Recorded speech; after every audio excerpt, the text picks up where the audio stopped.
Chapter 1. New World and American Histories, 1655. Johann Ludwig Gottfried, Frankfurt am Main. Matthäus Merian's heirs. English translation of the front matter. Engraved title page and the publisher's preface to the reader. Chapter 2. Introduction to the reader. In 1655, the Frankfurt publisher Matthäus Merian's heirs released a massive folio under the title Newe Welt and Americanische Historien, New World and American Histories. It was compiled by Johann Ludwig Gottfried, a Frankfurt clergyman and encyclopedist, and illustrated throughout with engravings, many of them drawn from Theodore de Brye's famous earlier series on the Americas.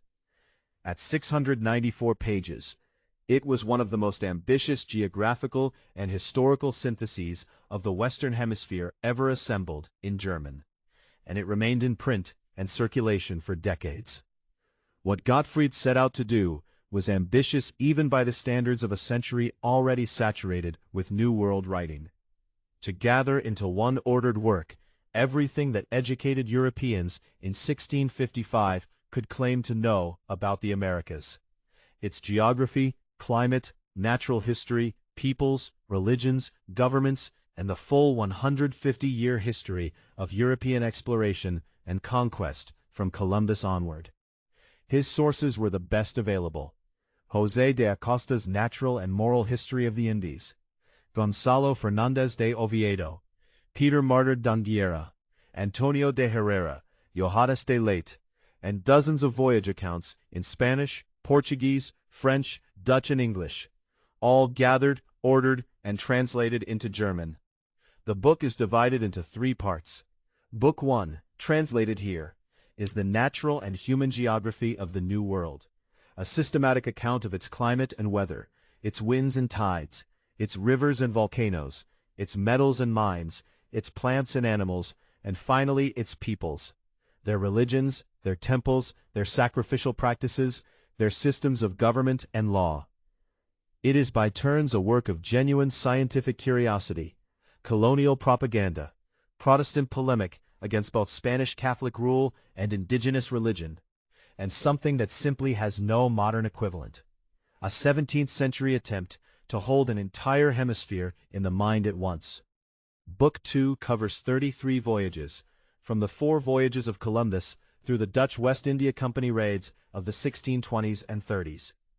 It includes the 2 German eyewitness accounts that make this book particularly valuable: Ulrich Schmidl's narrative of 20 years among the Guarani and in the Rio de la Plata region, and Hans Staden's harrowing account of captivity among the Tupinamba of Brazil. Drake, Raleigh, Cavendish, Magellan, and Willem Schouten, who discovered Cape Horn, are all here in full.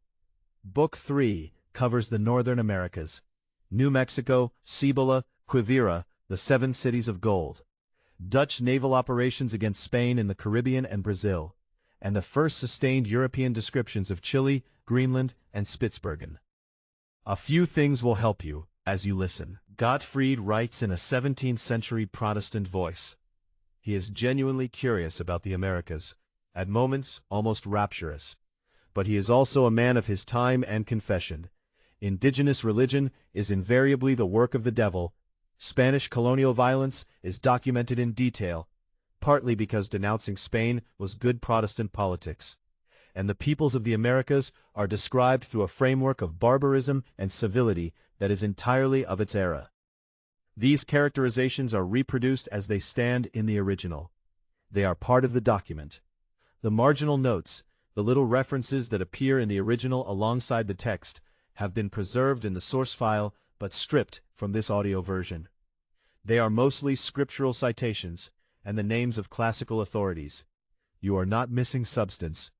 Dates, proper names and places follow Gottfried's own spellings and conventions, which sometimes differ from modern usage. Viglipugli is Huitzilopochtli. Perofi and Potofi are Potosi. Titicaca is Titicaca. Where a name is so garbled it would be confusing, a clarification is added in brackets. The book was written to be read aloud. The preface addresses itself to the gracious reader throughout, and the prose has a lecturing, storytelling quality that suits narration very well. Gottfried knows his audience wants to be amazed, and he delivers. This is part 1. Parts 2 and 3, the voyages and the Northern Americas, will follow.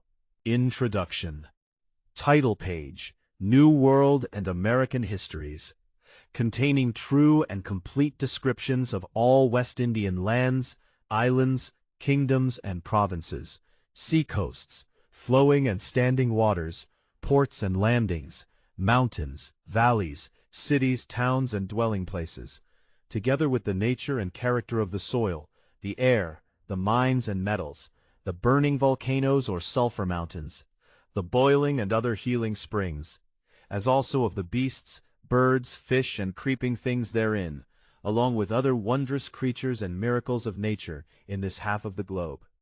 Likewise, a thorough report on the condition, customs, qualities, polity, and idol worship, the life and being, the barbarous ignorance and unheard-of cruelty of the greater part of these wild people, together with the differences among their nations, languages, and usages. Item: historical and detailed account of 38 of the foremost voyages of various peoples to the West Indies, from the first discovery by Christopher Columbus, accomplished over 150 years. All gathered with particular diligence out of various West Indian histories, writers, and many languages, extracted, brought into a proper order of subject and of time, and put into this purchasable form by Johann Ludwig Gottfried, with the appertaining maps, portraits, and historically faithful copperplates, richly ornamented and published for pleasure and instruction, by Matthäus Merian, bookseller and engraver at Frankfurt am Main, Frankfurt, at the press of the Merian heirs, MDCLV. Chapter 3. Introduction to the Reader. It is well known to everyone from the histories, gracious reader, with what great diligence, delight, and profit many among kings old and young, princes and other great lords, have exercised themselves in the praiseworthy and ingenious mathematical arts, above all, in astronomy and geometry, and have sought and found their particular joy in this twofold science, setting aside other bodily exercises otherwise fitting for a knight. And though we now say nothing of the astronomical disciplines, since they lie somewhat further from this book, in which the natural and historical description of the New World, or West Indies, is set forth, it is certain that when the excellent philosopher Plato was once asked what he supposed God did most of all, he answered, ipsum geometrain, that is, that he governs and sustains all things according to geometrical proportion. This opinion agrees closely with what Holy Scripture says, Wisdom 11, that God has ordered all things by measure, number, and weight. So too Plato had it written above the door of his auditorium, where he taught, that none unversed in geometry should enter. Alexander the Great, on his far and perilous journeys, made particular and profitable use of geographical charts, and planned his campaigns by them alongside other intelligence, to which end he also took with him 2 experienced geographers, Diognetus and Baton.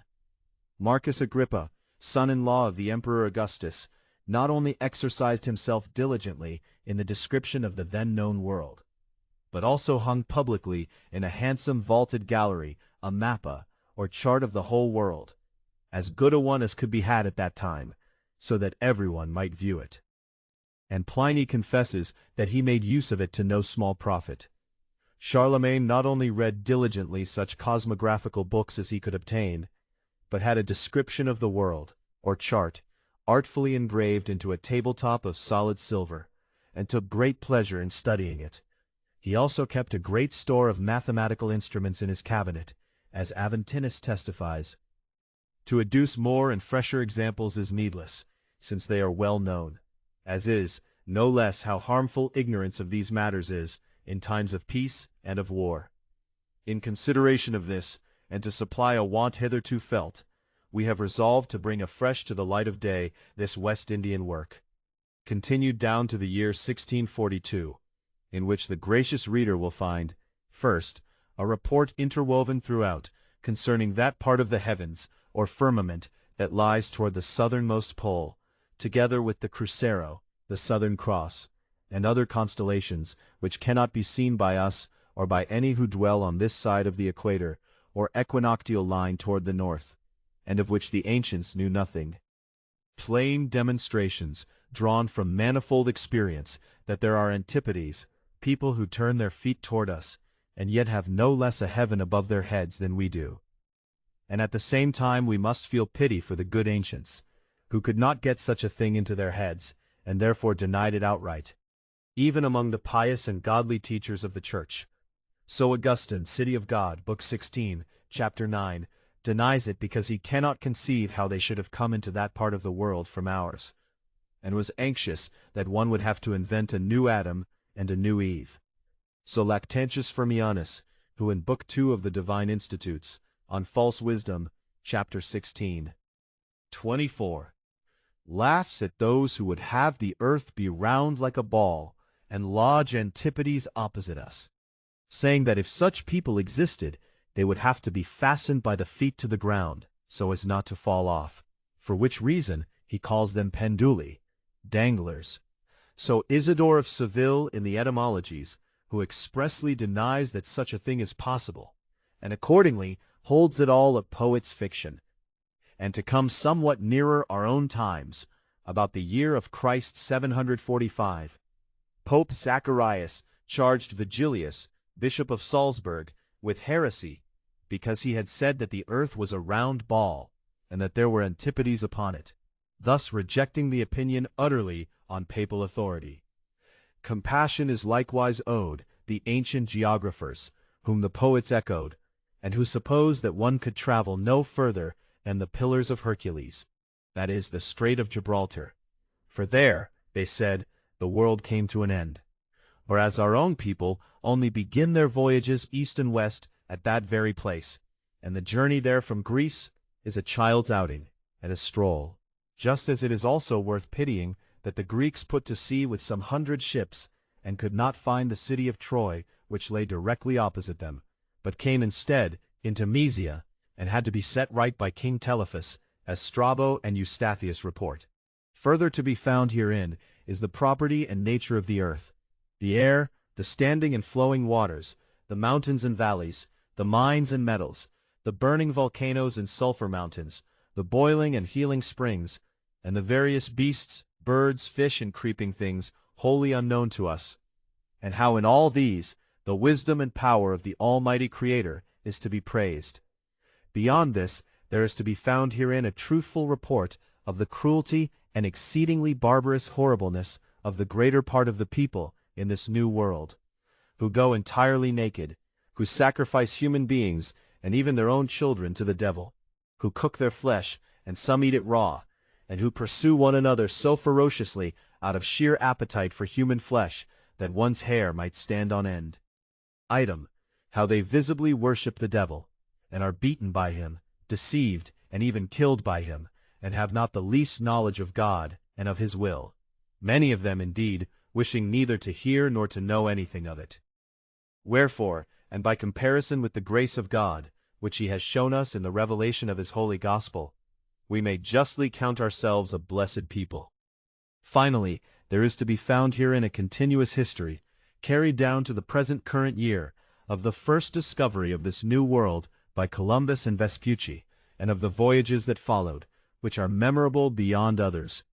Item, how the Spaniards, Portuguese, French, English, and Dutch have gone hunting, as the saying has it, after fustian, but after Mexican and Peruvian gold and silver, which quarrel, with changeable fortune, lasts to this day. Now, to disclose our meaning, intention, and procedure in this work more fully, the gracious reader should note that we have divided it into 3 parts, or books. Part 1. In the first is treated the situation and disposition of the New World, unknown to our fathers, so to call it. How large it is, so far as it has been discovered, under which celestial circles, degrees, or lines it lies, both from east to west and from south to north. How the elements are constituted there, what meteors, terrain, waters, metals, and living, growing, and dead creatures are found there, particularly those that differ greatly from ours. And again, how one land and province is wholly unlike another. First generally and throughout, then in the several kingdoms and territories, and with this the great differences touching the character, nature, customs, polity, and whole manner of being of the West Indian peoples, as also the old and new settlements, the navigable rivers and standing waters, promontories, seaports, and landings, treated at length and for good instruction out of Acosta, Oviedo, Peter Martyr, Herrera, Johannes de Laet, and other approved West Indian writers. For we judged it a necessity that the subject, in which everything that follows took place, should first be described and presented before the accidents followed. The more so, since the voyages can be neither read with pleasure nor understood, unless one knows where the places lie in which this and that occurred, and what the nature, character, and condition of that land or people may be. Part 2. In the second part are described 33 different voyages, by which this half of the whole globe was little by little found out, discovered, and settled by our European peoples. The beginning is taken from the 4 voyages of Christopher Columbus, to whom this honor above all others was granted by God, that he was the first discoverer of this half and new world, and for which reason it should more justly have been named after him than after the Florentine Amerigo Vespucci, if indeed such a thing were fitting to any man at all. Him there followed the said Vespucci, who discovered the land of Paria, along with others beyond the line, and lost his life over it. The third place we justly grant, not in point of time, but of worthiness and merit, to Ferdinand Magellan of Portugal, because in the year 1520 he found the narrow sea between Chile and Tierra del Fuego, discovered a new way toward the Orient, and was the first whose ship, the Victoria, sailed around the whole world, although he himself was slain by the natives before the final accomplishment of that glorious voyage. As for the voyages of Bobadilla, Nicolás de Ovando, Bartolomé de las Casas, Diego Níquez, Alonso de Ojeda, Balboa, Arias, and others, these went only to lands and islands already discovered. Here, then, this is chiefly to be noted, that these governors and officials did indeed bring the poor Indians under the heavy yoke of tyrannical servitude, and so ordered matters that death was dearer and more useful to them than life, but that they, the rulers, had to suffer God's vengeance among themselves in return, so that one had the other executed. Indeed, a father-in-law had his son-in-law beheaded. The like fortune befell Alonso Niño, the Pizarros, Almagro, Núñez Vela, and others, who butchered one another out of greed for gold and desire for honor. Even though Pizarro conquered the kingdom of Peru, and Cortés the city and land of Mexico. After the Spaniards followed 2 voyages performed in these lands by 2 High Germans, Ulrich Schmidl of Straubing and Hans Staden of Homburg and Hesse. These are succeeded by 4 Frenchmen, Jean de Lery, René de Laudonnière, Jean Ribaut, and Dominique de Gourgues, upon whom follow 4 Englishmen, Francis Drake, Walter Raleigh, Richard Grenville, and Thomas Cavendish, who made mighty voyages and endured incredible danger, the first and the last of them also having sailed around the whole world. After the Germans, French, and English follow 4 Netherlanders, Olivier van Noort, Jacob Mahu, Peter van der Does, and Joris van Spilbergen, among whom, as with the English, the first and the last circumnavigated the whole world. Nor does it stop there in this second part. There is further added the very memorable voyage of Willem Schouten of Hoorn in Holland, who, with great renown, found the new passage beyond the Strait of Magellan, which is so much the more convenient, and sailed by it around the whole globe, wherefore he may well be called the second Magellan. Item, how the Dutch Armada took, and again lost, the city of San Salvador, together with the harbor of Todos los Santos, and interspersed throughout all manner of accounts of the state of Virginia, of New England, and of other English colonies. Part 3. In the third part of this work, the gracious reader will find, besides descriptions of several West Indian territories in the northern part of America, such as New Mexico, Cibola, Kenaloa, Quivira, and others, which have hitherto been little treated either in this our work or in the great American work, as also many wondrous miracula Dei et Naturae in New Spain, Yucatan, Honduras, and Guatemala, 3 memorable voyages of the Dutch to the West Indies. The first, undertaken by Admiral Jacques Lhermitte, with 11 ships, with which he sailed around the whole globe. The second, how the Dutch ships under General Piet Hein and Admiral Lonck captured the exceedingly rich Spanish silver fleet at Matanzas on the island of Cuba, and brought it safely home. The third, in what manner the aforesaid Dutch Admiral Hendrik Cornelissen Lonck, together with Colonel Diederik van Werdenburch, took the capital city and port of Olinda de Pernambuco in Brazil, and so made himself master of it, along with the adjacent forts and its very convenient harbor. To which we have added an entirely new description of Greenland and Spitzbergen, the northern parts of America, as likewise the voyage of Hendrik Brouwer and his vice-admiral Elias Herkmans to the kingdom of Chile. All of this, as set out above in 3 parts, we have ornamented with the appertaining maps, as good and correct as was ever possible, and with many copper plates, some old, some entirely new, and faithful to the events, so that they might serve not only the art-loving reader for delight and recreation, but also the reader eager for grounding and truth, for certain instruction and greater understanding. From which the gracious reader will doubtless easily judge that we have spared him no diligence, effort, or expense for his best, wherewith we wish that he may enjoy the use of it all, in good health. Johann Ludwig Gottfried, Matthäus Merian. Introduction. A note on the text. The 1655 folio is set in fracture, with heavy abbreviation, nasal bars, VND for und, N long S, and uses pre-standardized orthography. This translation was made from the printed page images, rather than the scan's OCR layer, which garbles fracture badly and scrambles line order. The preface's characterizations of indigenous peoples are the publisher's own, reproduced here as they stand. They reflect the polemical and confessional aims of a 17th-century Protestant Frankfurt publishing house. Drawing largely on Spanish sources, it was simultaneously using to indict Spanish colonial rule. Chapter 4. Of the Nature and Properties of the New World. Johann Ludwig Gottfried, Frankfurt 1655. Running English translation batch 1. Printed pages 1 to 4, scan pages 25 to 28.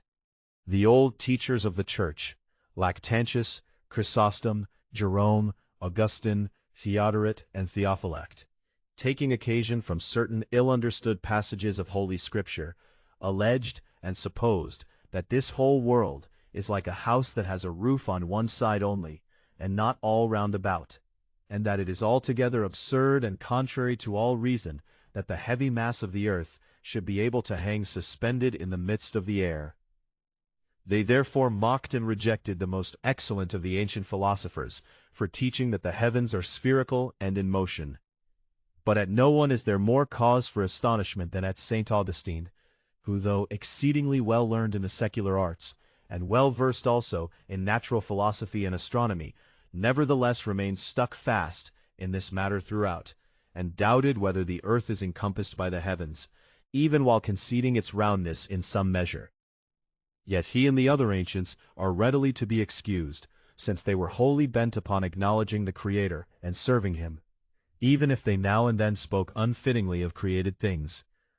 And the worldly wise are so much the more to be counted unhappy, who climbed so high and knew what the world is, and grasped its whole order by sure reasoning, and gave heed to its works, yet either did not know the Creator, or, knowing Him, did not honor Him as was due, but became vain in their imaginings.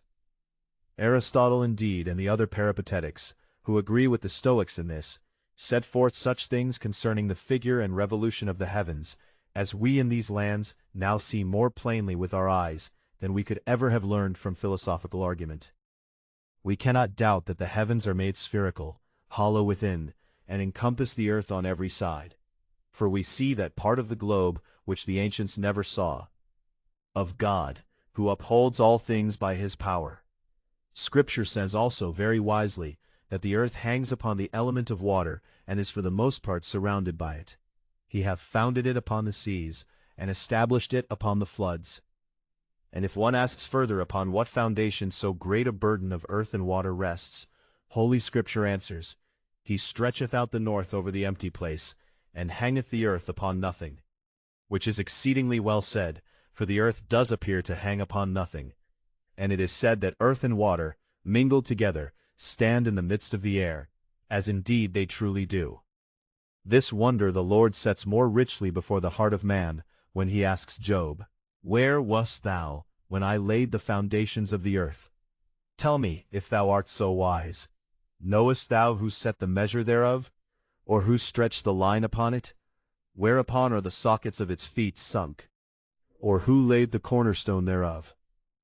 But the manner of this edifice David describes when he says, "Thou who hast founded the earth upon its base, that it abide for ever and ever."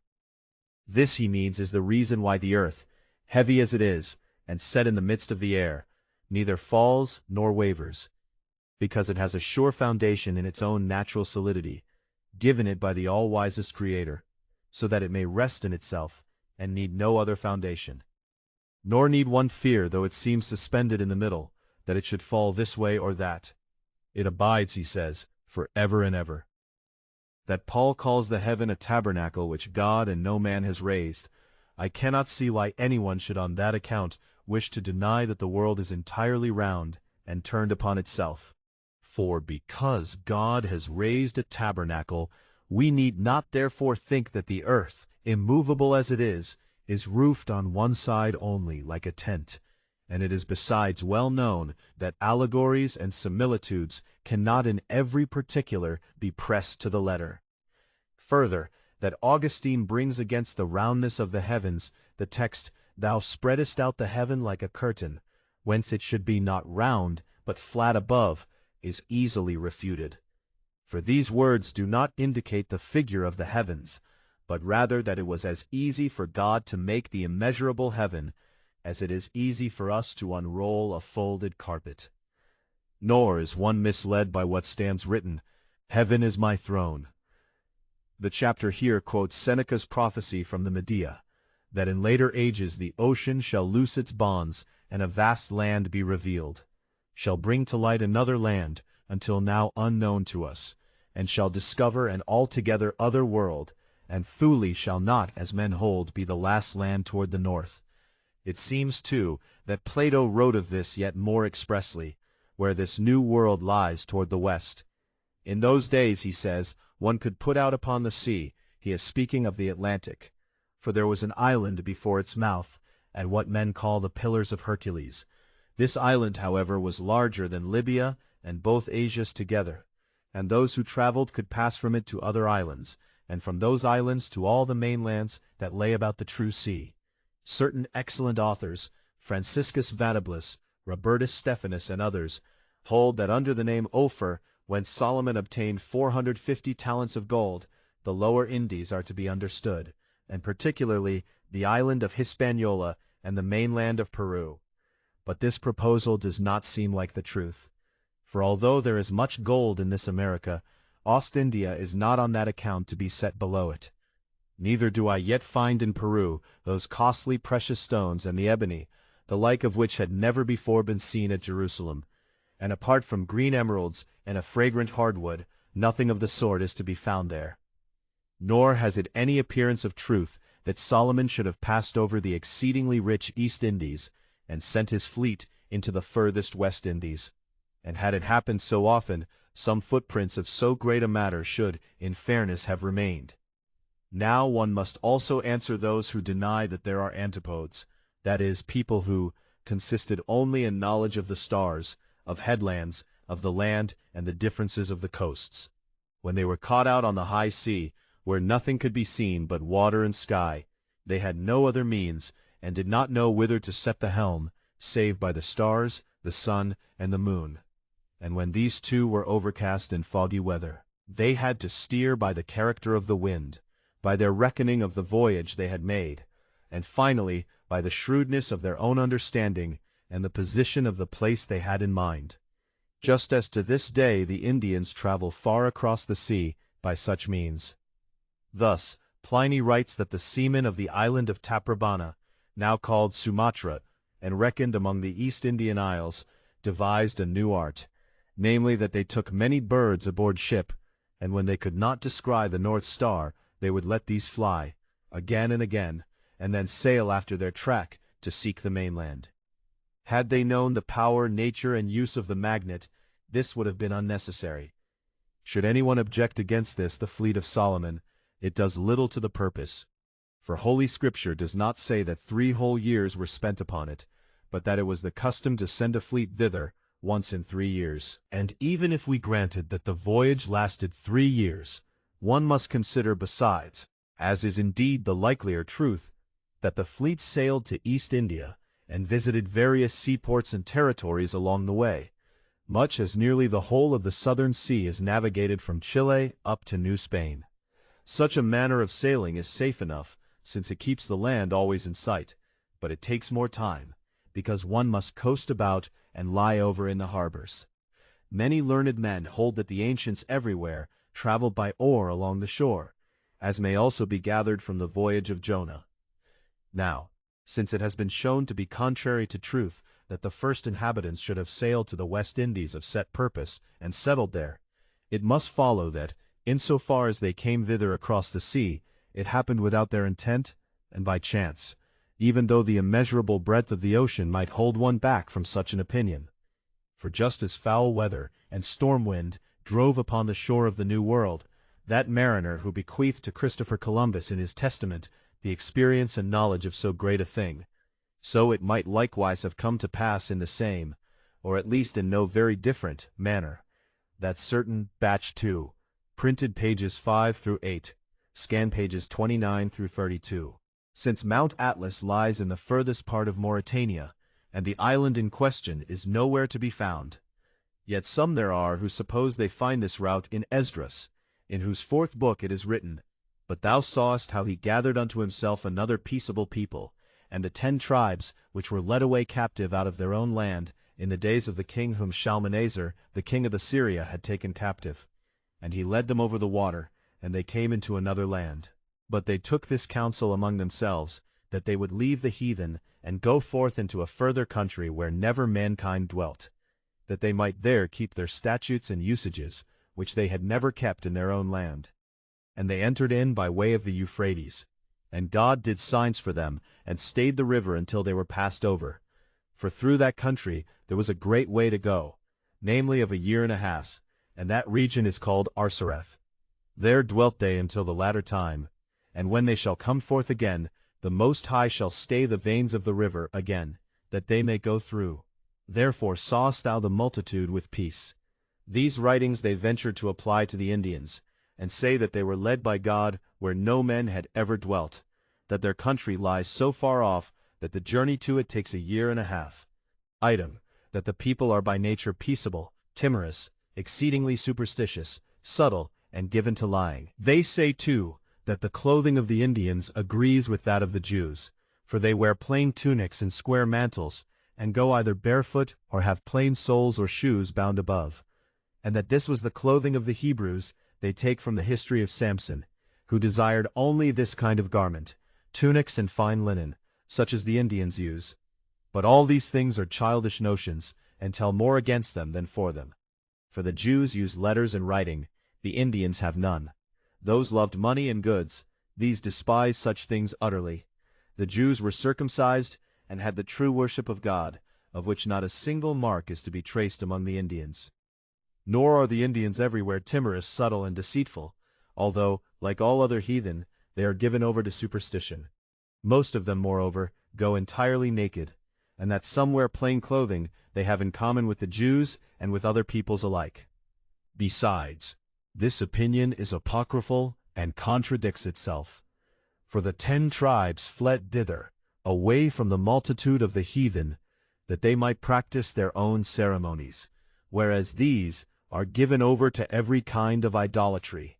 Let them consider how the open gates of the Euphrates could have led to this new world, and whether the Indians must return again by that same way, as it is there written. And how should one call that a peaceable people which rages perpetually against itself in unceasing war and discord? So that the apocryphal Euphrates of Esdras can no more bring people into this new world than can Plato's fable of the Atlantic mountain. Still more uncertain is what the Indians dream up concerning their own origin and affairs.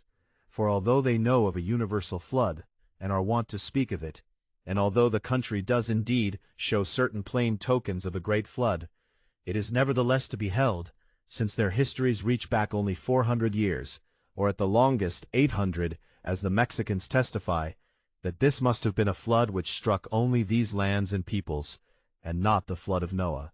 They also grant that in the great flood all men were drowned. Some say that out of the great lake Titicaca there came forth a Viracocha, who had his seat at Tiahuanaco, where the broken masonry of old and wondrous buildings is still to be seen, and that thence he came into the region of Cusco and propagated the human race. They also point out an island in that same lake where the sun is said to have lain hidden, on which account so much blood of men and of sheep was there shed and offered. Others say that 6 men sprang out of a cave through a window, whom the sun hatched forth, and who afterwards labored to propagate the human race, and hence the place is to this day called Pacaritambo. So there is a common saying that the Tambos existed before all other men, and that from them comes Manco Capac, who is held to be the founder of the line of the Inca. From these 2 chief lineages spring Hanan of Cusco and in Cusco. It is said, too, that the Inca kings in making war on the other peoples of this world, alleged above all as their chief cause of war, that all mortal men, since they all descend from that lineage and fatherland, to whom also the true religion had been revealed by God, must be subject to them. Of such fable work they have a great deal more, which we hold it needless to bring forward here. Let us now proceed further in our discourse. Since the greater part of this new world lies under the middle region of the heavens, between the 2 solstitial circles, which the ancients held to be burning and uninhabitable, let us understand what its constitution may be. For the opinion of those is not to be despised, who maintain that knowledge of Indian matters, and of the nature and customs of the peoples, hangs chiefly upon knowledge of the equator, or middle line and circle. For everything in this new world that is fashioned otherwise than in ours is caused chiefly by the equator. But in searching out the causes of this, we shall draw rather upon true and proven conclusions than take them from the philosophy of the ancients. And first, it is known to everyone that the earth grows warm when the sun draws near, and cold, on the contrary, when it withdraws, which is plainly proved by the alternation of winter and summer, of night and day. From this it also appears to follow naturally that the further a country lies from the sun's turning, the colder it is. We find, too, that all the lands toward the north are exceedingly harsh and cold, and by the same order those warmer which lie near the zodiac. Some add further to the sun's rays that the heaven between the tropics is swiftly moved, but very slowly at the poles, and that therefore the whole region lying beneath the zodiac is always and violently burnt up by the near and direct rays of the sun, and by the exceedingly swift revolution of the heavens. And this is to be understood not only of heat and cold, but also of dryness and moisture. For it seems that the sun's approach brings dryness, and its withdrawal moisture. So one sees also that in the seasons of the year, moisture is akin to cold, and warmth to dryness. Thus, night is colder and moister than day, and day warmer and drier than night. Winter is very cold and rainy when the sun is far off, as summer, when the sun comes near, is warm and very dry. Whence Aristotle and the other philosophers concluded that this middle region must, by reason of its excessive heat, be wholly burning and beyond all measure arid, and that it follows of necessity that there is neither water nor pasture therein, and that it is altogether unfit for human habitation. Now, although all this seems certain and true, what is concluded from it is nevertheless false. For this middlemost region, which men call the torrida or burnt zone, is in truth not only inhabited by men, as common experience testifies, but it is a most marvelous thing, and yet beyond contradiction true, that throughout the whole region enclosed by the tropics, the season of the year is at its most delightful when the sun is furthest off, and contrariwise, that in no part of the year do more downpours and snow fall than when the sun is nearest. Thus, for the country of Peru, which lies toward the Antarctic or southern pole. The sun is furthest off when it is nearest to Europe, that is in May, June, July, and August, when it is near the Tropic of Cancer. Yet in those very months, the sky with us in Peru is so clear that one must marvel at it. No downpours fall, no snow. All the rivers sink and diminish, and many dry up altogether. Shortly after, when the sun comes to the circle of Capricorn, it begins to snow and rain and the rivers to swell, namely from the beginning of October until December. Then exceedingly great rains fall and much snow, and the rivers rage. But when the sun comes out of Capricorn again and strikes directly overhead, there is likewise exceedingly great heat, namely from January until the middle of March. And this is a perpetual course of things in that country. But in those parts which lie beyond the equator and face the northern pole, precisely the opposite occurs. For if one considers Panama and that whole stretch, New Spain, the islands of Cuba, Jamaica, or St. John, one will plainly find that from the beginning of November until April they have a clear and mild sky, with draws and parts from these regions further than at any time of the year. And contrariwise, that their terrible great downpours fall from the beginning of June through the whole of September, because the sun's rays, which last throughout that season, strike the climes aslant and somewhat nearer. So that in this burning circle or region there is great drought and dryness when the sun withdraws, but when it returns, a great moisture is brought forth. Outside the tropics, however, the opposite occurs, for their downpours and cold, heat, and drought go together. This is evident in Europe and in all that world. But in this new world it is likewise so constituted. This the country of Chile attests, which lying beyond the solstice of Capricorn, and just as many degrees higher than Spain, keeps the same rule of winter and summer, save only that the winter and summer seasons are reversed, since it faces another pole, set opposite the Spanish pole. When therefore the sun withdraws far off, the superfluous rain and the cold make winter in the said country. It begins at the outset of April and runs to September. The heat and dryness return again when the sun draws near thither once more, just as in Europe. From this it comes about that the country of Chile, in its fruits and qualities, resembles Europe more than any other for men. In the manner described, spring with warmth and dryness, and winter with cold and moisture, are alike in the two countries. But within the zona torrida, the two are unlike each other, for the downpours follow rather upon heat, while with the cold comes fair weather. In Europe the winter season consists of rain and cold together, and the summer of warmth and dryness. But here it is far otherwise. For they say that in the highlands of Peru, spring lasts from April into September, because during that season little water falls, and the air is very clear. And they call winter the season from September until April, because during that time the downpours fall. Thus they maintain that in the highlands of Peru one has summer at the very season when in New Spain it is as yet neither summer nor winter. And when the sun is at its very nearest and shines upon the head, they suppose the greatest winter to be at hand, because many great downpours fall, which is laughable indeed, and yet common. For as day and night are described by the sun's approach or withdrawal, so likewise are summer and winter by the like revolution, which is a property of the sun itself. Thus in truth it is winter when the sun is more absent, and summer when it comes nearest. Heat and cold follow necessarily upon the sun's coming and going, but moisture and dryness do not follow necessarily. From this one sees plainly, though it runs against the common notion, that winter among the Americans is quite mild and pleasant, while their summer, on the contrary, is rainy, and that the winter is somewhat warmer and the spring cooler.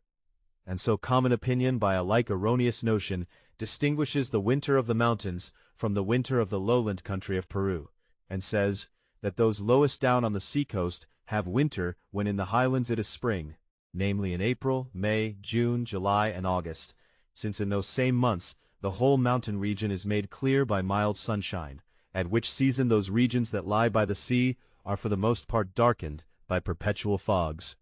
The torrida region has such abundance of moisture that in mildness and in living springs It easily surpasses all others, save in those places where it is sandy or altogether a barren wilderness and is scorched, which happens in other parts of the world often enough as well. For besides the abundance of heavenly water, as downpours, snow, and hoarfrost, it has countless earthly waters besides, in pools, wells, rivers, and lakes, so much so that many places in America far and wide are uninhabitable by reason of the quantity of water. For the rivers through the summer downpours overflow beyond all measure, spoil everything, and cause mossy marshes, so that in very many places one cannot set a firm foot. Therefore those who dwell along the great river Paraguay, when they feel that the river is beginning to swell and to run out far and wide, forestall it with their canoes, in which they make fire and maintain themselves nearly 3 whole months. And, when the river has fallen and returned into its accustomed channel, they go back to their old dwelling places. This river is so magnificent and great, that even if the Nile, the Ganges, and the Euphrates were set against it, one could not compare them altogether with it. So too the river Magdalena is very great, which flows into the sea between St. Martha and the harbor of Cartagena. And what shall one say first of the great river of the Amazons, which is to be compared rather to a sea than to a river, and was found and navigated by the Spaniards, who called it Orellana and Marañón. It receives the downpours that fall from the highlands of Peru, and the rivers that run to it from every quarter, and flows through the exceedingly wide plains of the countries of Paititi, the Gold Land, and the Amazons, and at last into the sea over against the islands of Margarita and Trinidad. And as it hastens to its outlet, it runs out so wide that it has many great islands in the midst of it, and, which seems incredible, when one is in the middle of the river, one sees nothing but the water of the river and the sky. Such rivers, and many others, has that burning and arid zone which Aristotle and all the ancients held destitute of water and pasture. There lies also in the upper country of Peru, in the midst of the Calas, the great lake Titicaca, which measures 2,400 stadia in circuit, is nearly 80 long, and 40 stadia in breadth, and out of which 10 great rivers run. Some 50 leagues from this lake is found a smaller lake called Paria. In both of these are many islands, some inhabited, some not, so that this region has more water than any other whatsoever. But as to why the equinoctial region, contrary to the opinion of the ancients, is exceedingly moist, one can assign no other cause than that the power of the sun is exceedingly great, and draws up a great quantity of vapor from the vast encircling deep sea, which it dissolves and turns into rain. It can also be shown by clear proofs that the downpours in the burning region proceed from the exceedingly great heat. One of the strongest proofs is that at that season of the year when the sun falls from directly overhead, downpours come, and that they cease when it has withdrawn further. Thus the rain is produced by the strong power of the sun. It has further been observed that in this America the downpours are wont to fall from midday onward, when the sun's rays are strongest, whereas throughout the whole morning one need not fear them. Wherefore all Peruvians so arrange their journeys from morning, that on account of the downpours they are in their lodging by midday. It is also wont to rain chiefly after the moon has waxed to the full, and it appears as though year, month, and day were all agreed in this, to bear witness that between the tropics the downpours are produced by the exceedingly great power of the heat. What has thus far been recounted happens likewise in the arts. For when one distills water from herbs for use in medicine, the hot and burning fire drives and draws up the quantity of this moisture from the herbs, and as it sweats out, being encompassed by the heat, it turns it into water. The same happens also when gold and silver are refined by the wondrous power of quicksilver.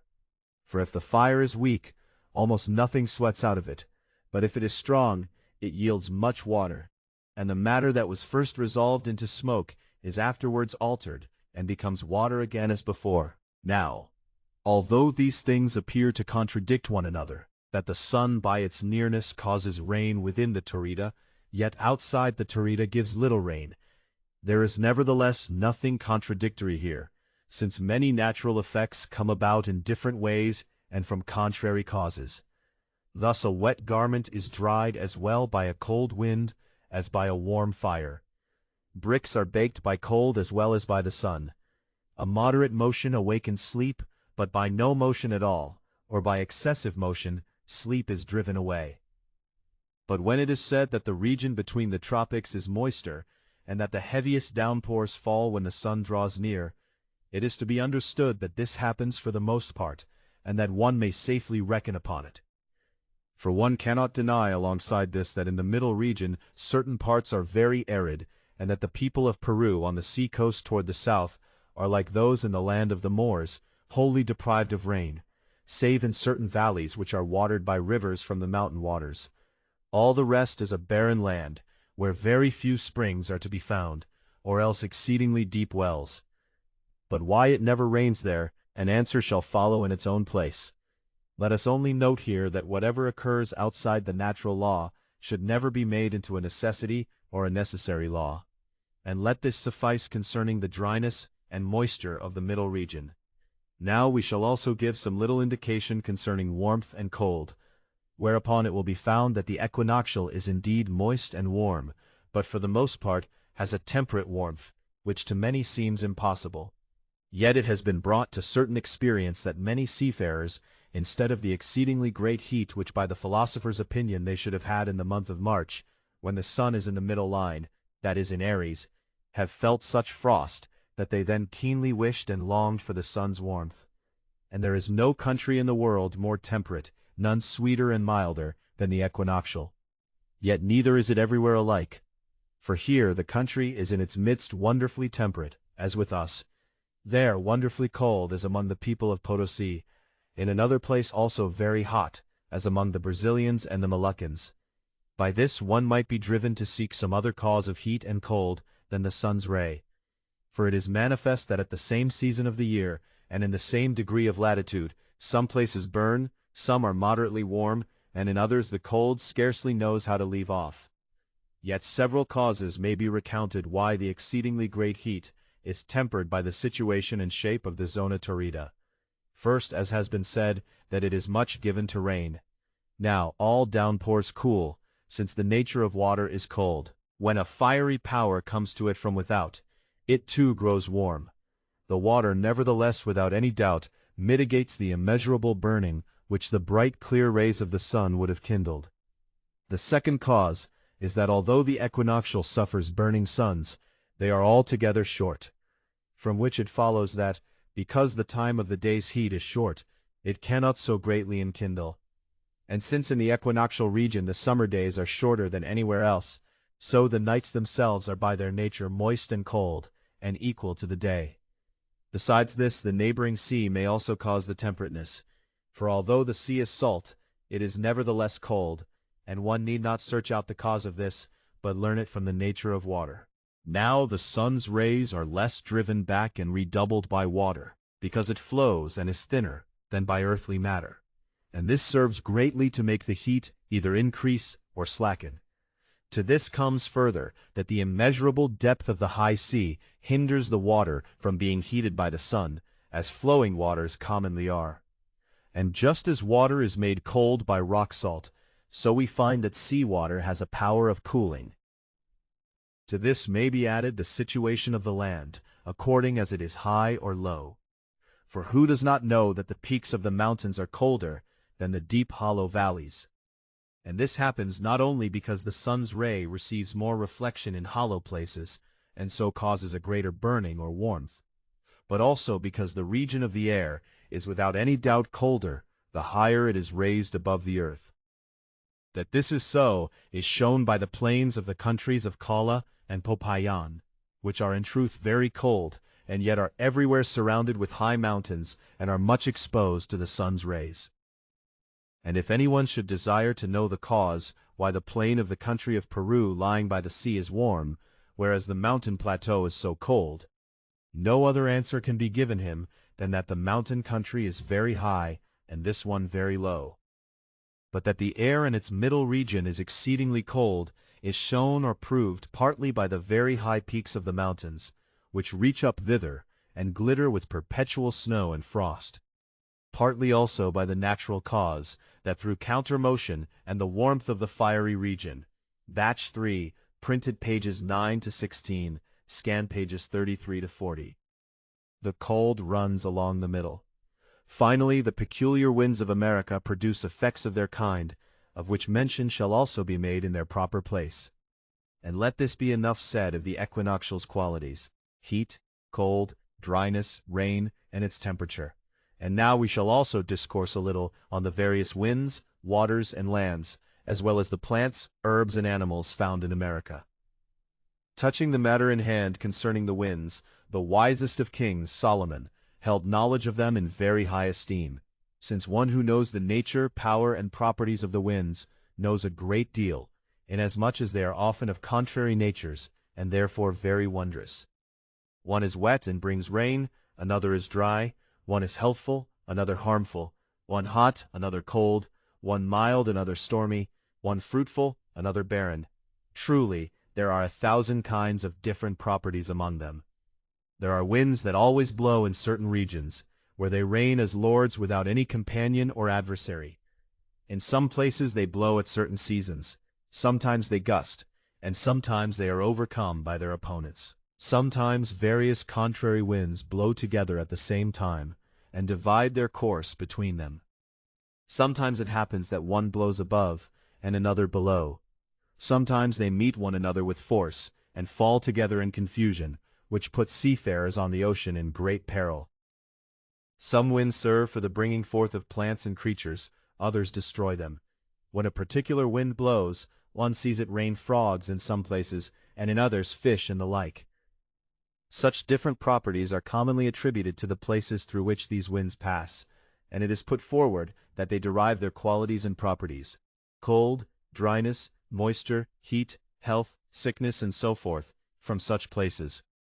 Which is often true, though sometimes the opposite is found. For one often sees very notable and remarkable differences in the working of a wind within a few miles. As for example, in Castile, the east wind is generally hot and oppressive, but in Murcia, not far away, it is the coolest and most healthful wind that blows there, since it comes through gardens and meadows so cool that it bathes itself, and a few miles away, as in Cartagena, the same wind is troublesome and unhealthful. So too Pliny reports that in Africa the north wind brings rain, while the south wind brings clear weather.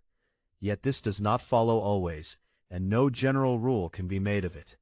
Rather we must of necessity confess that the region of sky from which they blow and come imparts to them this virtue and property.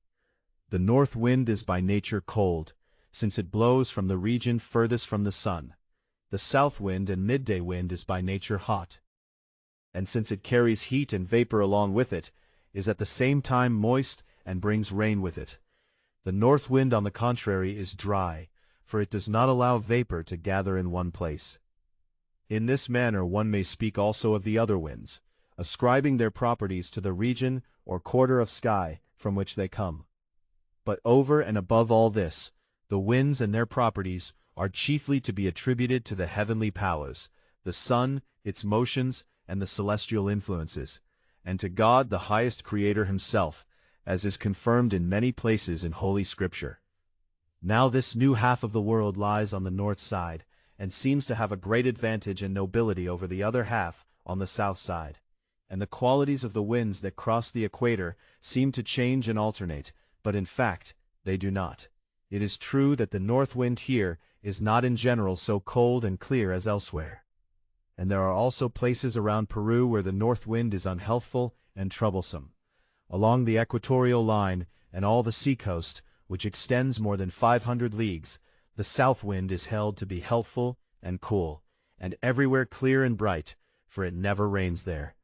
This is the very opposite in Europe, on this side of the line, and although what we have just said of the seacoast of Peru makes no general rule, but is in great part an exception and wonder of nature, it remains true that the north wind on the other side of the line does not have the property that the south wind has on this side, even though both come from midday and blow toward the opposite quarters. for it is not common there that the north wind is hot and rainy, as it is with the south wind, but rather it rains there more with the south wind, as one may see in the whole mountain range of Peru, in Chile, and in the land of Congo, which lies beyond the equator and well out to sea. So it is also beyond doubt that the places where these winds blow through, and the nearest regions from which they blow, produce such great differences and contrary effects, as one may observe in 1,000 places. And the winds tend more toward the side and quarter of the world whence they come, than to this or the other side of the equator.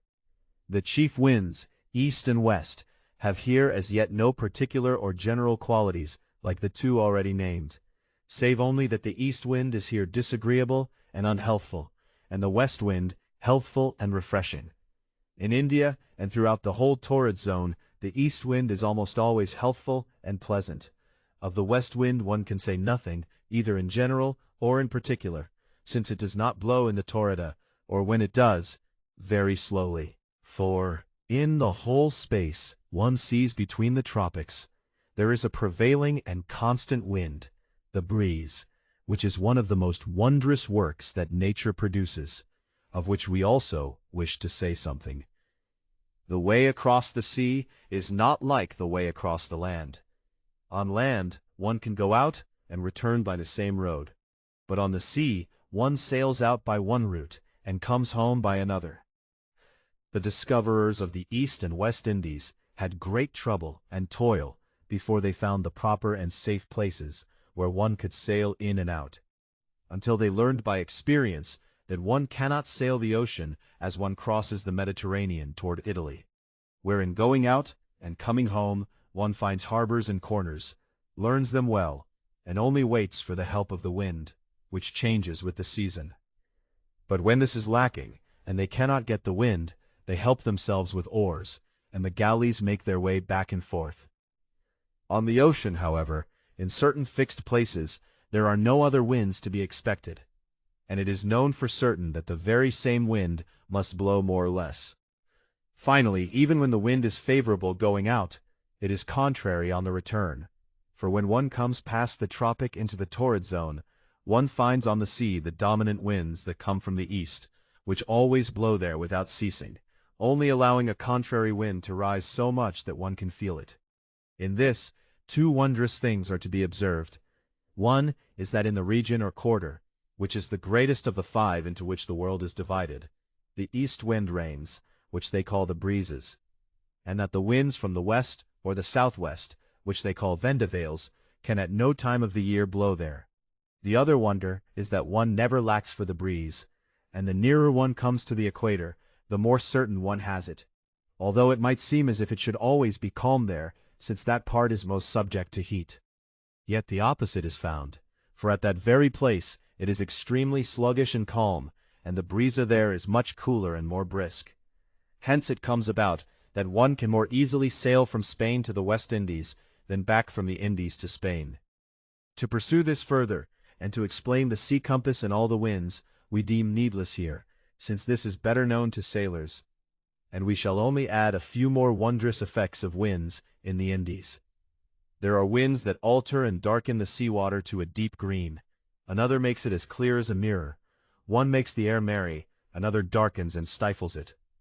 Those who raise silkworms shut the windows fast when the vendavales blow, but when the contrary winds blow, they open the windows, for they have found in practice that the said worms perish through one wind, and thrive and multiply through the other, which one can also experience for oneself if one pays attention. For different winds cause different dispositions of the body, especially in tender and weak members, and the tenderer they are, the more change they undergo. Scripture calls one wind a kindler and scorcher, another it calls a wind of sweet dew. It is no wonder that one feels so notable an effect of winds upon herbs, animals, and men, since one finds the same in the hardest of metals, namely iron. For in India one has seen iron gratings in various places, so ground away and dissolved by the wind, that when men took the iron between their fingers and pressed it, it fell apart as though it were dry hay or straw. Among all the wondrous effects of wind, it is also not the least that certain people who sail on the sea for the first time become seasick, which is a common thing and does no one lasting harm, though if one did not know this, one might well think oneself deathly ill, for it cuts and torments the stomach continually for as long as it lasts. This is for the most part caused by the unfamiliar air, though the ship's motion and pitching, and also the smell of the ship, contribute not a little. The best remedy found against it is to stop up the nose and ears as much as possible, and to wrap oneself well in clothing, particularly around the stomach, since the air is so subtle and penetrating that it reaches down to the inward parts. Still more wondrous is the fact that the quality of the air penetrates a man's body without his feeling it, and shortens his life. For when the Spaniards of former times journeyed overland and through the mountains from Peru into the kingdom of Chile, they came over many flat plains on which many people perished in passing, while others were lamed. And one feels there a small breeze and a gentle air that penetrates so deeply that people fall dead upon the ground before they properly feel it. Sometimes the fingers fall from the hands, and the toes from the feet. This Almagro and his company experienced well enough. It is held that this little wind is a kind of frost that penetrates so deeply that it extinguishes the warmth of life. Since this wind is also excessively dry, no corpse lying in its air decays, for all decay comes from heat and moisture. The kind of air one hears rushing underground, which stirs up earthquakes, shall be dealt with in its own place. Now let us speak of the waters. The ocean or high sea encompasses all of India, and whatever there is of island or mainland within it is divided from it by water. The ocean does this, yet in the New World one has so far found no enclosed sea or inland sea, as Europe and Africa have, into which parts of the world several arms reach up out of the great ocean and form seas and lakes of their own, which then receive their names from the lands on which they border, or where they have their shore. All these enclosed seas are close to one another, and unite at last with their parent ocean at the Strait or Gate of Gibraltar, which the ancients called the Pillars of Hercules. The Red Sea, however, is separated from the Indian seas, and flows into the Indian Ocean. The Hyrcanian closes in with no other. But in West India, as has been said, there is no other sea than the ocean, and it is divided into two parts. One is called the South Sea, the other the North Sea. The land in West India that lies by the ocean towards Spain is situated throughout on the North Sea. Through the said land, one has on the other side the South Sea before one. Once one has sailed down past the equator, and lost the North Star or the Arctic Pole from sight, while finding instead the Antarctic Pole or South Star. It is from this that the sea on the other side, in the West Indies, is called the South Sea, though it extends itself a good way to the north as well, as does the entire coastline of Castile, Nicaragua, Guatemala, and Panama. And the two seas come together at only a certain short distance apart. For although one reckons 18 leagues from Nombre de Dios to Panama, this happens only because one must make so many curves. Some have suggested that one should dig through the 7-league passage and bring the one sea into the other, which would make a convenient voyage to Peru, since the 18 leagues overland cost more than 1,300 by water. To this others give the counter-report, that whoever undertook it would certainly sink the land, since one sea is much higher than the other. And even if this were not so, it is not a human thing to grind down and level such a mighty and nearly unbreakable mountain range, which God has joined together out of cliffs and rocks, so that they may resist the raging and wild sea. We should at this point also mention the Strait or Narrows of Magellan, though since it has been described at length in many voyage accounts, we shall touch on it only briefly. This strait lies at 52 degrees south, is in length from one sea to the other 90 German miles, and at its narrowest is 1 mile wide. It is in some places so deep that one cannot find bottom. In some places one finds 18, and sometimes 15, fathoms of ground. Of the 100 miles that the strait covers from one sea to the other, one can clearly see that 30 miles of it belong to the South Sea, for the gulfs show how far that sea comes. The other 70 miles belong to the North Sea, as marked by its gulfs, The difference is this. The 30 miles toward the south run between exceedingly great rocks, whose highest peaks are covered with snow, and which seem, because of their great height, to be almost touching one another, which is why the passage toward the South Sea is so hard to find. The said 30 miles have exceedingly deep water, so that one cannot anchor well there, yet one may berth the ships well at that place, for the banks are very convenient for landing. The other 70 miles that run toward the North Sea have ground to stand on. On both sides there are great plains, and many beautiful waters flow into this narrows. On the shore there are many wondrous trees, some of which yield very fine timber. In the middle of the strait lie various islands. The Indians on the south side are few, small in stature, and wicked, but those on the north side are large and bold. The Indians greeted the sailors with the name Setebos. They are good archers, go clothed in the skins of wild animals, of which there is a great multitude there. In winter one cannot sail through the strait, for many ships have gone down there on account of the wild winds and waters, and they intended to escape through the strait. On one side, only a single ship has passed through the strait, and found that the land has no end. As some say, the land found at the Sent Strait is an island, and the two seas, north and south, should meet there. Others claim it runs eastward until it reaches the other, which lies opposite the Cape of Good Hope. But this has to this day never been definitively explored, nor has anyone been found who has traversed that land from end to end. When the Strait of Magellan was found at the South Sea, some proposed to find another Narrows, which, according to their report, should lie to the north. And the Strait of Florida is said to extend so far that they know no end of it. It is one of the most wondrous secrets of nature that the sea ebbs and flows, and not only because it is strange and unknown, and that it waxes and wanes, but even more because it happens at various seas and shores differently. Some inland seas have a notable ebb and flow, some once a month, some barely at all. The Spanish seas have a daily ebb and flow, and beyond that, 2 more tides that happen each month, namely at the new moon and the full moon, which are called spring tides. Among the differences one finds in this, one is above all others at which one must justly marvel. There are places where the seawater falls back 2 leagues daily, as one sees at Panama, and at the spring tide, a great deal more. One finds regions where the ebb and flow is so slight that one can barely notice it. The most common thing is that the Great Sea has its daily and monthly ebb and flow, and this twice in one natural day, yet always 3/4 of an hour less on one day than on another, following the motion of the moon.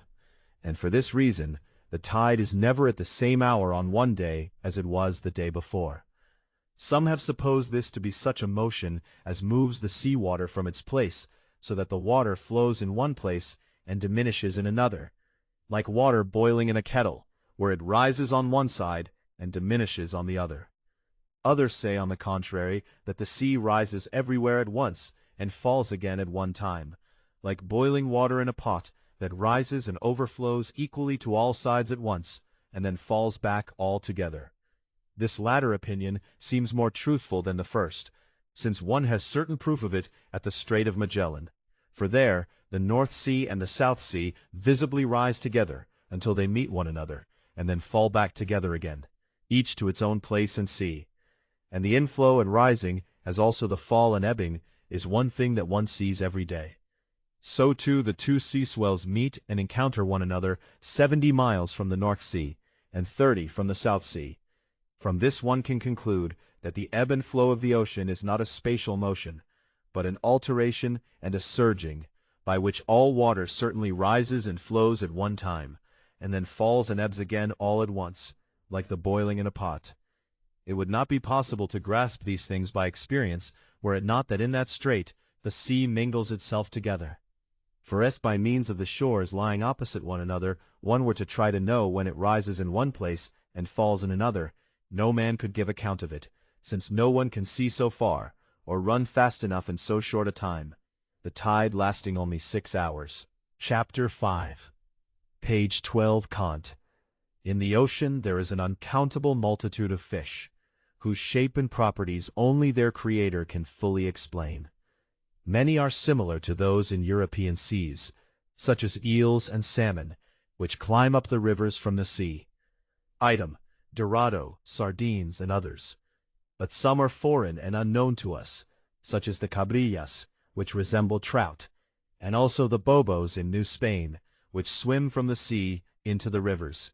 Item: sea bream in Chile. There are also some atunes on the coast of Peru, but very few, and at the Strait of Magellan they swim up to the shallows. They are similar to those in Spain. In the islands of Cuba, Hispaniola, Puerto Rico, and Jamaica, one finds the fish called manatí, so strange a kind that one can barely call it a fish. For it is an animal that brings forth its young alive, gives them food and milk, grazes in the field, yet commonly keeps to the water, and is therefore eaten as fish. In taste and color it is like veal. This creature in bone and cartilage, when broken up, is as large as if it were from a cow. At the sharks' tiburones, one cannot wonder enough. One was caught that had a butcher's knife in its belly, with a great iron hook, and a large piece from an ox's head with it.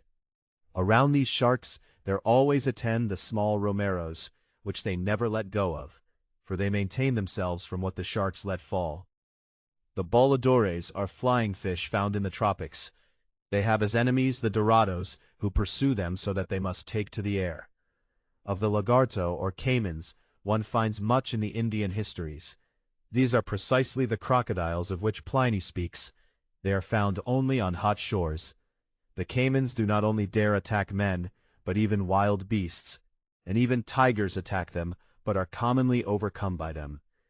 The Indians of Florida customarily wage war with whales, and catch them with ropes, at which it is greatly to be marveled that a single Indian brings in a whale as large as a hill on a line. This is how it is done. They take a canoe, and paddle up onto the whale's back. Then one springs nimbly onto its neck, and rides forward, waiting for the moment to thrust a stake, which he has brought with him, into one of its nostrils. These we call nostrils, where it breathes and blows out water. When this is done, he strikes it with a club, and pushes it well down into the ground. The whale acts up terribly, lashes itself back and forth, and drives the water up against the mountains. Sometimes it dives with a great rush, springs up again, and knows not what madness to resort to. The Indian sits like a rider on his horse, sits quite still, and to increase its pain further, thrusts yet another stake into the other nostril, which he drives in so well that he secures it, and thereby takes away the whale's breath. When this is done, that's what's happening. He springs back into his canoe, which he has kept towing along behind the whale all the while. Then he draws away from it with the canoe to the side, and lets the rope he has fastened to the whale run out far enough. The whale, when it has sufficient depth, rages and rampages, and is gradually drawn toward the land, where by reason of its great awkwardness, it soon lies still, and can come neither backward nor forward. Thereupon a great multitude of Indians arrive, every one wanting a share of the prize. They beat it to death, cut it to pieces, and divide its flesh. Of this, once it is dried, they make fine bread that can keep for a long time. In place of the enclosed seas that the lands of the Old World have, the Creator has blessed the New World with many standing waters, some so great that one may well call them seas, as in Peru, the great Lake Titicaca, of which mention was made above. Its water is not as sharp as sea water, yet it is so thick and turbid that it is unfit to drink. In it 2 kinds of fish thrive abundantly. One kind is called suches, which are very fat and yet of good flavor. The other kind they call bogas, which are more slender, but otherwise healthful. Water geese and ducks are to be found in uncountable numbers in this lake. Out of this lake comes yet another great lake, by name Parias. There are many porpuno there, a kind of pig that grows strong and fat at that place, from the totora, which comes from the lake and fattens cattle well. From the mountain of Arequipa spring various waters, at which one must marvel greatly, since no rivers flow into it, but rather out of it. And over and above all this, one cannot see that it has ever grown smaller in the course of a year, since these come from welling and flowing waters, to which rain and snow also contribute not a little. Lakes are so common on the highest peaks of the mountains. that one can scarcely find a few high rivers there that do not come out of a lake. The water in these lakes is clear, has few fish, and if any are nevertheless found in them, they are very small on account of the cold, and stay constantly in the warmer places. It is a wonder, then, that warm lakes are found there. At the end of the valley of Terape, near Potosi, there is a lake as round as if drawn with a compass. And though the land from which the water comes is of cold nature, the water is exceedingly hot. Near the shore one is accustomed to bathing, but when one comes to the middle of the lake, the heat is unbearable. In the middle of it the water bubbles up 20 feet above itself, which is the spring of the water. And though this spring discharges a great deal, one never sees it grow larger, and it appears as if it loses itself again, or has a hidden outlet. In the same way one also sees that the lake never grows smaller. In New Spain, and particularly in Mexico, there is a famous lake in which one finds two different kinds of water, as at Seeburg in the county of Mansfeld. One is salt seawater, the other fresh and sweet because of the rivers that flow into it. In the middle of the lake lies a pleasant rocky island, on which one has warm water baths that flow by themselves and are used for health. In the middle of the lake one has made arable land, which is strewn with various plants. On this lake stands the city of Mexico, though the Spaniards have filled up the whole course of the city with earth, and left only some streams that run in and around the city, and on these streams everything the city needs can be brought in: wood, herbs, stone, fruit from the land, and the like. This lake has very few fish, and they are brought from elsewhere. The region of Michoacán is called thus because it is very rich in fish, and besides this, there are uncountable lakes throughout the land, which cannot all be described, particularly under the torrid zone, far more than anywhere else in the world. As in other places, so also in India, there are great and various flowing streams, springs and waters, some of which have wondrous properties. At Huancavelica in Peru, where the quicksilver mines are, there is a spring from which hot water flows, but when it comes out, it turns into stone. Of this stone cliff, nearly all the houses of the said village are built. The stone is easy to work with iron, as if it were wood. It is also light to lift and yet lasts long. If a man or beast drinks of this water, it dies, for it turns to stone in the belly, as has been found true in certain horses. Just as the water turns to stone when flowing out, so it blocks its own passage, and is forced to seek other outlets and ways. And in some places it runs over as the stone grows. At the Cape of St. Helena, there is a flowing spring of bitumen or pitch, mention of which is also made in Holy Scripture, and which is much used by sailors. In the water bath called Baña del Inca, there is a channel from which boiling water flows, and right beside it flows a water as cold as snow water.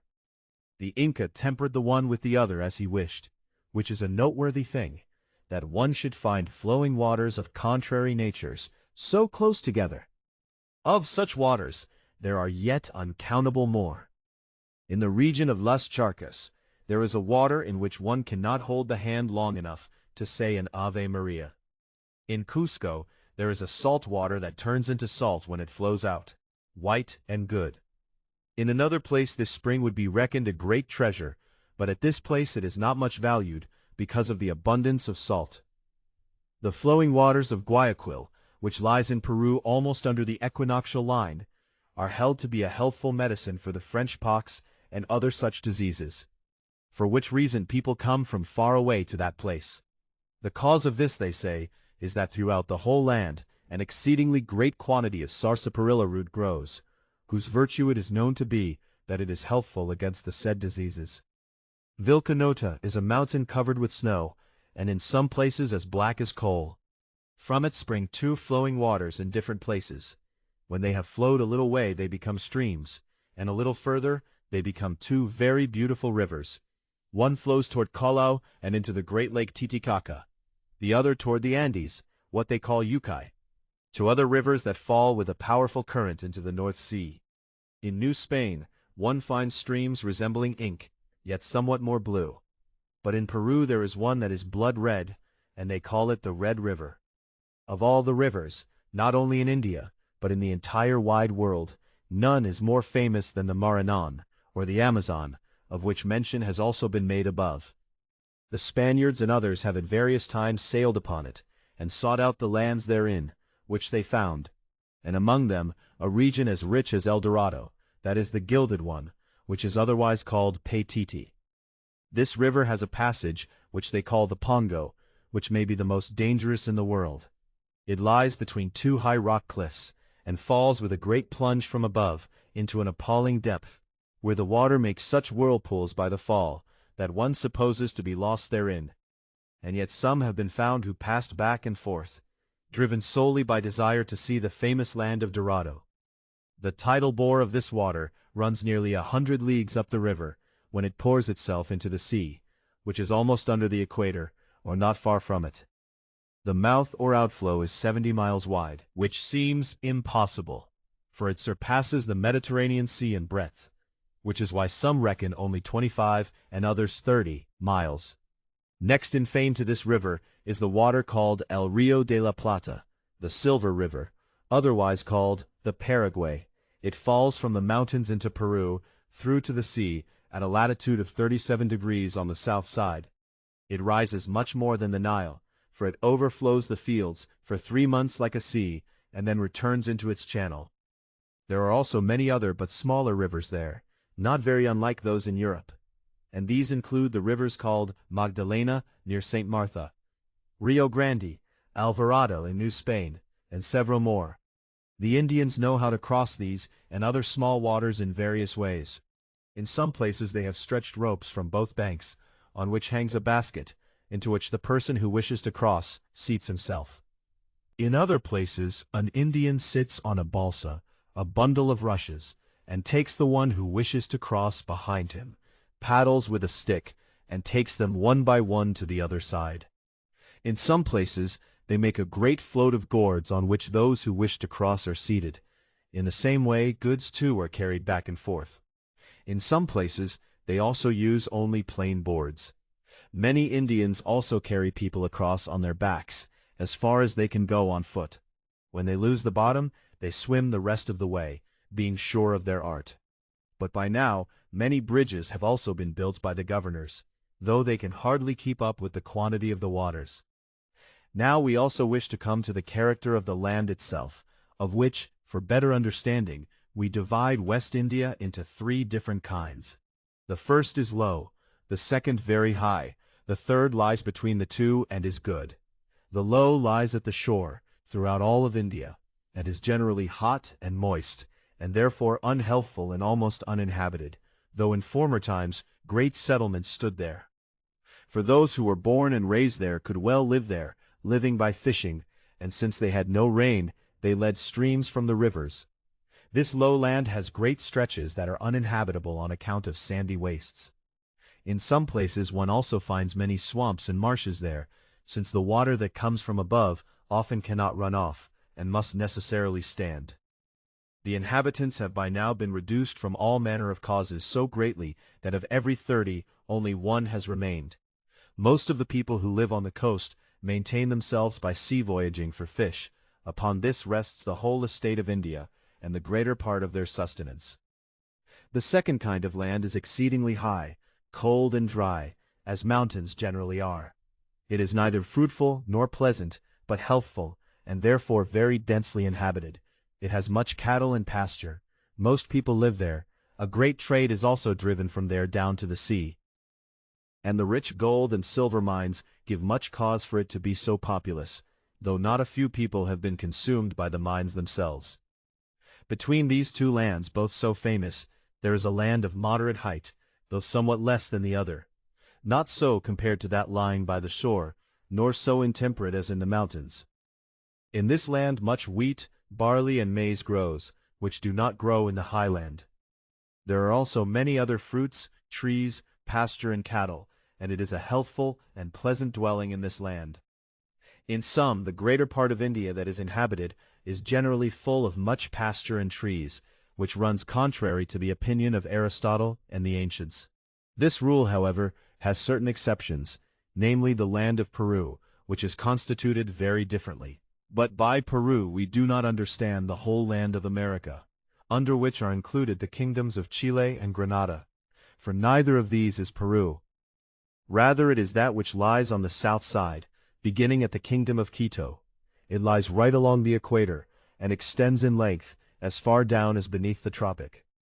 A space in length of 600 miles, but in breadth, including everything toward the Andes, generally 50 miles may be reckoned. This land is distinguished from all other Indian lands by certain properties, of which the first is that all the coasts of the said land have only one wind, one that does not commonly blow in the torrid zone, save only the south end, and the south-southeast wind, which, although it is elsewhere the most unhealthful, melancholy, and stormy of winds, is on the contrary at this place friendly, pleasant, healthful, and refreshing, and indeed so plentifully that one may ascribe to it alone that the coast is inhabited at all. Moreover, it never rains, thunders, hails, or snows on this coast, which is greatly to be marveled at, particularly since not far from the shore there are powerful downpours, and great snows fall. And thirdly, although the two ranges of mountains are equal to one another and lie at the same height above the pole, yet only one range has many trees, rain almost throughout the year, and is very hot there. On the other range, however, the opposite is found. It is bare, cold, and desolate. To explain this better, one must note that Peru is divided into three parts, cut like long, narrow strips, namely into flatland, mountain, and Andes. The flatlands are at the seashore. The mountains are all hills with some valleys. The Andes are savage and raw mountains. The flatland is roughly 10 miles wide, more or less in breadth. The others, each about 20 miles. In their length, they extend from north to south. In breadth, from east to west. On the flatland it never rains, because it has at the coast no thick vapors powerful enough to stir up rain, but only plain and light moisture that does not turn into rain, but only into fog, which is then carried by the winds over the mountains. There one therefore needs no roof tiles, for the fog is not so thick that it makes things wet, but merely lays down a little damp, and they spread a thin layer of earth over it, which is roof enough for them. In the Andes, it rains nearly the whole year, though it is mostly clear there. The mountains, however, which lie between these two, have rain from September until April. The other months are clearer and brighter, when the sun is furthest away, the opposite of what one finds at the flatland, when the sun is nearest, as has already been noted above. In these mountains and lands they have uncountable numbers of vicuñas, mountain goats or chamois, item guanacos and pacos, which are a kind of load-bearing or pack animal, and partridge, particularly in the Andes. There are apes and sea cats, which are very handsome, as well as very many parrots. And there too grows the herb coca, of which the Indians make so much and prize so highly on account of its virtues. When one passes beyond the region of Collao, one finds the Charcas, which has already fruitful and warm valleys. There too one sees desolate and monstrous mountains, in which there are such rich ore mines as there have been at no other single place in the whole world. New Spain surpasses all other lands in fruits and cattle, save only that Peru has much wine, which grows there freely and well, since it has warm valleys, and alongside the vineyards, water channels from which the stalks are commonly watered. Wine, on the other hand, is never properly ripened in New Spain, because in July and August it is always used to rain. The peoples of the islands of Lobos support themselves with sugar loaves and ox hides, and have also much cinnamon, cassia fistula, and ginger. From there too comes excellent and handsomely grained timber, good for building and other purposes, item Brazil wood. All the uncountable islands lying in that region are very beautiful and pleasant to behold, for they are clothed through the whole year with green trees and meadows, so that one does not notice winter there, which happens because of the daily moisture and heat that comes from the torrid zone. Yet this land has few inhabitants on account of the thick forests, swamps, and soft ground. But the greatest cause is that few people escaped when these lands were first conquered, since the Spaniards then killed almost all of them, and now must make use of Moorish slaves for their service. On account of the great fertility and richness of soil, these islands produce neither grain, wine, nor olives. Everything is smothered by the abundant grass and excessive foliage. But if there is any land in all of India that resembles Spain and other lands in Europe, it is the kingdom of Chile, which removes itself altogether from the order that the other lands follow, and extends below the torrid zone and the Tropic of Capricorn. It is by nature fruitful and cool, has all kinds of fruits, grain, wine, pasture, and cattle. The climate is healthful, temperate between hot and cold. It has natural summer and winter. Pure gold is also found there. Yet it is nevertheless poor and thinly inhabited on account of many wars. Here it is well to note that in all of America, whose limits are by now generally known, one has knowledge of the greater part of it only on its outermost edges. Thus the region between Peru and Brazil is not yet known at this time. Some suppose it to be a drowned land, full of swamps and soft ground. Others say, on the contrary, that there are fine kingdoms there, and point to the Paititi, the Dorado, and the Cesares, and say that many wondrous things are there. In sum, one cannot yet rightly know what in America is inhabited and what not, only the outermost parts, as Peru, Brazil, and where the land grows narrow near the river Rio de la Plata, and from there toward Tucumán, which runs round about toward Chile and Charcas. East and west now certainly encounter one another, and make a round circle about the whole world. But the lands in the New World have not all yet been found, just as one has also not yet reached the borders of the discovered lands, nor the inward territories.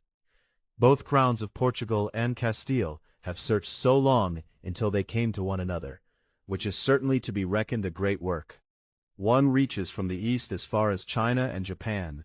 The other, batch 4, printed pages 17 to 24, scanned pages 41 to 48, but from the west as far as the Philippines, in which the city of Manila on the island lies some 80 or 100 leagues away, and it is highly to be marveled at that these two places which are so far from one another are reckoned a whole day apart, for when it is Sunday in Manila, it is Saturday in Mexico, and so, throughout the whole week those in Spain and China are always a day ahead, while those in the Philippines are a day behind. To prove this, those who sail from the west toward the east gain a day, because the sun rises early for them, but those who sail from the east toward the west lose a day, because the sun rises late for them.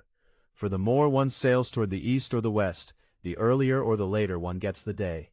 In the Indies, which lie toward Spain, they lose more than 6 hours, so that when it is midday in Spain, day is only just beginning in Peru, and when it begins to be day in Spain, it is already midday there. The proof of this we have found from solar and lunar eclipses.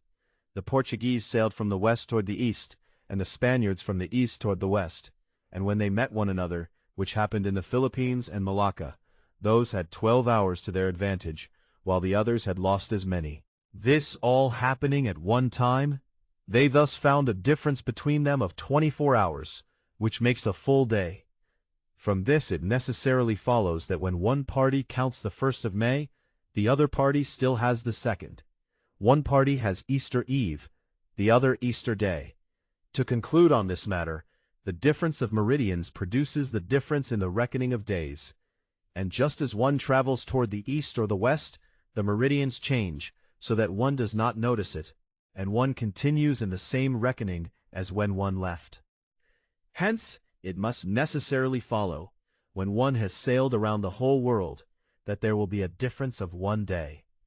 One finds in the New World, as well as in ours, volcanoes, fiery vents and sulfur mountains. Such is the mountain at Arequipa, which is immeasurably high, and almost everywhere full of salt, 2 days' journey to climb. Yet no particular fire is found there worth speaking of, save only that the Indians, when they were still heathens, sacrificed there and sometimes burned incense. Near the village of Los Angeles, of the Angel, there is also an exceedingly high mountain. Its circuit encompasses 30 miles. Out of this mountain nothing comes, save that at certain times a smoke comes out, as thick as a bolt, which afterwards spreads out like a great cloud, and then disappears. Shortly after it turns into a thick cloud. With it a great deal of ash commonly comes out as well. but so far no fire has been seen to come from it. Yet there is fear that one day fire may follow from it and consume the land, which is the finest in the whole kingdom.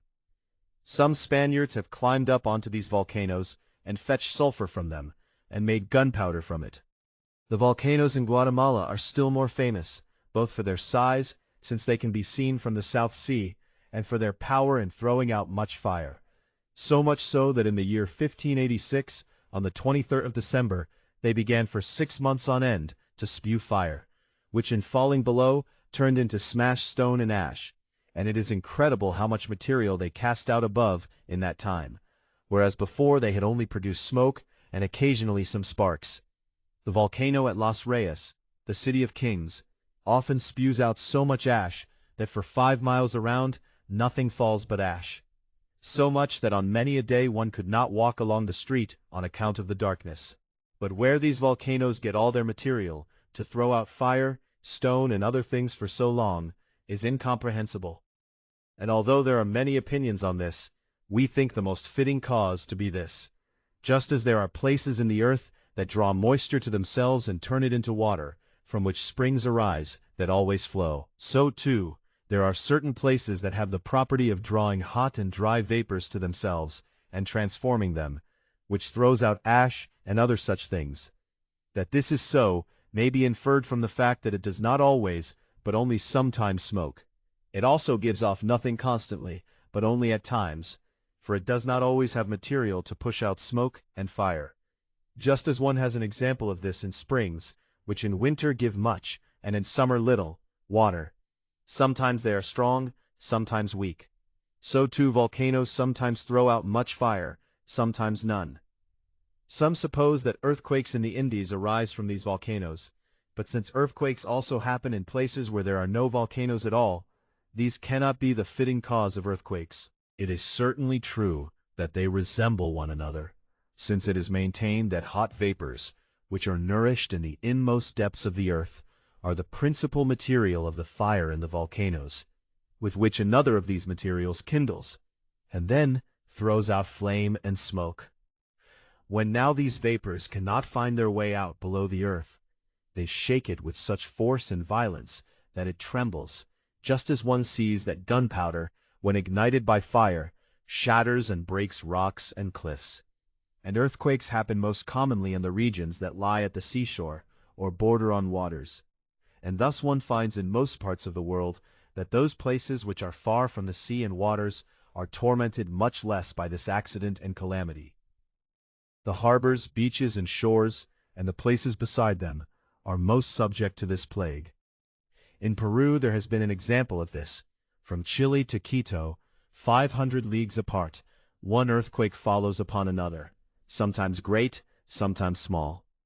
And on the coast of Chile at one time there was an exceedingly great earthquake, which overturned whole mountains, blocked the flowing waters so that they turned into lakes, destroyed cities and villages, killed many people, and caused the sea to run several leagues over and drive the ships far from their proper place onto dry land, all of which was dreadful to behold.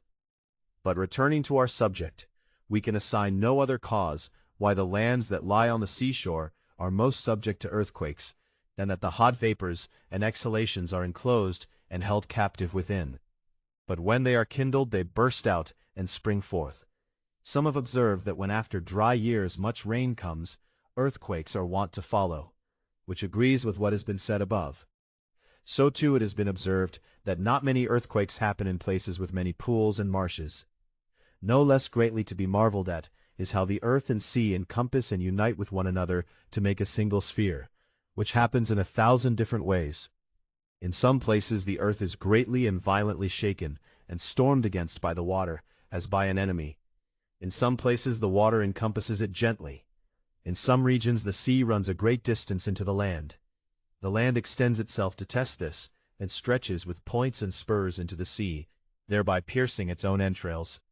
In some places one element ceases, and the other gradually begins to give way to it. In some places both, when they come together, have an immeasurable depth, where one often cannot find bottom at 70 or 80 fathoms.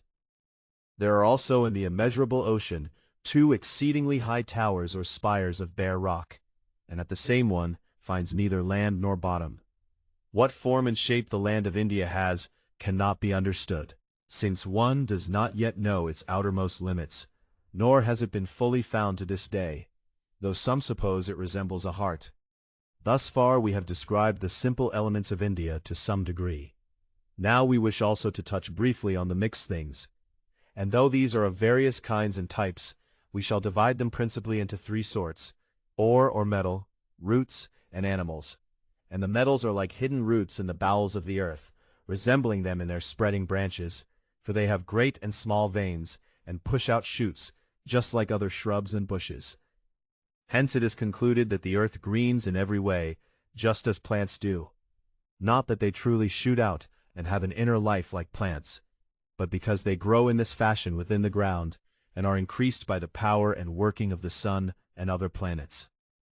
Just as ore is a hidden plant of the earth, so such a plant is nothing other than a living creature that stands fixed in one place, and has its life from the nourishment that nature imparts to it. So we find that barren and infertile ground is a nourishment for ore. Fertile earth brings nourishment to plants, plants to animals, plants and animals are a nourishment for men.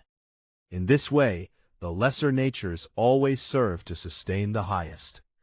What is not perfect is subject to what is perfect.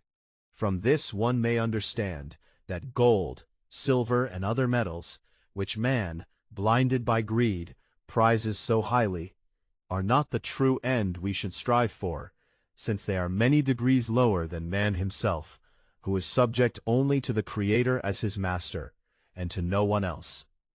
Now, coming first to the metals, none is in greater use among men than gold, which Aristotle holds to be the measure of all things. And though it is a single thing in nature, its power and working reaches everywhere. For gold is food, clothing, house, wagon, horse, and everything that man needs.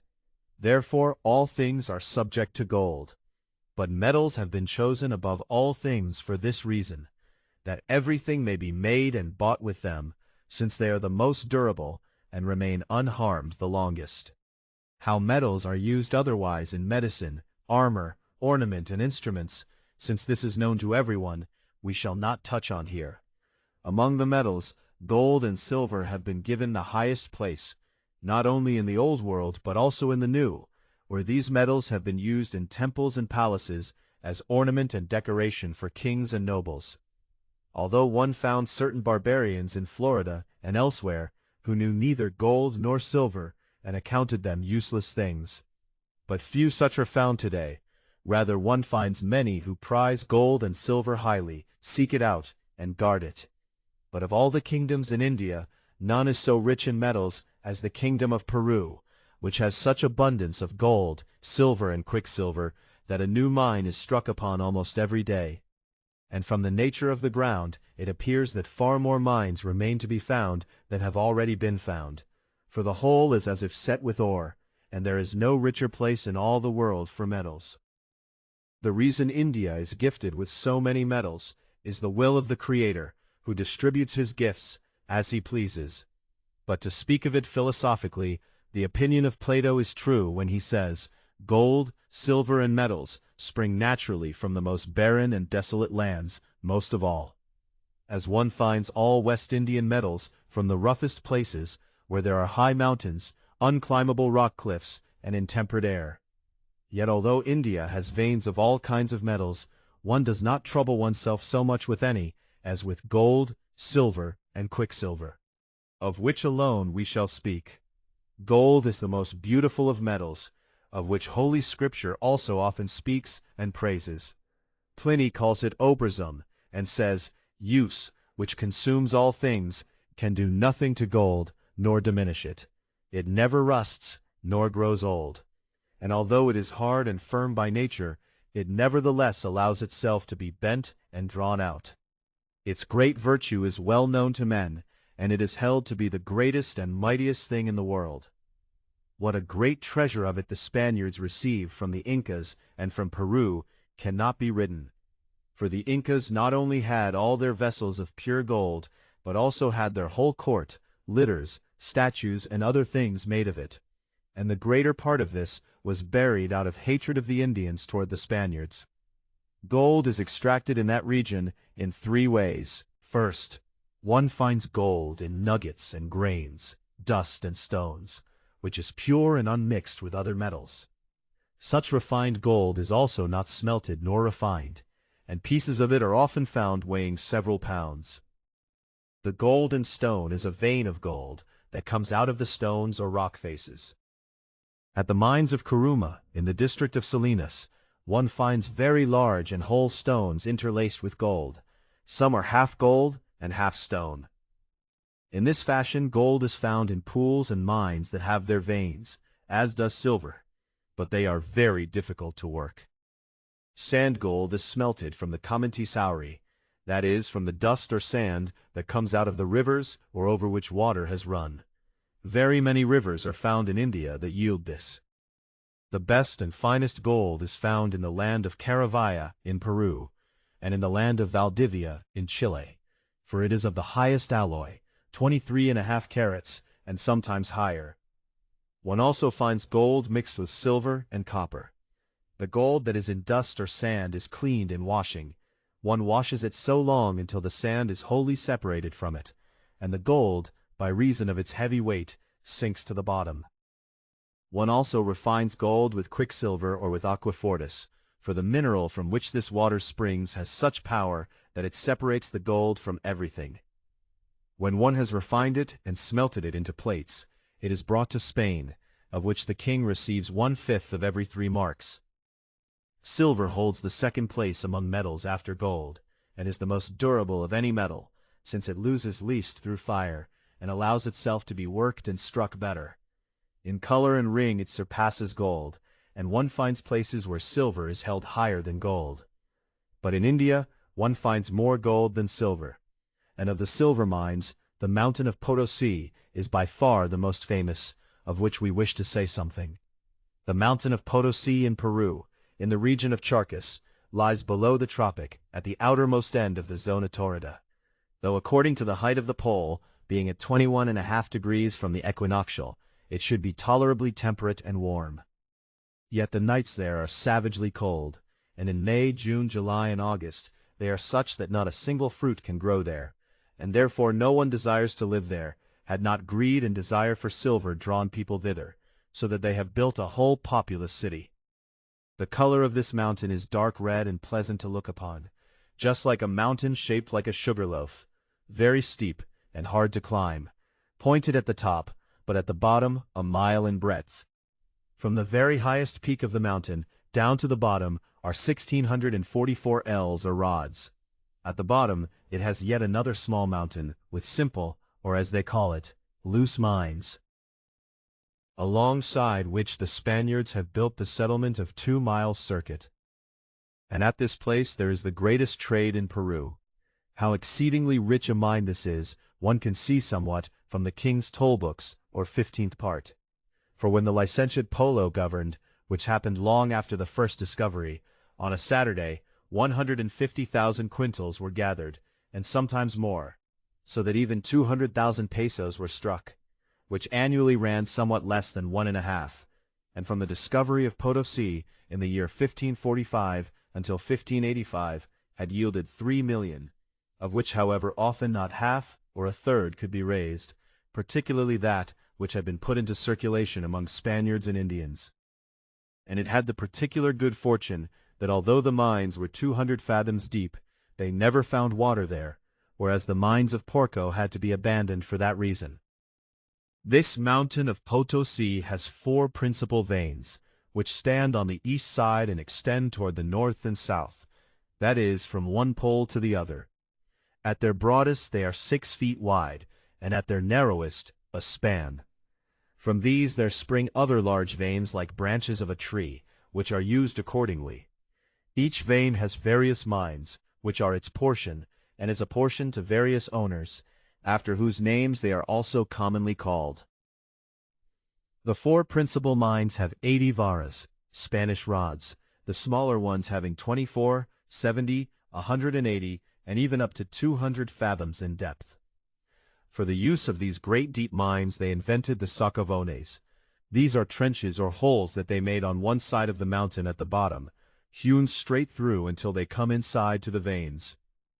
Now although the mines are so deep, one must yet walk 6 times as far around before one reaches the very root of the mountain.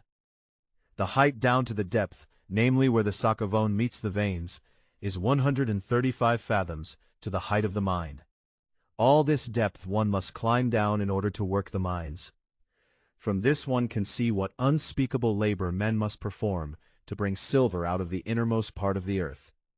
To this belongs also that they perform their work in constant darkness, and cannot know whether it is day or night.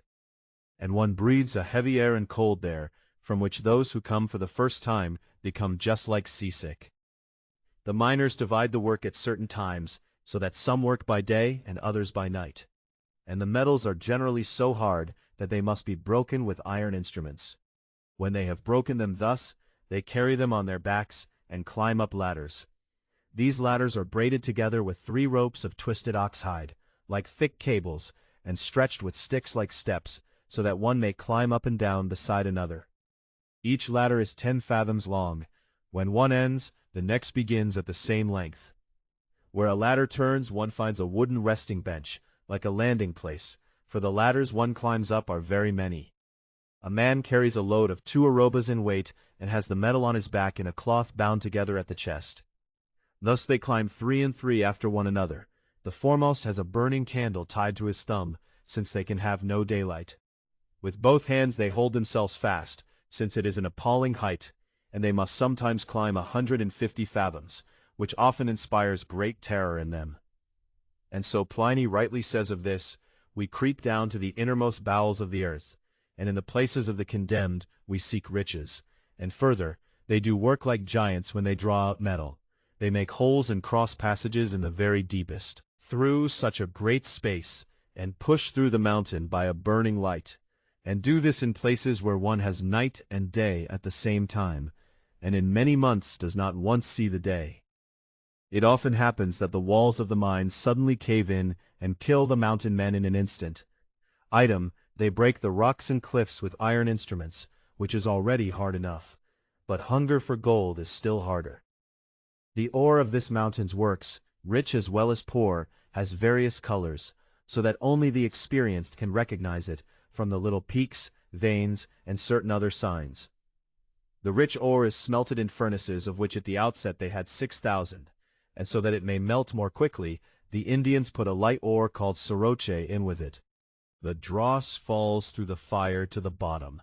The lead smelts with the silver, which rises above the lead until it is refined. The longer it is refined, the better.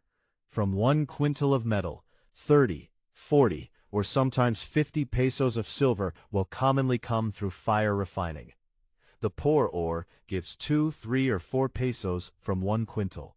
This metal is generally dry, and at the outset it was extracted in vain and accounted worthless, until quicksilver was discovered, which by means of a hidden power refined silver very well.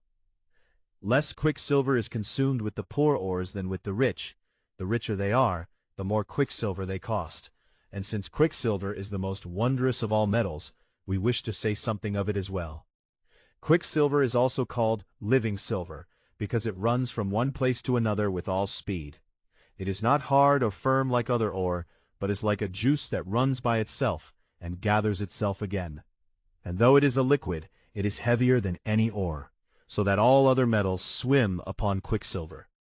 Though Pliny maintains that gold alone sinks to the bottom, which may well be, since quicksilver by its nature encompasses gold and hides it within itself, and this is its foremost property. Wherever it merely touches gold, it runs straight to it, holds fast to it, and brings it so hard together with it, that it strips bare the gold and drives off the other metals with which it had been mixed. Therefore, those who fear quicksilver use gold as a protective, for the smoke of quicksilver is a deadly poison.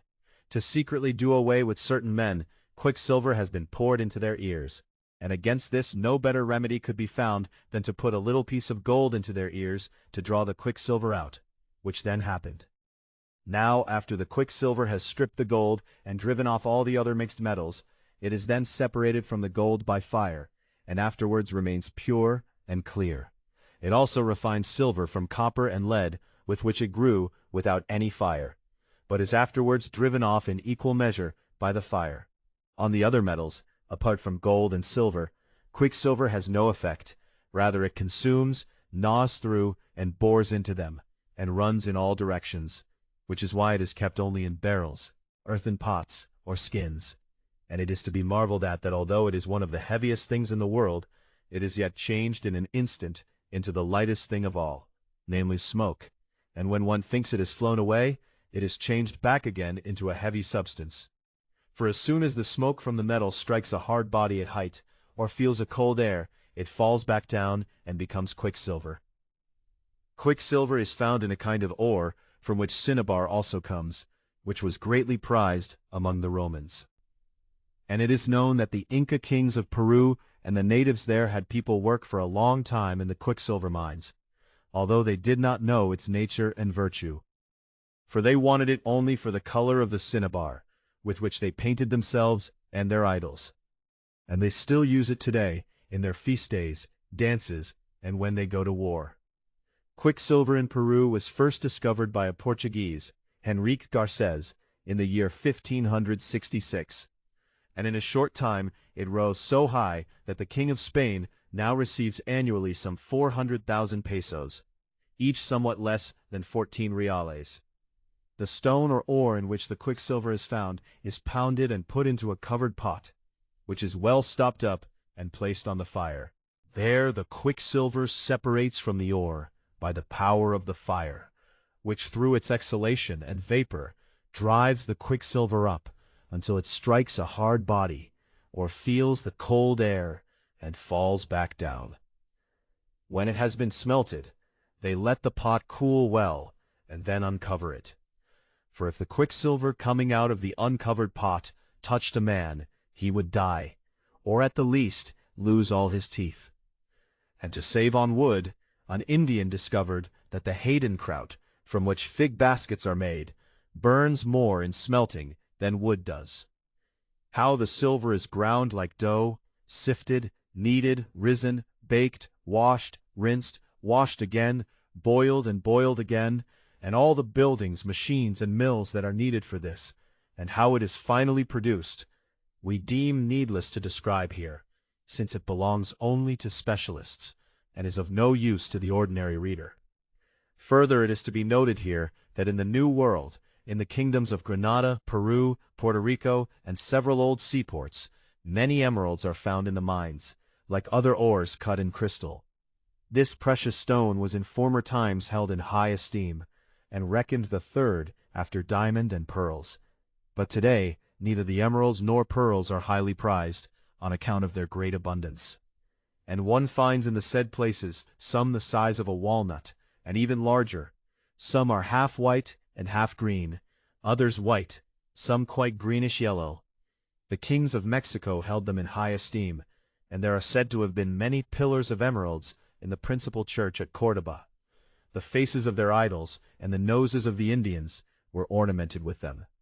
Holy Scripture praises the emerald as a precious adornment, and numbers it among the precious stones of the high priest, and also among others, with which the walls of the heavenly Jerusalem are adorned. In a voyage of the year 1587, 2 chests of emeralds were brought out of India, each weighing at least 4 arrobas. One also finds many pearls in India in various places, though they are to be found mostly on the South Sea near Panama in the Pearl Islands, and those by the river Del Hacha of the Hatchet are held to be the best for their quantity and quality, and a single one is sometimes valued at many thousands of ducats. The divers who fish them have great hardship with this, for they must often crawl 6, 9, even 12 fathoms under water to seek the oysters, which commonly lie fast beneath the rocks and sea cliffs from which they must be torn. Added to this, the sea water in that place is very cold, and therefore hard to endure. Yet harder still is that one must often remain under water a quarter or even half an hour to seek the oysters. So that such divers may hold their breath long, they eat little, and almost entirely dry food. They are also chaste and temperate, which the nature of the pearls requires. One finds them everywhere in such great abundance that in the year 1587, 18 marks of pearls were brought for the King of Spain, and 3 chests full besides, and for private persons 1,264 marks, and 7 large pots full besides, which in former times would have been reckoned a fabulous tale. Now we also wish to come to the plants, and show first which ones grow only in India, then proceed to those it has in common with Europe. And since plants were chiefly created for the sustenance of man, of which bread is the foremost, let us say something first about the bread of the Indians. And almost in all the voyage accounts, maize is described, called elsewhere Indian wheat and Turkish corn. And as wheat and grain is the most common thing in our world, so too in the New World, maize has been the foremost grain, and still is, which one finds in almost all the mainland lands, as in Peru, New Spain, the New Kingdom, Guatemala, Chile, and so on. But in the islands, Cuba, Hispaniola, Jamaica, St. John, no one knows that it was ever used, as they still today have mostly yucca and cazavi. Maize gives somewhat less in power and nourishment than grain, is larger and harder, and produces much blood. Those who first take it too abundantly and in excess become full of swelling and mange. It grows on a stalk. Each has its coarse kernels, and nearly in the 700s on one stalk. They are not sown, but planted. They are of 2 kinds, one coarse, the other small and dry, which they call maroche. The leaves and green stalks of maize make excellent horse fodder. When dried, they may also be used for hay and straw. In these lands, one is accustomed to water the cattle before they eat maize, for if they first ate maize, it swells up in them, and they get a cough, which wheat also does. The Indians commonly eat maize cooked. Some make bread, cakes, and tarts from it. The most distinguished eat it roasted, since it is the most healthful, does well by the kidneys, produces little urine, and is of better taste than roasted or fried peas. They also make their drink from it, at which they get more drunk than on natural wine. They bite the maize kernels until they begin to sprout, then they burn them in a particular way, which becomes so potent that it quickly lays one low and makes one senseless with drunkenness. When the maize is still tender and in the ear, the Indians and Spaniards eat it as a delicacy, either roasted or cooked with milk. They also use the little cobs or buttons of maize, which are very fat, in place of butter and oil. In some places in India, one uses the bread cazavi, which one cuts to small pieces from the large root yucca, rubs and presses out the juice, which is a deadly poison. The rest looks like a large thin tart, but has no taste by itself, yet it is healthful and gives good nourishment. When one wants to eat it, one must first soak it in water or broth, since it is hard and rough, but when one soaks it in milk or honey broth, it does not absorb it the way bread of grain does. It keeps well, and is used on the sea as twice-baked bread, and is carried to many islands, St. Domingo, Cuba, Puerto Rico, Jamaica, and others, since in those islands no maize or other grain grows, or when one plants it, it thrives very badly, because it sprouts unevenly, and one ripens sooner than another. In the high mountains of Peru, and in the region of Callao, since on account of the contrary excess of dry and cold air, no maize, cazavi, or yucca grows there, they use for bread the root papas, which are as large as an earthen pot, and have few leaves. When they pull them out, they let them dry well in the sun, then break them to pieces, and make the food chuno from them, with which a great trade is driven, and which is also carried to Potosi. They are also accustomed to eating them boiled, while green and roasted. And there is another kind of papas, which they plant in hot places, and make the food locro from them. In the Philippine Islands, and in China they use rice for bread, and in Peru and Chita they make a drink like beer from it.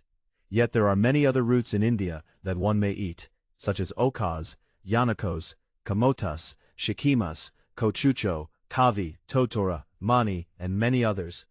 Some of these have been brought into Europe, particularly the batatas, which are eaten as a tasty thing.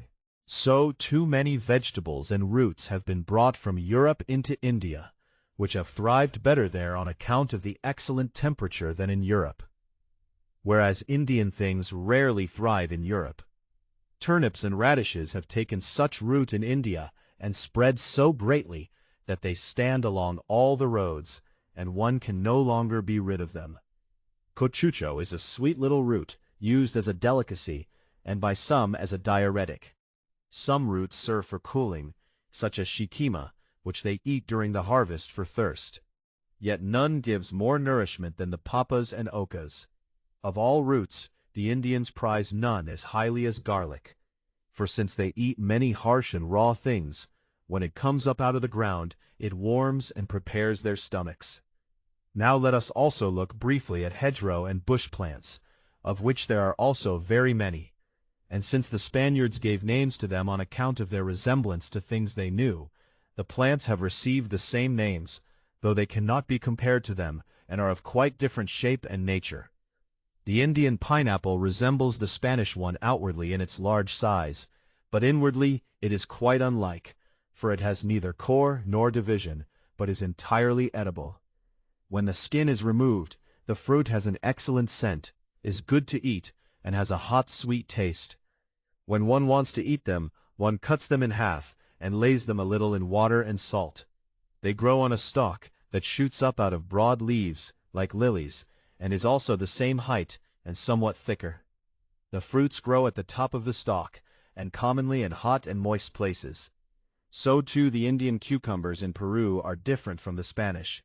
On the shore they are not green, but white or yellow, are also not prickly or round but flat.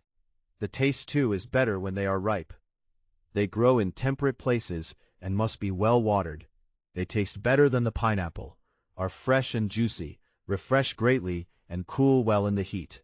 Frutilla is a fruit in Chile with a pleasant cherry flavor. It grows on a little tree, or on a plant that spreads out along the ground lengthways. It stands like a mulberry, but is redder. They grow in the field by themselves, and are also sometimes propagated, like other garden herbs, on little stems. The fruit called plums grows on proper trees. They are not much like ours, and of various kinds and shapes. Among them those in Nicaragua are red, small, and better tasting. They are very healthful, stimulate good appetite and desire to eat, which is why they are customarily given to the sick.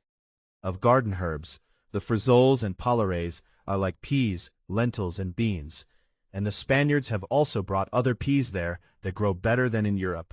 As too, the melons in the valley of Ica in Peru grow so well that the root becomes as thick as a tree or shrub, and lasts several years.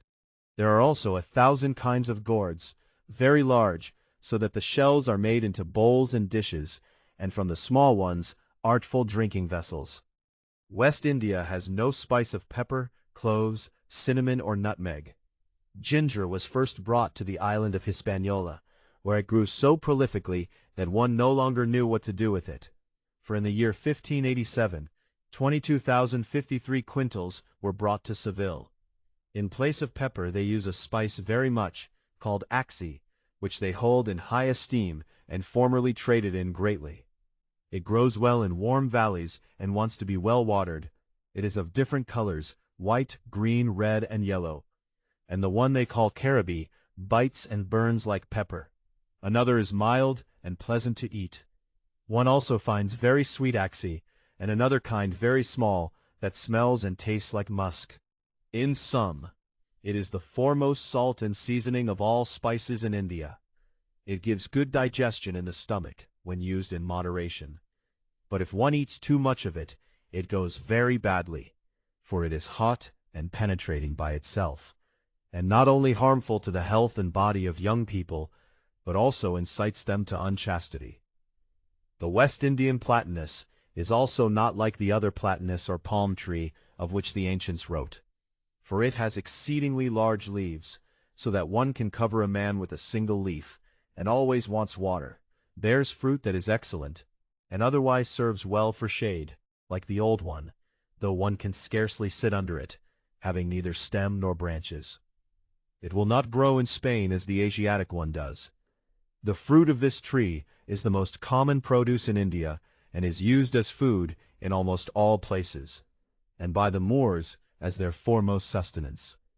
But the whole tree serves neither for firewood nor building timber, since they are hollow and of thin substance. The leaves, however, are useful to write upon.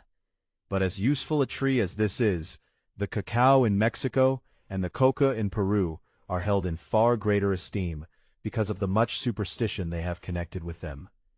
And cacao is a fruit, somewhat smaller than an almond, though larger. Roasted, they have a good taste. Great trade is driven with it, and in some places it is used in place of money and given as alms to the poor. They also make from it the drink chocolate, which they present to strangers as a special gift, prepared with a particular mixture, hot, fresh, and with much spice. They also bake cakes from it for the chest, stomach, and cough. But whoever is not accustomed to this food and drink from youth receives no particular pleasure from it. The tree of this fruit is of a middling size and handsome shape, has a crown of branches, and is so tender that they always set a larger tree next to it so that it is not burnt by the sun's heat. And this is called the mother of the cacao. Coca is a small leaf that grows on a tree the height of a man. It is cultivated in exceedingly hot lands. They get fresh leaves every month. Because of their tenderness, they need to be well handled in picking. They are packed very neatly in narrow long baskets, transported by sheep, 4,000 baskets at a time. And such great trade is driven with it that annually, in Potosi alone, it brings in more than 500,000 pesos, with each basket being sold for 4 or 5 pesos in cash. They hold the coca in their mouth, chew it, suck out the juice, and swallow it, and it gives such strength that when an Indian has a handful of this coca, he can make a double day's journey. They also mix it with ground bones or lime, which they say is very useful for them. They use the leaves as money, exchanging and bartering for everything they need. The Incas held it as a royal food and sacrificed it to their gods. No man of the common people was allowed to use the coca without permission of the Incas or the governors. The Indians spend much time and effort on this plant. Many also lose their lives over it when they come down from the cold mountains to tend and cultivate it. For which reason it has often been proposed to eradicate this plant of cocas and abolish it entirely, since the power of coca of which the Indians boast is held to be mere superstition and imagination. Maguey is the wonder tree, since it produces water, wine, oil, vinegar, honey, syrup, thread, needles, and many other various things of that kind. The Indians in New Spain and Peru, where it also grows, set great store by this tree. Each one commonly has one planted near his dwelling for the use of his life. Otherwise they grow in the field, wherever one sets them and tends them. They have broad and thick leaves, which come to a sharp point at their ends, which one can use in place of a darning needle. The points they pull out, they use them for sewing needles, and when they pull them out of the leaves, a hair comes out with them at once, which they use in place of a thread. They cut open the trunk while it is still young, leaving a hollow in the tree from which a juice like water draws out. It is good to drink, fresh and sweet. When boiled it is like wine. When left to stand, it makes vinegar. When boiled near the fire and clarified, it yields honey. When only half cooked, it gives a syrup that in flavor surpasses grape syrup. One can collect several measures from a tree per day. It serves well for keeping fire, for it holds a fire like tinder and lasts a long time. Tunal in New Spain is also a wondrous plant, now well known in Europe. At first it is a single thick leaf, from it comes another, and so on to the end. But when the leaves push out, the lower ones grow thick and coarse. They almost lose the shape of leaves and become shrubs and branches, which grow quite prickly, rough, and misshapen, which is why in some places they are called cardones. The tame ones bear good fruits like figs, of which there are 2 kinds, red and white, but the wild ones bear no fruit. And one finds other tunales that do bear tune as well, but are held in still higher esteem, for they bear the grana or cochineal, which grows beneath the leaves and is covered with a thin skin. The Indians know how to pick off these little worms very nimbly. This is the famous cochineal of India, with which they dye fine grana. Before selling them, they first let them dry. They are of very high value, for the arobe of this cochineal or grana is worth many ducats, so that in the year 1587, 5,677 arobes of grana arrived in Spain, which made 253,759 pesos or reals of 8, and similar income comes in almost every year. With the grana is also traded anil, or indigo, which is made from a plant, likewise as merchandise, and is used to dye cloth, and yields an unspeakable sum of money. Algodon, cotton or tree wool, grows on small and large trees in husks resembling caps and hairnets. It thrives very well in hot lands, particularly on the seashore and in the lowland grounds of Peru, China, and other places. Some is thick and coarse, some also soft and tender. They dye it in various colors and make all kinds of clothing and goods from it, as one works with wool in Europe. Meme is a fruit a little larger than a peach, with 1 or 2 stones inside. The fruit is somewhat firm, partly sweet, partly sour. They have hard shells. One also makes a costly confection from them. The trees on which they grow are large and of handsome shape. Guayavas is another tree, with insipid fruit, full of hard seeds. They resemble little apples, stink, and are unhealthful, and are therefore of no account in India, although whole mountains of them exist on the island of St. Domingo. But in Peru they are not of bad smell, but of good taste, easy to digest, and healthful to the stomach. Pato is a well-shaped large tree with many branches. It bears a fruit like a large plum, hot and tender. Inside it has a fairly large stone, the rest being a sweet fruit with a taste like butter. In Peru the patos are large with hard shells that one removes entirely. In Mexico, however, they are mostly small, thin-shelled, and like apples, healthy and somewhat good to eat. Chicos apodes are Indian quince apples, but sweet in eating and surpass all Spanish fruit. They are served at banquets and grow in hot places. Anzonas is the size of a pear, somewhat oblong and open at the top. The inside is soft like white pulp, full of black seeds, and of a good, pleasant taste, yet not to be compared to the previous one. Capolis are Indian morello cherries. They have likewise stones and seeds, though somewhat larger, and of a sweet taste. In sum, the trees and fruits are very many, of which we shall mention only a few more. Cocos are likewise, by way of comparison, Indian great and strong palms or date trees. They bear a fruit also called cocoa, from which drinking vessels are made that are said to be good for detecting poison. When the innermost fruit is dry and ripe, it is like a cheese to eat. On the tree it looks like milk, and one drinks it for pleasure and refreshment in hot weather, since it is very cooling. The tree bears fruit every month, one after another. They are of the size of half a melon. But the kind found in the land of Chile, called coquillo or little flask, is better than the previous one, also smaller and rounder. There is also a kind of cocoa from the Andes, whose innermost fruit is not held together. Instead, one finds there a quantity of seeds like almonds lying within, like seeds in a pomegranate. These almonds are 3 times larger than the Spanish, but in taste they are somewhat coarser and oilier. One uses them in vinegar as a delicacy, and for marzipan and the like. They are so hard that one can scarcely crack them with a stone when one wants the fruit.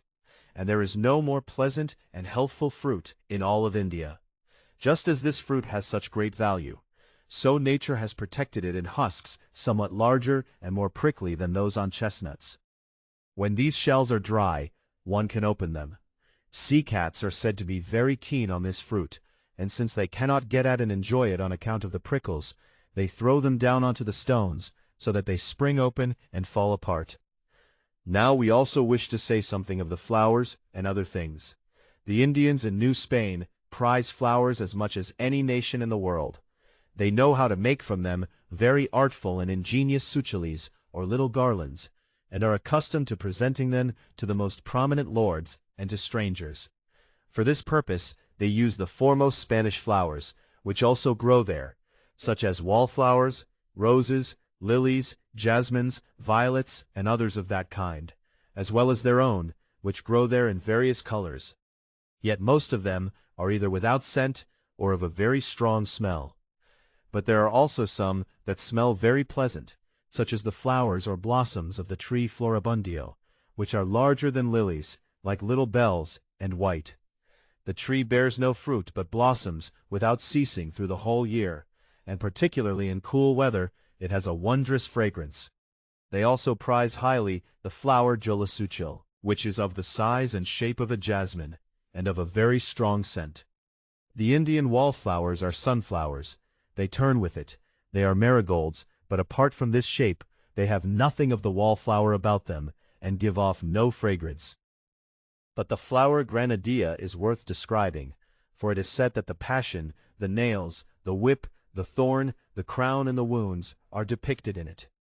Yet the fragrance is very pleasant, and the fruit of it may be eaten and drunk. It serves for cooling, and is very sweet. Albahaca, though it is not a flower but a herb, they plant it nevertheless for pleasure and scent in their gardens among the flowers, and have grown so much of it that it is quite wild. The Indians are accustomed, in their festive games and dances, to carry flowers in their hands, which their kings and great lords held to be a mark of splendor, which is why one sees their ancestors painted with flowers. Now let us also mention the foremost things that serve for medicine and in the apothecary, of which the first is the balsam. But the balsam that is brought from the West Indies is not the true one, or equal to that which comes from Alexandria or Cairo, and which in former times was found in the Jewish land. The two trees are unlike one another. The one in Palestine is small, and described as being like a vine, hence the place Engadi was named for its resemblance to a vine. But the tree in India from which they get the balsam is the size of a pomegranate tree and bears no resemblance at all to a vine, although Strabo also describes it similarly.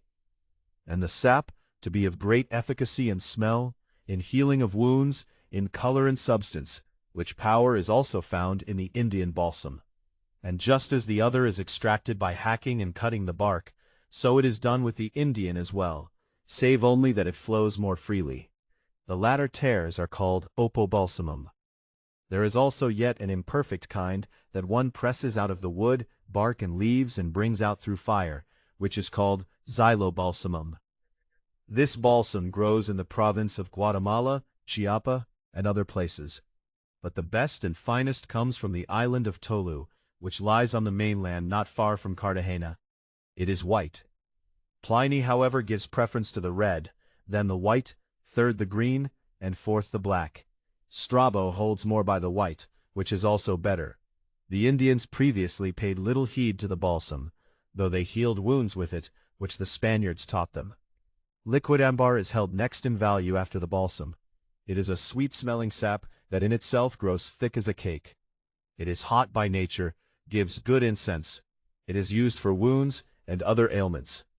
There are also many other saps, gums, and aromatics there, such as avime, copal, and suchicopal, which have the same effect as storax and frankincense, and a pleasant fragrance.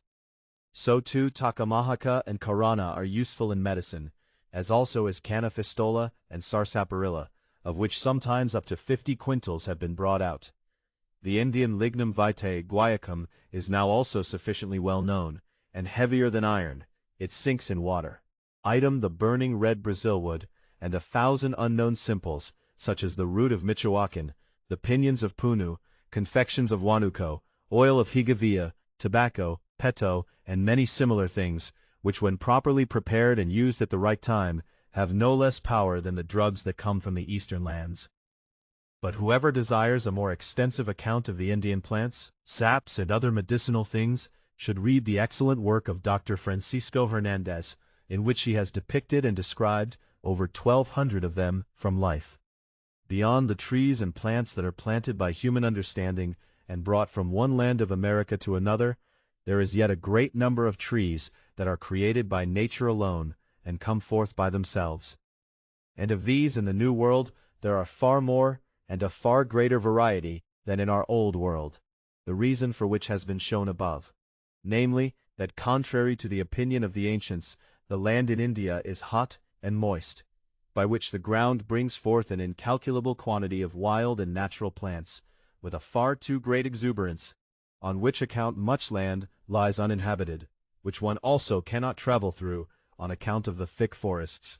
Indeed, it has often happened that in 6 days they could travel only 1 league, and in some places had to climb right over the woods.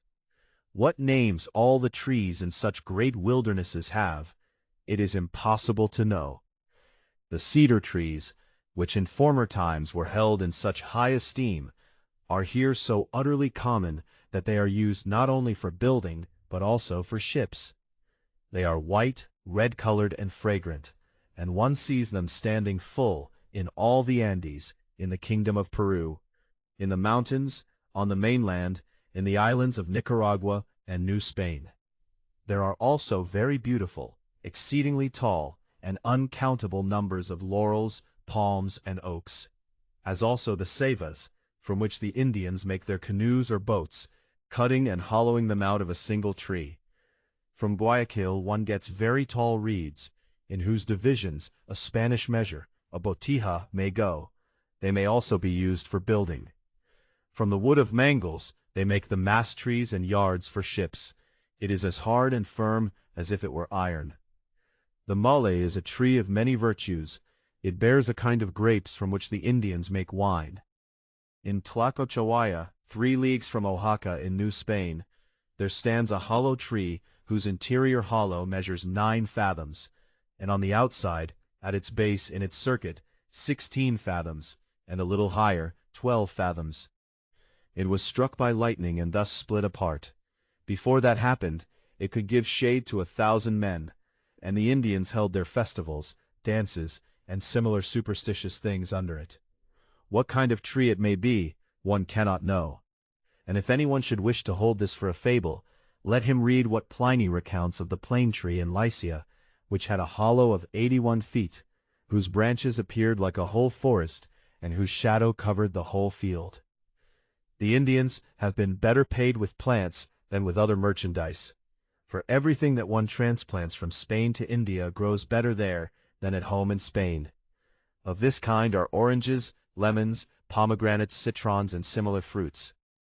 On the other hand, one also finds things there that are not as good as in Spain: wheat, barley, garden herbs, peas, beans, lentils, cabbage, radishes, onions, garlic, parsley, turnips, spikenardi, and the like have also been brought in, though one thrives better than another. One finds in some places whole forests of orange trees that grew there by chance, for the fallen oranges that lie scattered there rot, from whose seeds these forests at last come. The exceedingly hot and moist land contributes to this, which must have and promotes these fruits. Figs also thrive abundantly, as do apples and pears, but cherries not so well, nor the stone fruits, almonds, walnuts, and hazelnuts. So they still lack the fruits of the forest, such as acorns, chestnuts, and the like. In Peru and Chile there is now good wine growing, which they first learned to plant, and it improves daily, though in some places no rain comes, but it is watered only by the water channels. Yet the wine is none the less very dear, a botija costing up to 6 ducats, whereas the Spanish wine costs 4 ducats. At the city of Cusco one finds grapes through the whole year, which is indeed wondrous, since trees are found there that on one side bear for half the year, and on the other side for the other half. The Indians previously had no silk, which now flourishes in New Spain, since the mulberry trees thrive well, particularly in the region of Mixteca, where silkworms are raised and good silk is produced. They also make taffeta, damask, and satin there. Fine velvet, however, has not yet been produced. The sugar trade also greatly increases now, and is strongest in the island of St. Domingo. There are also olive trees in Mexico and Peru, but they make no oil from them, rather they use them for eating. And it is thought that the oil would cost more to press out than it would benefit. Therefore, they bring oil from Spain. And so we shall close this subject of plants, and say something of the animals. One finds in India 3 kinds of animals. One part the Spaniards have brought in, the second part are similar to Spanish animals, the third are the native Indian animals. The first kind brought in by the Spaniards are deer, mostly without antlers, cattle, goats, swine, horses, asses, dogs, cats, and the like. The small livestock, also the sheep, has increased greatly on account of the good pasture, so that the cloth trade has now risen considerably.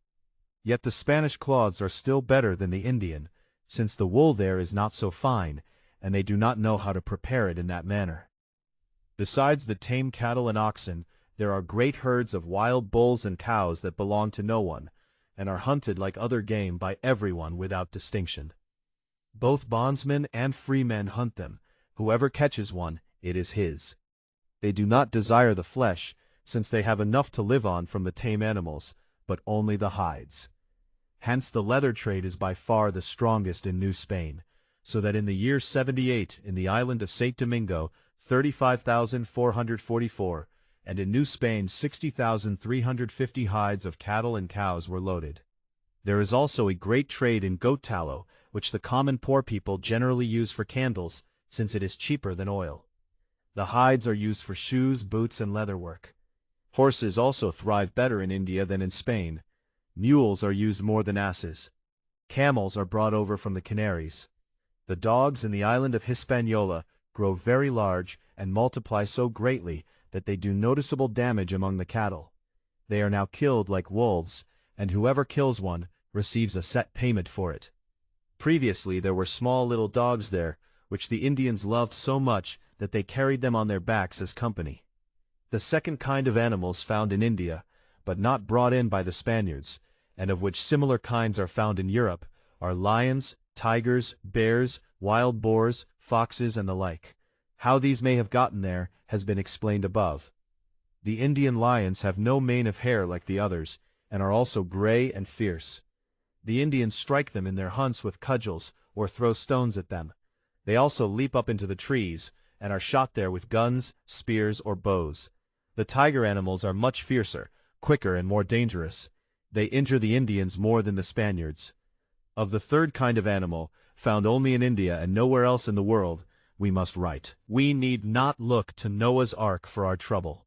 Nor would it have been needful to keep every kind of animal if they afterwards had to be newly created.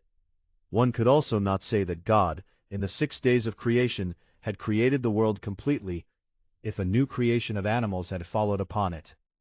But if it is said that all the animals mentioned were preserved in Noah's Ark, then it must follow that just as other animals came to the New World, so too those found nowhere else in the world must have come from there. But if that should be so, the question arises further, how this may have happened, that none of that kind remained here, and that such remained only in the places where they came.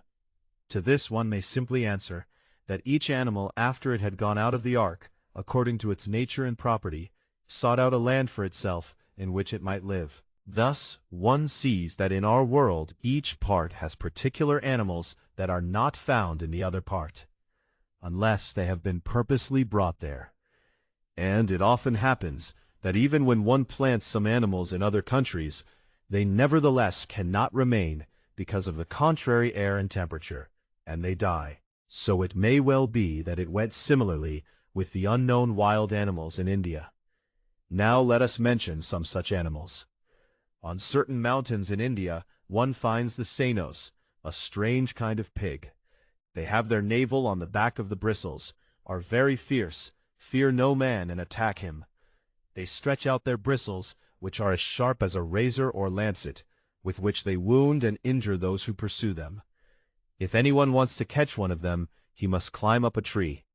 When the animal notices this, it runs to the tree and begins to gnaw and bite at it, trying to throw it down. But the one sitting in the tree kills the animal with throwing axes and small hunting spears. They have good flesh, and one must immediately cut away the round ball at the navel of the bristles, otherwise they would begin to stink within a day. The Guadaltanajas are similar to these pigs, but somewhat smaller, and in some places one eats their flesh fresh or salted, and it is as good as mutton. One also finds elk in India, like small oxen.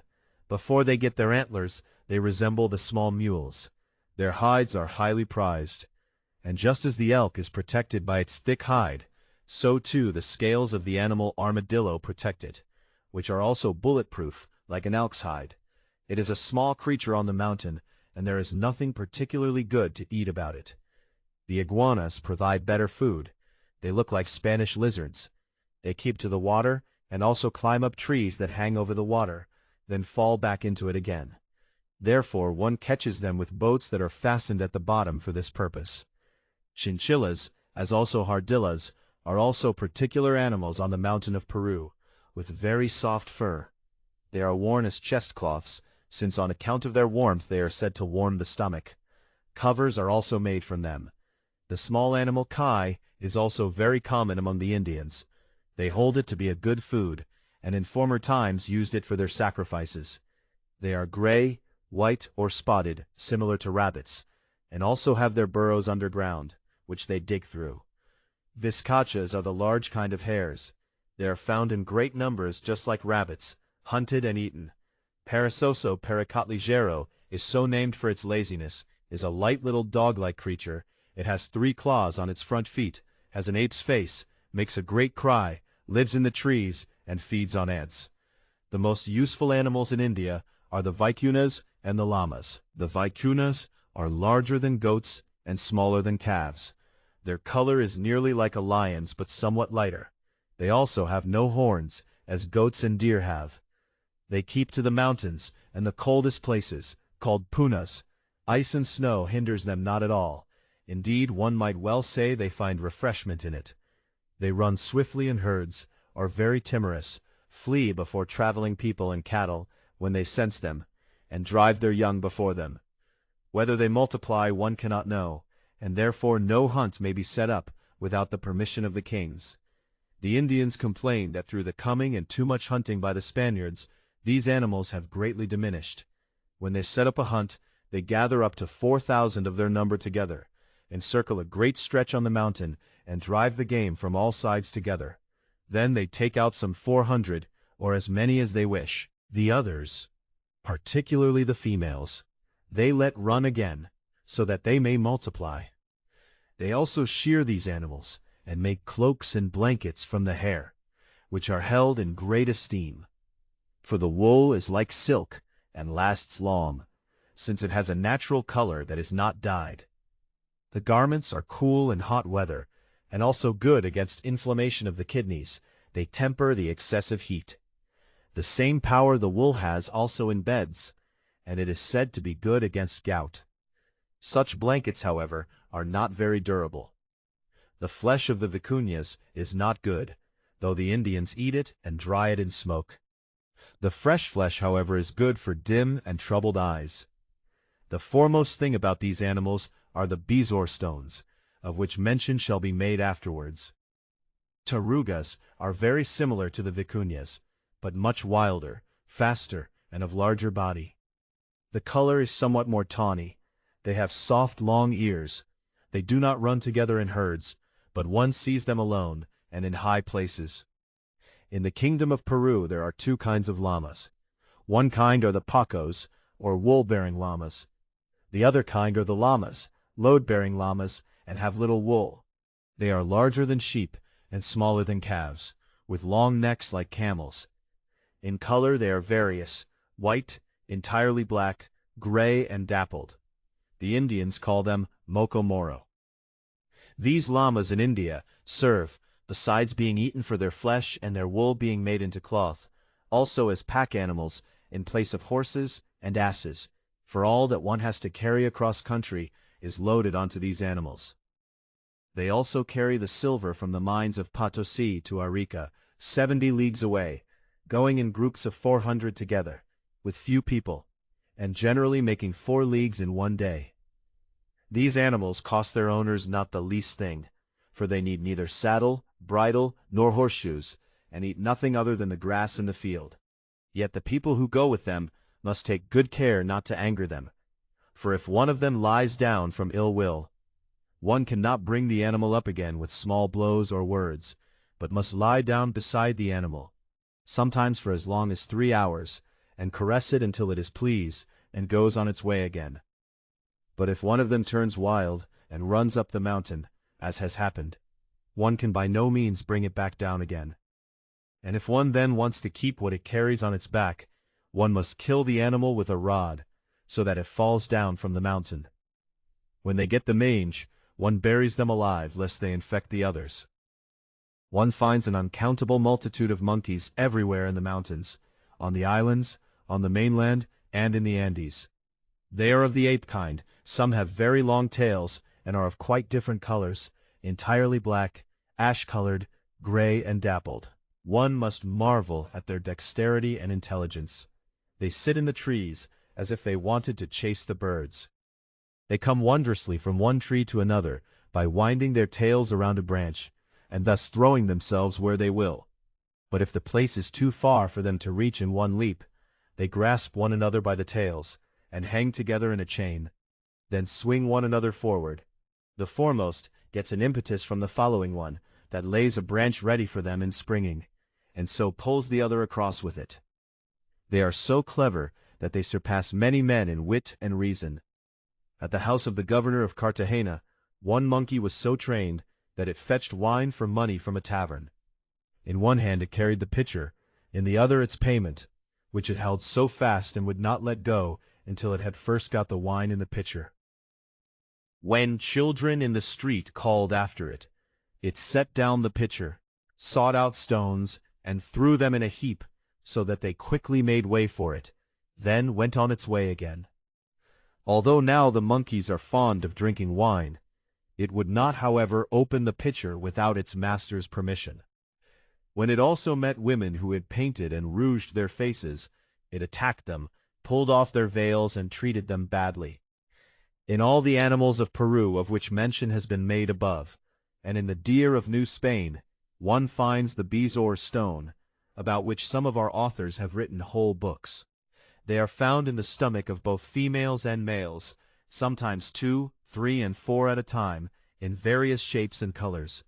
Some are the size of hazelnuts and walnuts, doves and hens' eggs, and some also as large as oranges. Some are also round, some broad, and of all manner of colors, some black, gray, white, pale, some are. The best come from the tarugas, which look very large and whitish-gray. All animals that have this stone generally graze beneath the bushes, or on the punas, and the Indians say that in the region of Sauxa and other places in Peru there are many poisonous herbs and animals, which poison the water they drink from, and the grass they graze on. This herb the vicuñas and other animals know by nature, and eat of it, by which they protect themselves against the poisonous pasture and water. From this excellent herb the bezoar stone grows in their stomach. Hence the stone has the power to kill poison and to work other wondrous things. Pliny describes similar wild goats that are said to graze on poison without harm, but the Spanish cattle, since they do not eat the herb, do not get the stone. Now what we have thought at length about the animals, one must repeat of the birds, particularly those that are of the same kind and species as the Spanish ones, such as partridges, turtle and ring-doves, quails, all kinds of falcons. Of this kind one has sent to Spain from New Spain and Peru both herons and eagles of various kinds, and one does not doubt that these birds can fly across better than the lions, bears, and the like can swim across. The parrots also fly fast, and one finds still a great number of them in India. Of the hens one marvels most, which were already found there before the Spaniards came, though it is probable that people brought them in at the beginning, as one sees that people are accustomed to taking cocks and hens with them on their backs. In India there are many birds similar to those in Europe, which the Spaniards found there, which we cannot all recount on this occasion. From China one brings small birds without feet. The body is otherwise all feathers. They never come to the ground, but hang themselves with certain small legs they have on the twigs of trees when they want to rest, and nourish themselves with gnats and other things in the air. In Peru there are the tomanejos, birds so small as flies and other insects, and have very beautiful feathers of perfect colors. On the other hand, the condors are so large and so strong that they can tear apart not only a sheep, but also a calf. The auras, which some take for hens, are of the raven kind, very light, have a sharp face. They are good for keeping the streets and cities clean, since they let nothing lie. By night they keep on the rocks and trees. In the morning, however, they fly into the city, perch on the highest buildings, and watch whether they can get something in the way of plunder. The young ones acquire whitish feathers, as is said of ravens, which then become black. The guacamayas are birds larger than parrots, prized for their various colors. So, New Spain has many birds with so exceedingly beautiful and delicate feathers that the like cannot be found in Europe, as one sees in the small pictures made from feathers, which are so artful that one can no more perfectly make them with a brush. And the best feather pictures are made in the region of Michoacan, in the settlement of Pascaco. Thus, they take the feathers with small tongs and pull them from the dead birds called tominejos, and join them together with a fine glue, which they know how to bring quickly into the work.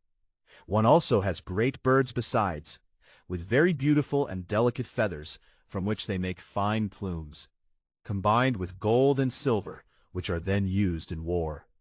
By the seashore one often finds the dung of a snow-white seabird, a spear's length deep, with which the ground is fertilized. It is the most fruitful fertilizer one can have, and from this the valley Lima or Limanguana has received its name. Now we wish to treat of the religion of the Indians, and show what the wretched and accursed devil, once driven out of the foremost lands of our world by the power and knowledge of Christ, made of himself in this other world, and what abominable horrors and manifold idolatries he arranged among the poor blind people. And here at the outset one must note that, although the darkness of unbelief had seized and darkened the understanding of these Indian peoples, they had nonetheless found and recognized that there is a supreme Lord and Creator of all things, whom those in Peru called Viracocha, others Pachacamac, that is, Creator of heaven and earth, Idam Ulastu, that is, Wondrous One, and have prayed to and worshipped this one. After this supreme God, the poor blind people also worshipped the sun, moon, morning star, the sea, and the earth. The Inca kings of Peru, after Viracocha and the sun, gave a third worship to the thunder, and maintained that thunder was a man who stood in the sky with a sling, and had in his power the rain, hail, lightning, and thunder, which he customarily governed according to his will and pleasure. In the capital city of Cusco, they also sacrificed children to the son of the sun. When they wanted to worship him, they took something in their hands that looked like a glove and held it up. They also revered the rainbow, which the Incas carried in their coats of arms with two outstretched snakes. Among the stars they called upon the Colca or the Pleiades, and other stars by this name or that name of an occupation, which were worshipped by those who needed their help. They also held that there was no animal or bird on earth that did not have a like counterpart in the sky, and that this should propagate the increase in that same kind. Those in Mexico, beside the Supreme Creator and the Sun, also called upon the idol Huitzilopochtli most of all, whom they held to be the supreme Lord of the whole world, as he who created everything and sustained everything through his providence. They built him a great, tall, and quite magnificent temple, as can still be seen from the fallen ruins. Yet all the peoples of Peru surpassed these in idolatry, for they not only revered springs, cracks in the cliffs, great rock faces in the sea, mountains, the peaks of hills, but also unnatural things that seemed to them to be something particular. As God they revered and prayed to. At Caramalca in Nazca, they revered a sand mountain because it lay in the middle among the rocks. In the capital city they revered an old tree, land, roots, and the fruits of the earth, bears, lions, tiger animals, and snakes, so that they might not harm them. Their idols are thus what things they revere and sacrifice to when they worship. When they travel across country, they scatter all their sucha feathers, chewed coca, and other things, and commonly at crossroads, on the mountains and the highest peaks of them. But if they had none of these, they laid at least a stone there in place of the offering, in the hope that they would give them strength and a free passage, so they said. These sacrificial heaps often lie in great mounds along the roads. Besides all this, the Indians were still not content, but also worshipped their kings both alive in images and dead in their burial places, just as the Book of the Sapas writes at length.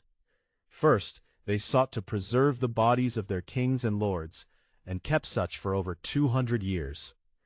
In this way, the Inca kings lay at Cusco, each in his own chapel, and each of the aforesaid Inca kings had all his treasure, goods, wealth, and other things given to the chapel where his body was to be buried. He also had all his servants and household staff wait in service of the chapel. With the bodies of the deceased, they were still not satisfied, but made images of them as well. Each king had a stone image made of himself while he lived, and called it his brother, to which image just as much honor was paid while he still lived as to the Incas themselves. They also carried these images into wars. They were carried in procession, feast days and offerings were held for them, hoping thus to receive rain and good harvests. And these idols were many within the district of Cusco. In this idolatrous confusion, the Indians nevertheless believed in the immortality of the soul, and that the righteous would attain eternal life, and the wicked eternal damnation. Yet they did not know that the bodies would rise again with the souls, which is why they took such great pains, as has already been mentioned, so that they might preserve the bodies long unharmed. The descendants dressed such bodies in garments and made offerings to them, particularly to the Inca kings. When the Incas departed in death, all their wives, officials, and servants were killed, so that they might render them obedient service in the other world. This killing, however, generally happened when they had feasted and sung well. Those who were killed thus held themselves fortunate to die in this way. They also sacrificed children, with whose blood they smeared the departed, and made a stroke from one ear to the other across the face. Some were burned with particular ceremonies. All of this the other Indians imitated, and such custom was nearly general throughout all of India. Beyond this, there was also a common superstition throughout all of India, that they set food and drink on the graves of their dead, believing that they drew nourishment from it. They also put silver in the mouth, hands, and breast of the dead. They dressed them in doubled up and good clothing under the death garment, for they held that the souls of their deceased wandered about, and suffered cold, hunger, thirst, and labor. The Indians took great pains to make idols and images, and this in various ways, and out of various materials, which they worshipped as God, and called guacas. These idols were generally hideous and misshapen, and it has been truly reported that the devil spoke from these guacas and gave answers. Their priests and servants paid heed to these oracles, but just as Satan is the father of lies, so too all his counsels, warnings, and prophecies were false and mendacious. It would be too lengthy and tedious if one were to recount all the superstitions they committed. Yet it is entertaining to touch on them briefly. The foremost idol of the Mexicans was Huitzilopochtli, carved from wood in the shape of a man. He sat on a stool that stood on a litter. At each corner, a snake's head came out. The stool was meant to signify that he sat thus in heaven. The idol's forehead was entirely blue. Across the nose he had a blue stripe running from one ear to the other. On his head he had a costly feather in the shape of a bird's beak, whose end was of polished gold. In his left hand he held a round white shield, with 5 white feathers set on it in the shape of a cross. Above it a small twig of gold came out, and at the side 4 arrows, which, as the Mexicans said, were sent to him from heaven to perform the deeds that shall follow in their proper place.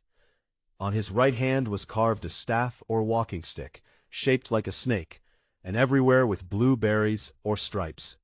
All these ornaments had their particular meanings. The name Huitzilopochtli means a reversed and outwardly fine-seeming feather. Of his magnificent temple, sacrifices, feasts, and ceremonies, mention shall be made later.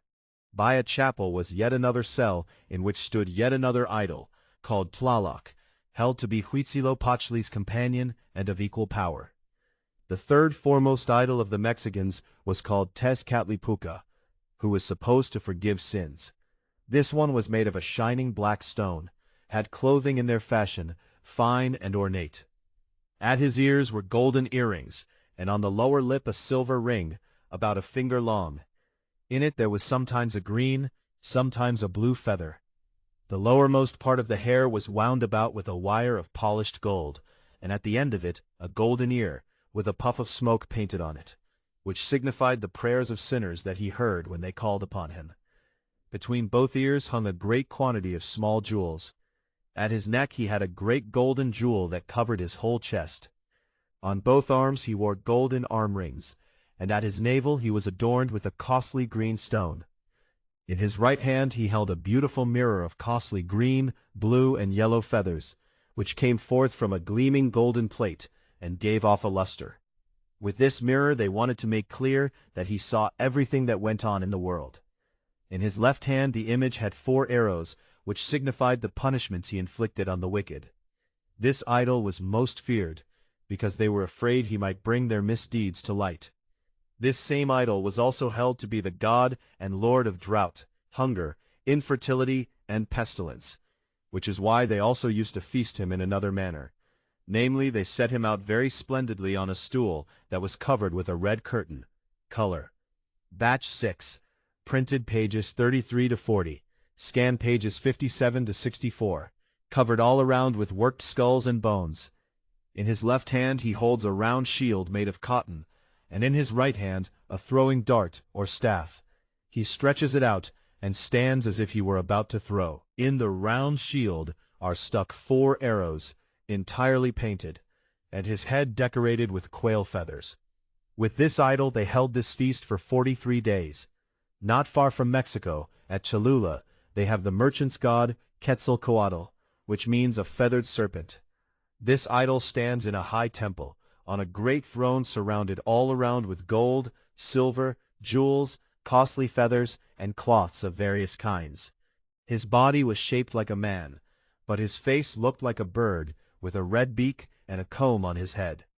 He had also a mouth with large teeth and an outstretched tongue, and on his head a hat painted on paper with a great pom-pom, and around his thighs much gold, and 1,000 similar gilded things, all of which had its particular meaning. This idol was their mammon, the one who was to make them rich. These wild people were still not satisfied with these idols, but also wanted to have goddesses like the other heathen. The foremost among the Mexicans was called Tosi, which means as much as our word for grandmother, and is said to have been the daughter of the king of Culhuacan. She was first flayed on the command of Huitzilopochtli, by which he consecrated her as a goddess. And from that time on they began to sacrifice men and to flay them, dressing the living in such hides, believing that God had pleasure in this, as also in the hearts which were torn from those who were sacrificed. This goddess had a good hunter for a son, whom those at Tlaxcala later took as their god, and they held such a feast as follows. Namely, when day broke, they blew a horn. At once they assembled and brought their arrows, bows, nets, and other hunting equipment, and went thus in procession with their idol. A great multitude of people followed, up to a high mountain, on the peak of which a fine leafy bower had been built, and furnished inside with a seat, on which they placed their idol. Around it they kept a rumbling and blowing with horns, flutes, and drums. When they arrived at the appointed place, they surrounded the entire foot of the mountain with wood, lit it at all points, and so drove all manner of animals, such as rabbits, hares, foxes, deer, and the like, upward from the fire toward the idol, which the hunters followed with a great cry, blowing various signals on horns, until they hunted the animals right up to the idol's feet. There they pressed in so hard upon the animals that some leapt down below, some fell down upon the people, some also onto the altar. The people took great pleasure in watching this. Many animals they sacrificed to the idol, tore out the hearts with the very same ceremonies as if they were sacrificing men. When this was accomplished, they put their game on their shoulders, and returned home in the same order in which they had gone out, and so made their way back with great joy, with flutes and drums, into the city to the temple, and set their idol back down again with great reverence and ceremony. After this they had the hunted flesh cooked, and prepared a feast for the whole community. After eating they visited the idol, and held their dance and games before it. Now let us also treat of the temples, just as the highest God commanded his own to build him a house in which his holy name might be honored. So too has the wretched Satan induced the unbelievers to build him magnificent temples, houses of prayer, and sanctuaries. In the kingdom of Peru all regions were filled with special prayer houses, and beyond these they had general temples for the Incas, of which 2 were very famous. One was the temple at the sea near Lima, called Pachacamac, from which Francisco Pizarro took an exceedingly great treasure. In this temple the devil had given answers in visible shape from his seat, and one also often saw 100 snakes there. That the evil enemy gave answers from his false sanctuary and deceived the miserable people is quite common in India, until he was driven out and struck dumb by the coming of the gospel. These consultations of the idols happened generally at night, when they went backwards toward them, bent the body, and let the head hang down, and thus asked counsel. Thereupon a terrible screaming and whistling arose that terrified everyone, and when something was commanded, it always had a perverse and the worst possible outcome. The other temple in Peru was held still higher, the one that stood in the city of Cusco, resembling the Pantheon in Rome, which they had built as a dwelling for all gods. The Inca kings set the idols of all the regions they had conquered in this temple. Each was honored there by those of his own land. Among others stood the Punchal, the image of the sun, made magnificently from gold and precious stones, and turned toward the east. When the sun rose and its rays struck this image directly, it gave, since it was of pure metal, such a gleam and reflection that one thought there was a new sun. In Mexico, the great and famous temple of Huitzilopochtli had a very wide compass, and inside a large square courtyard. It was built of great stones arranged in the manner of snakes. The upper part of the prayer house where the idol stood had an artful peak of small black polished wrought stones. The courtyard around the temple was overpainted with white and red color. On the peaks stood merlons worked as beautifully as cornets. On each corner merlon were 2 seated Indians of hewn stone with torches in their hands. Inside in the gallery, the cells were inhabited by their bishops and other clergy. The square around it was so large that they could hold from their whole realm an assembly there and perform their dances. The temple had 4 doors toward all 4 parts of the world, and from each door one found a beautiful paved road going out, 2 or 3 leagues long.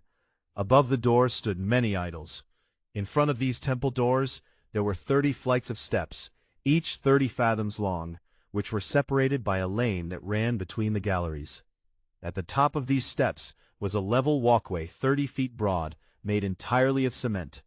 In the middle of this walkway stood a stockade of very tall trees, set each a fathom apart. The trees were quite thick, smeared with clay from top to bottom, and on them from below to above stood small holes through which a rod went from one tree to the next, and on these hung many skulls, so that on every rod there were 20 skulls. These rows of skulls went from the bottom to the top, from one end to the other, which was quite horrible to look upon. And these skulls they had saved from those who had been sacrificed. When one fell off, they took care to fill the space again with a new head. In the upper part of the temple were 2 chapels, in which both idols, Huitzilopochtli and Tlaloc, stood, and one had to climb 120 steps to reach them. Directly in front of these chapels was a square place 40 feet long and wide. In the middle stood an upright stone shaped like a sharp green pyramid, 5 spans high, on which the people were sacrificed. Whoever was laid backwards upon it had his spine broken, of which the sacrifice is to follow. Besides this temple, there were 9 others belonging to various idols, each with its own dwelling for their priests, all fitted with beautiful towers and merlons, and painted with lovely figures. After Huitzilopochtli's temple, the second great foundation was that of the penitential god Tezcatlipoca, and one had to climb 80 steps before one entered the temple. At the top was a level place 120 feet wide. Beside it stood a hall hung with tapestries of various colors. The hall had a low door, always covered with a curtain, through which only the priests were allowed to pass.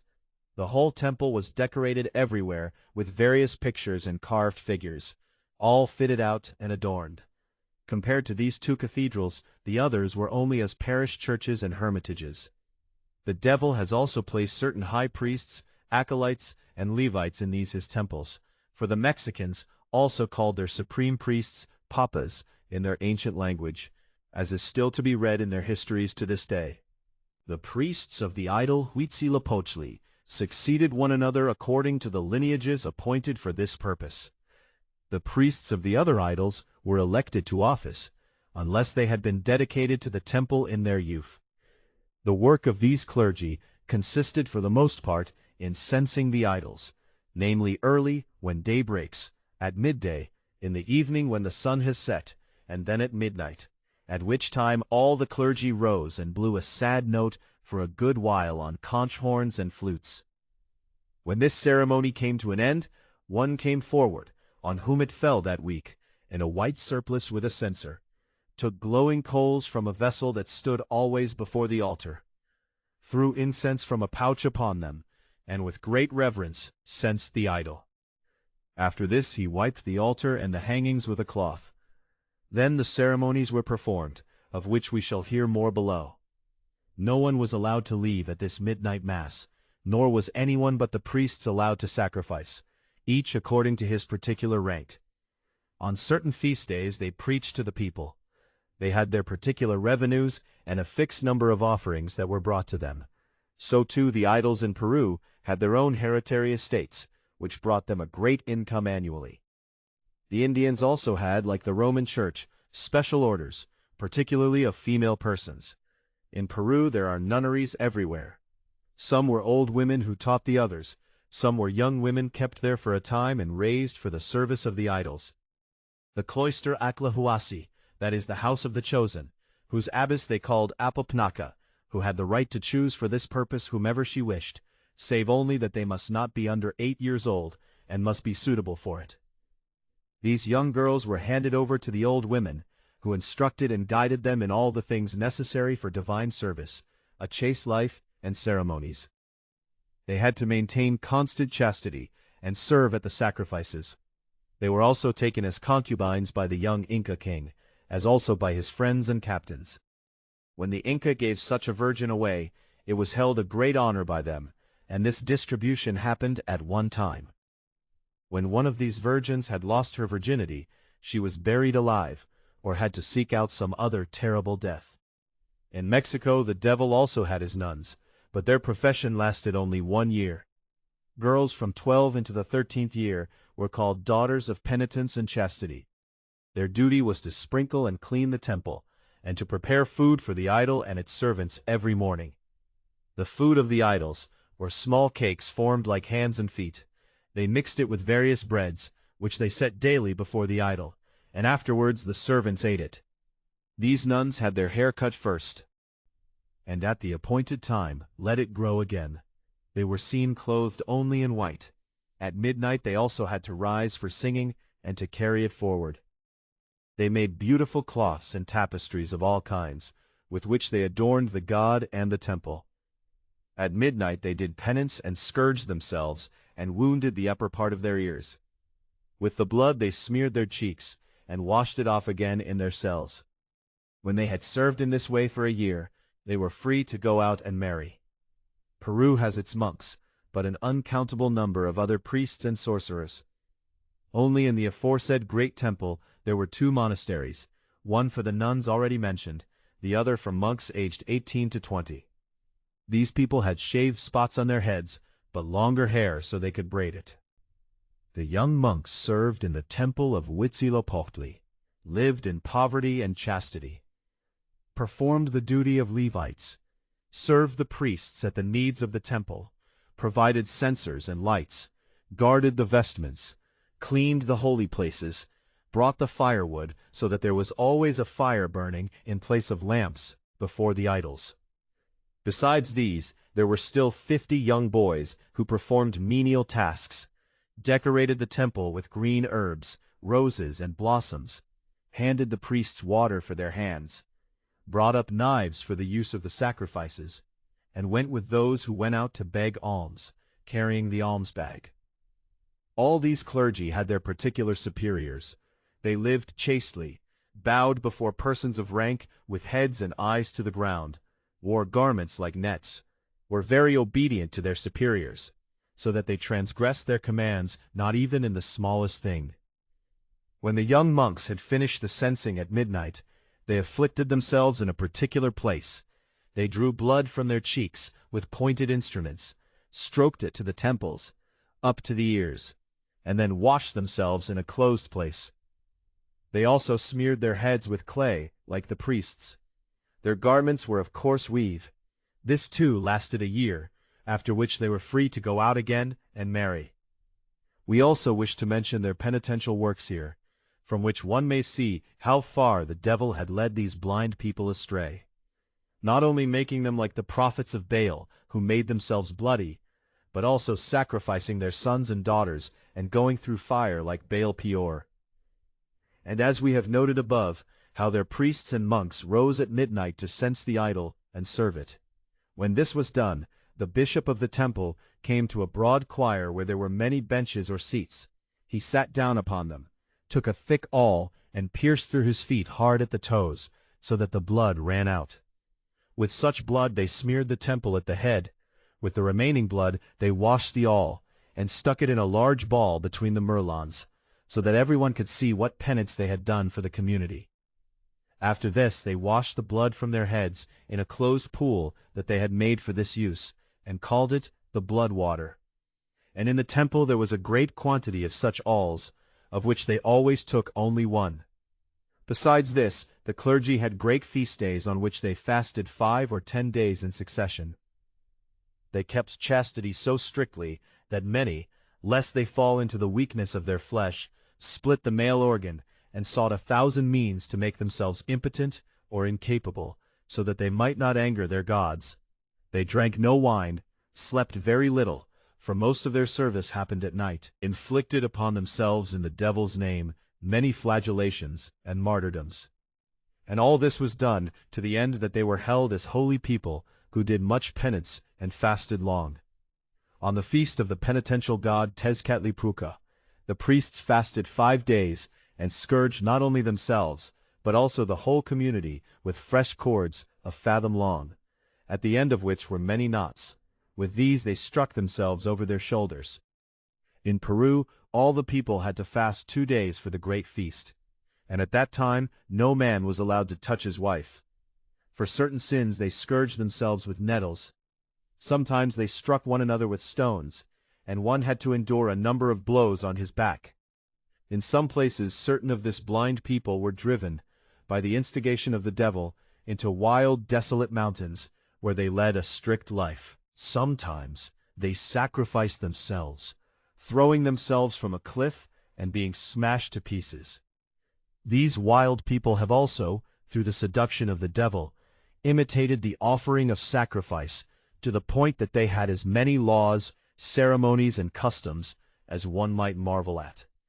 These sacrifices can, however, be divided into 3 kinds. The first is of things that have no soul, the second of animals, and the third of men. In Peru, they used to sacrifice coca, the herb they held in high esteem. Item, maize, colored feathers, seashells, sometimes also gold and silver, shaped into figures of animals. Item, fine cloths of feathers, sweet-smelling burned wood.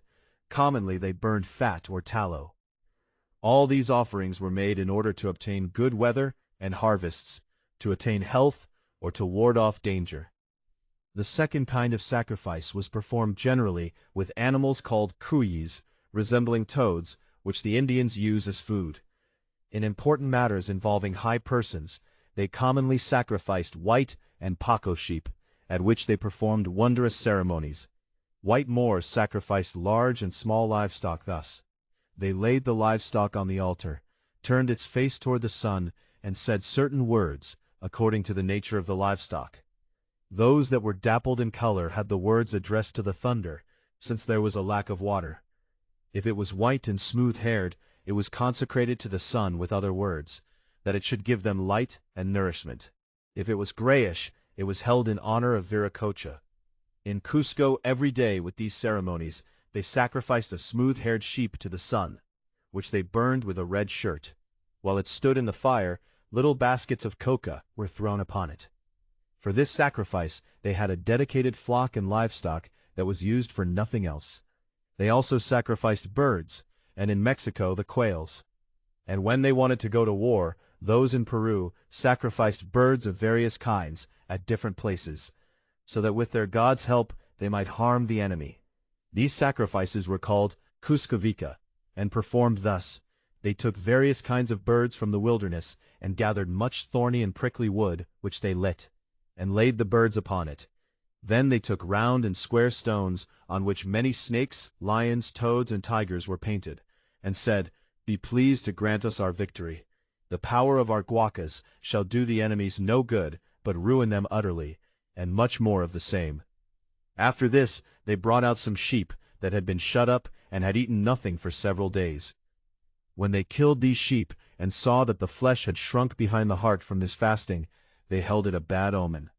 They also brought dogs, which they killed and threw onto a flat field, and a particular people ate it with their own ceremonies. In the same way, they sacrificed for the Inca, so that he should not be poisoned. When they wanted to do this, they fasted from morning until dark night. Then they ate and drank themselves full, like the white Moors. For the strife that arose between the Indian lords, they sacrificed sea reeds at the brook, claiming these were children of the sea, which was a mother of all waters. So they used sea reeds at almost all sacrifices. The third kind of sacrifice was of men, and several regions had the custom of killing those who had served their lords most faithfully and had been their most beloved, so that they could thus render their lords the same service after death, and be with them and near them. In Peru it was also the custom that besides the said faithful servants, they also sacrificed their own children of 4 to 10 years of age, which happened generally for the Inca's sake, namely when he was born or went to war. When they presented the Inca with a tassel or scepter, they sacrificed 100 children from 4 to 10 years of age, which was an inhuman spectacle to see. When they wanted to sacrifice them, they were strangled and buried with a fierce countenance and red cheeks. At another time they beheaded the children, and smeared with their very blood over the face from one ear to the other. They also sacrificed the aforesaid cloister virgins, who were sometimes brought out of the cloister to the Inca. In these sacrifices also ran a great fraud, for when a prominent man in India was sick, or even a private person, and the soothsayers gave him no hope of life, they sacrificed their own sons and daughters to Viracocha, and begged that he might be content with this and grant the father his life. Of this abominable divine service the wise man also thought, and complained that the children of Israel had learned it from the heathens, and had sacrificed their sons and daughters to the devil, which God had never desired nor taken pleasure in. For although he praised Abraham's great obedience in commanding him to sacrifice his son as a test, he nevertheless did not permit it, nor commanded others to do the same, from which the devil's intent can be seen clearly enough, in that he sought the destruction of men in body and soul. And to proceed further, although the Mexicans sacrificed their children, they surpassed not only those in Peru, but all the nations in the whole world in the sacrifice of other men. And to show how fiercely the wretched devil blinded this people in this matter, we wish to recount but 1 or 2 examples of this inhuman custom. First, the men they sacrificed had to be taken prisoner in war, for otherwise they could not hold this feast. But since they did not always have slaves and prisoners, they carried on perpetual war, so that an enemy always sought to take another alive. Their inhuman sacrifice they performed thus. They led the prisoners up to the place of skulls, described above. There they seated them all in a row. Then a priest came in a short surplice, at whose hem were many fringes, down from the upper part of the temple as fast as ever he could, carrying in his hand an image made of honey dough and maize. Chapter 6.38, from visual reading of page 62. He came at last to the prisoners, held the idol before each one separately, and said, "This is your God." Then he went down the steps on the other side, and all those who were to be sacrificed went as in a procession to the place where they were to die. The common way of sacrificing was, 6 took the prisoner, 4 held his hands and feet, 1 placed his neck in a noose, and they threw him over the sharp stone until his spine broke. Then 1 cut open the breast and tore out the heart, showed it to the sun, then turned toward the idol and threw it in its face. The corpse they rolled and sprinkled with blood, and then threw it down the temple steps, where it was caught by those below, devoured, and the head brought back to the priest. The one who performed this killing was held to be the high priest or pope. He was clothed in red and received various names from the time and solemnity of those he sacrificed. On his head he bore a crown of costly green and yellow feathers. At his ears he had golden rings set with jewels, and at the lower lip a shaft made of a blue stone. The other 6 sacrificers had black misshapen faces and hands. 5 of them had braids in their hair, standing out very frizzly and tangled. Around the middle of their heads they were bound with leather straps. On the front of the head they had small paper shields of various colors. Their garments were white dalmatica embroidered with black. In this habit they presented themselves like devils, and gave those standing around a great fright with their fierce faces. The Mexicans had yet another way of sacrificing men. They took a prisoner or slave, gave him the most beautiful chamber in the temple, dressed him in the idol's ornament, treated him with food and drink in the most magnificent manner. The foremost lord sat at table with him. At night he was locked in a great iron cage lest he escape. During the day, however, he was allowed to go freely wherever he wished. Yet he was always accompanied by 12 strong men as servants. If he escaped them, another had to stand in his place. When he walked along the streets, everyone made way for him, fell down and worshipped him. He also carried a small flute in his hand, by which he signaled those who had not noticed him to step aside. Chapter 7, p. 39, from visual reading of p. 63. Merely pleased, and this for a whole year. But when the year had run out, and the feast arrived, and he had been well enough fattened, he was tied by a foot to a stone. A shield and sword were put in his hand to defend himself against the sacrificer. If the sacrificer was overcome, he was not only set free, but was thereafter the whole time of his life held to be an excellent captain. If, however, he was struck by the priest, they immediately, while he was still living on the stone on which he had been overturned, stripped the skin from him, with which they then went from house to house, and begged a great booty for the upkeep of their idol. In very much the same way, the merchants sacrificed their slave, whom they had kept for this purpose for a whole month.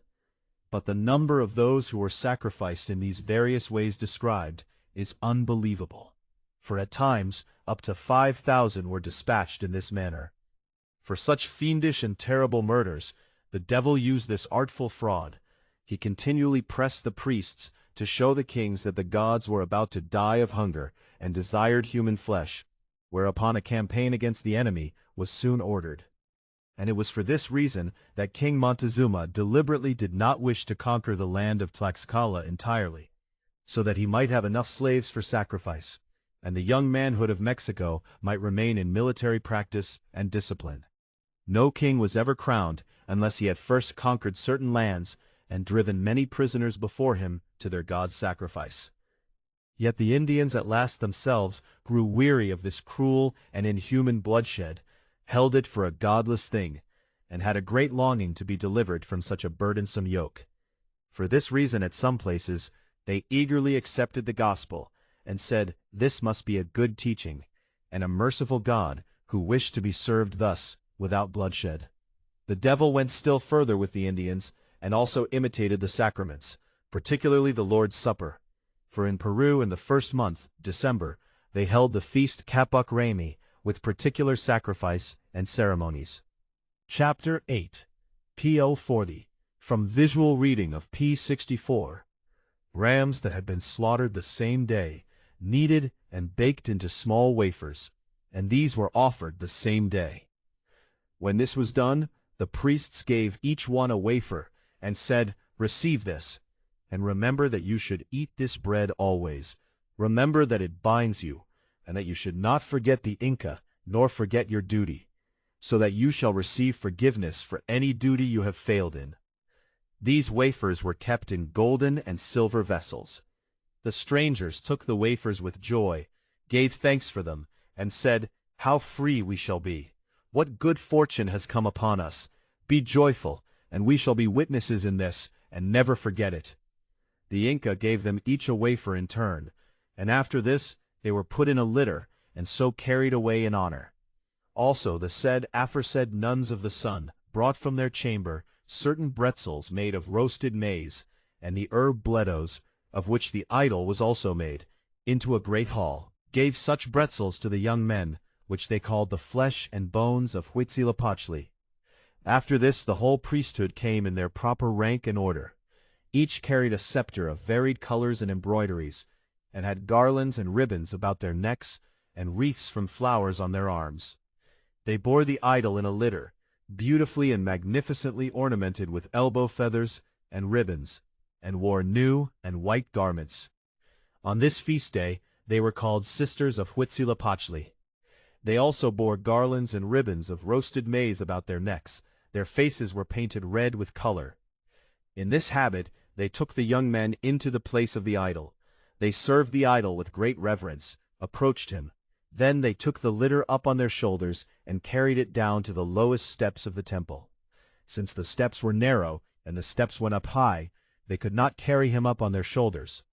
They therefore tied him with a strong rope and pulled him up to the top of the temple. And since the steps were low, they could not bring him up on their shoulders. Under the steps stood the whole community, to humble and bow before the idol. They knelt and bowed their heads, and as they knelt prayed to their gods. After this ceremony, the whole community went in procession together, which was as vast as one could imagine, to go together to the mountain Chapultepec, a mile from Mexico, where such a sacrifice took place. After this they went to two places, each a mile away, and performed the same ceremonies. And this pilgrimage they called the suffering of Huitzilopochtli. When they came home, they still held such ceremonies 3 or 4 hours more, and afterwards these called the temple in order. When this gepreng was done, they lay the garments off, and the priests took the idol with the bretzels and broke them. This whole feast was kept so strictly throughout the whole land that no one was allowed to do anything, as in Lent, from the body of the idol. And no one must eat anything from early in the morning until midday, nor drink from it in the least. Whoever transgressed this was held as a robber of the church and an evil slanderer. And then the water was hidden from the children so long until the anger of God came upon them. After all the ceremonies were performed, they all came out of the temple member by member, fell to dancing and singing. All the herons and most prominent lords of the people danced around about it, with the young men and maidens always facing one another, every one in the middle. Batch 7, printed pages 41 to 48, scanned pages 65 to 72, and made nothing but wafers from it, and began to distribute the same among the whole people. They received it also with great reverence, fear, and awe, with great wonder. They said they were eating the flesh and bone of their God, and held themselves unworthy to enjoy such good things. The sacrament was brought to the sick at home with great reverence. After this Lord's Supper, one of the elders preached a sermon to the people, proclaimed their law and ceremony with a clear voice, and with this the feast ended. The Indians also undertook to imitate auricular confession from the Roman Church in almost all things, for in Peru they were of the opinion that all adversity and suffering came upon them on account of their sins. So that they might pay for their sins, they made the offerings. Besides this, they also confessed and acknowledged their sins orally. For this purpose they had visible confessors of high and low rank. Certain sins were reserved to the higher ones. They were also sometimes severely punished, particularly those who had given false confessions to their confessors. Women also heard confession. They held it for a dreadful sin if anyone concealed even the smallest sin, and therefore they prophesied by lot or by the entrails of certain animals, and gave the penitents many blows with a stone on the back, so that they confessed all. Thereupon they set them the rebuke and penance, for which the offerings then followed. They used such confession commonly when their wives, children, or lords and ladies were sick, at which time all the regions confessed. The confessors had to keep the secrets, except for certain sins, as when one had killed another in war, or stolen, or taken another's wife, or used poisonous herbs, or bewitched another. They also held it for a great sin when one did not honor their gods, did not keep their festivals, thought ill of the Inca, or did not obey him. Their inner thoughts they also confessed. The Inca confessed only to the sun, that it should report these to Viracocha and forgive them for him. After confession he bathed himself and believed himself thus cleansed of his sins. While sitting in the river he spoke these words, "I have confessed my sins to the sun, let it receive the same, and lead them into the sea, so that they may appear no more."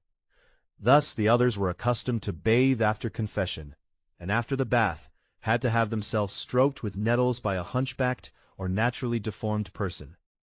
When someone's children died, they held the person to be a great sinner, and gave as reason that it was the guilt of his sins that the son died before the father. We also wish here to introduce a kind of confession from the Japanese, although it really belongs to the Oriental histories. In Osaka, there are certain exceedingly high cliffs, one of which overhangs and is so terrible that the pilgrim Yamabushis tremble and their hair stands on end when they see this dreadful work. On the said peak has been placed by strange art a great iron shaft 4 fathoms long.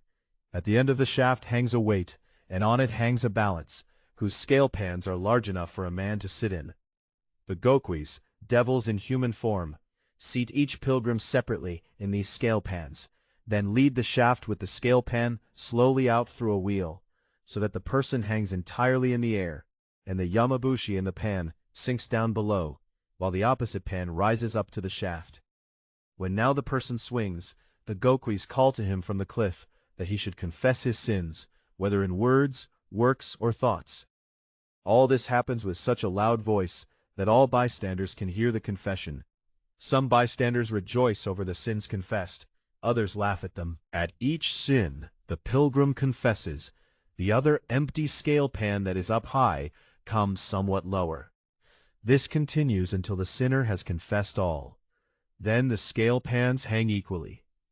When it has come thus, the gokwis turn the wheel, bring the shaft in, so that the one who has confessed may step out, and another may seat himself, who confesses in the same way.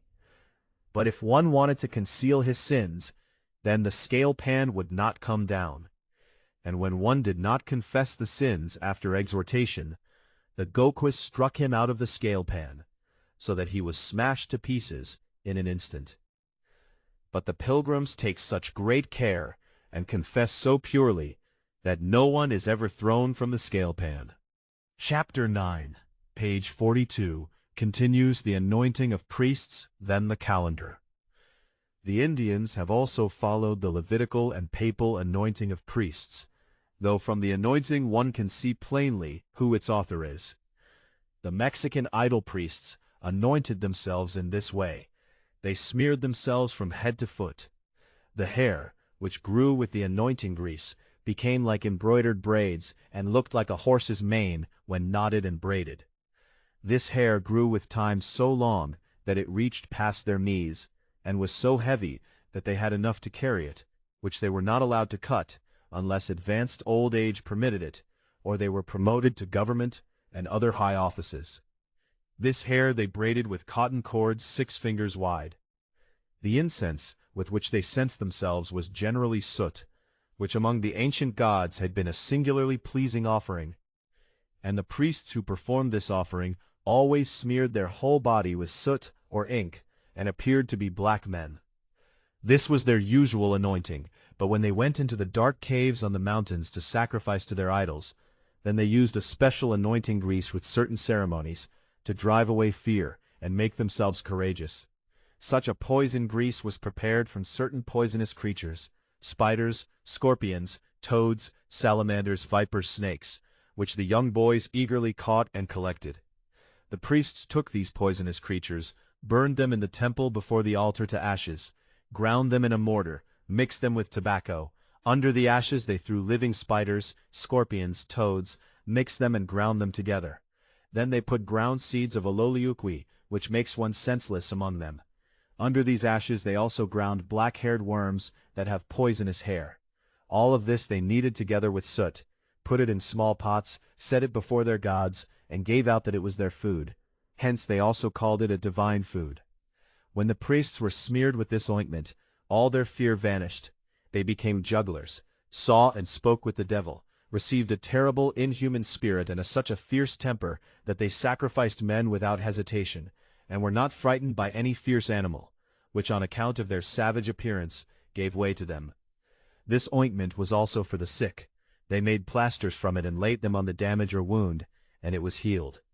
The priests had a great following as holy men, and also deceived the simple common people by their jugglery in such a way that they persuaded them to whatever they wished, and held their actions for pure divine oracles and articles of faith. Hence the land of Peru was overflowing with soothsayers, lot casters, jugglers, sign interpreters, and false prophets. They shut themselves in a house, and drank themselves senseless. And on the following day they answered what they had been asked. they could also transform themselves into various things, fly through the air, bring news from distant places in a short time, reveal what had been stolen. But before doing this, they first spoke in the darkness with the devil. They could hear his voice, but not see him. The Indians have borrowed innumerable other ceremonies and customs from the Law of Moses, the Psalms, and the Roman Church, such as the baths opacuna, in which they washed away their sins. So too the Mexicans had their baptism and circumcision, and performed these upon the young children, particularly of the great lords and of the Inca. Thus, as soon as the children were born, the priests washed them and circumcised their ears and the male member and sacrificed to their idol. They also gave into the right hand of the little boys a small sword, and into the left a little shield. To the girls, something from spinning gear. For marriage matters, they also arranged betrothals, and the priest joined the married couple in the following manner. Bridegroom and bride sat together before the priest. He took them by the hand, asked whether they desired to marry. When they declared their will thereupon, he took an end of the bride's veil, and a corner of the bridegroom's cloak, tied them together, led them thus bound into their house around the hearth, whereupon they sat down, and thus the marriage was confirmed. After this they held great feasts. Where they were afterwards divorced, they divided, according to the inventory, the goods they had brought together, and the sons went with the father, the daughters with the mother. They were thus separated, and each might remarry according to circumstances. But the former married couple were not allowed, under pain of death, to fulfill the marital duty together. And before we close entirely with the Indians' feast days and come to other matters, we wish to point out that they also undertook to imitate the Holy Trinity.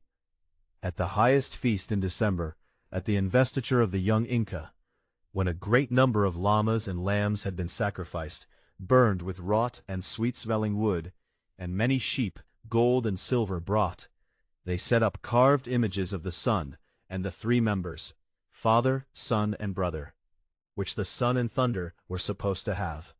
This was their counterfeit image of the Holy Trinity.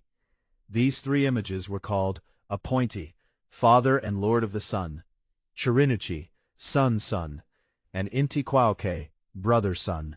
They also called these three images Chocnilla, which is used of the god that keeps in the weather and air, and from which thunder, rain, and snow comes.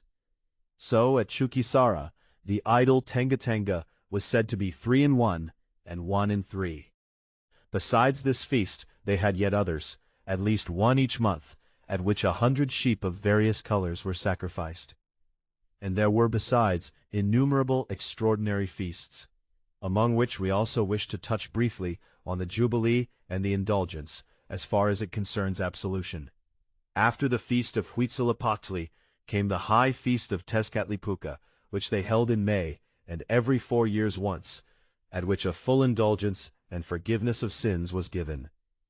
On the 19th of May they killed the slave, who had borne the likeness of the idol throughout the year. His old garments they kept like vestments and holy things.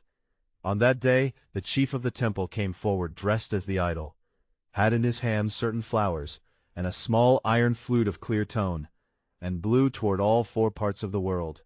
When he had thus called the absent, and stirred them up, he took a little earth from the floor, put it in his mouth, and ate it. Everyone present also did this. They fell upon their faces, worshipped the night, the wind, and the rain, with a wish that they would not leave them or take their lives, but make them masters of the power they had. This whistling also pressed the conscience of the thieves, murderers, and other evildoers so hard, that out of terror they confessed their misdeeds, called also upon God, that he would not let their sins become public, wept bitterly, and offered much incense to placate God. When the men of war heard this whistling, they prayed to God, and likewise to the sun and the other foremost gods, to lend them victory and good fortune over their enemies, so that they might bring many prisoners to the honor of their sacrifice. These ceremonies were kept up for 10 days before the aforesaid feast. But how the feast itself was held, we deem unnecessary to set down here, since it would cause more disgust than pleasure, and a sample of it may be taken from the previous ones. So too the merchant's feast was mentioned above. Now that we have treated somewhat of the Indians' religion, we also wish to describe their polity and government, and this to the end that we may refute the highest prejudice, as if it were a brutish and stupid people, so much so that it should not bear the name of men. For this subject of ours, however, we wish to begin with the division of time which the Indians use, from which their skill and understanding may be inferred, among other things. The Mexicans divided the year into 18 months, and gave each month 20 days, which together makes 360 days. The remaining 5 days they assigned to no other month, reckoning them to themselves and calling them the empty or surplus days. On these the people did nothing. They spent their time strolling and doing other pleasant things. The priests stopped sacrificing. After these days they began to reckon the year again. The year began at the time of the year when the plants began to green. Their New Year's Day fell on the 26th of February. Each month had its particular name, image, and sign, which was generally taken from the foremost feast celebrated in that month, or from the change the year brings at that time. Each week with them had 5 days. They also divided the year into 4 parts with 4 signs. The first was a house, the second a rabbit, the third a reed, the fourth a flintstone. After this, they also reckoned so many houses, so many flintstones. From this wheel come these or those years, though one must know that such a wheel contained a certain period of years of 4 weeks, and 4 weeks have 13 years, so that together it makes 52 years. Afterwards they painted a sun, from which went out 4 cross strokes reaching to the circumference of the wheel, so that they divided the circumference into 4 parts. Each part had a particular color, namely green, blue, red, and yellow.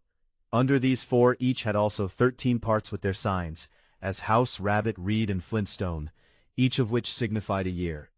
At the margin they painted the histories of that year, in which way one has seen the year when the Spaniards first came into Mexico, depicted, and particularly Marquis Cortez, who first entered there, in red clothing. At the end of the 52 years, with which the wheel was completed, they performed a strange ceremony, in that on the last night they broke all vessels and pots, put out the lights, and gave out that the world would end with the closing of the wheel, which might perhaps happen at whatever time they were in. They therefore held cooking and eating for unnecessary, yet they kept careful watch through the whole night to see whether day would come.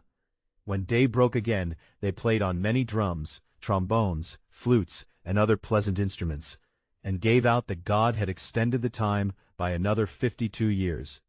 They began a new wheel, fetched the fire again from the priests, bought vessels, pots, and everything they needed. The day they held a formal procession of thanksgiving. The Indians of Peru were yet more intelligent in this, and reckoned in a year as many days as we, divided it also into 12 months, and stuck on the 5 days left over at the end. So, that they might have a certain reckoning of the year, they used this device. On the mountains around Cusco, which contained the royal court and the greatest sanctuary of their realms, there stood 12 small pillars in such an order and distance that each one signified a month, where the sun rose and set, which they called Sukanga, and by these they announced the feasts, the time for sowing, harvesting, and other such things. They sacrificed to these sun pillars in their order. Each month had its particular name and special feast. They began the year in January, as we do, which was later changed by the Inca Pachacuti, who ordered the year to begin in December, because the sun at that time, being nearest to the tropic, began to turn back again. They had no weeks or leap year, though some affirm they did. All Indians have used no letters or writing, except only those of Japan and China, who use figures and numbers in place of letters. And since by Indians we do not comprehend only those in Peru and New Spain, but also a good part of Japan and China, we wish to say something of their writing. The aforesaid Indians therefore have no alphabet, write no letters either. Rather, their writing consists of pictures or figures. Their letters also signify no spoken words as ours do, but are figures of things, as the sun, fire, men, the sea, and the like. For although the Chinese use an infinite language, which is also various and different, yet their writing and hand signs can be read and understood equally by everyone of whatever nation he may be. Just as with us, the number in arithmetic is understood by French, Arabs, and Spaniards as well as by Germans. For the figure 8 signifies 8 in every language, though the French pronounce it one way and the Spaniards another.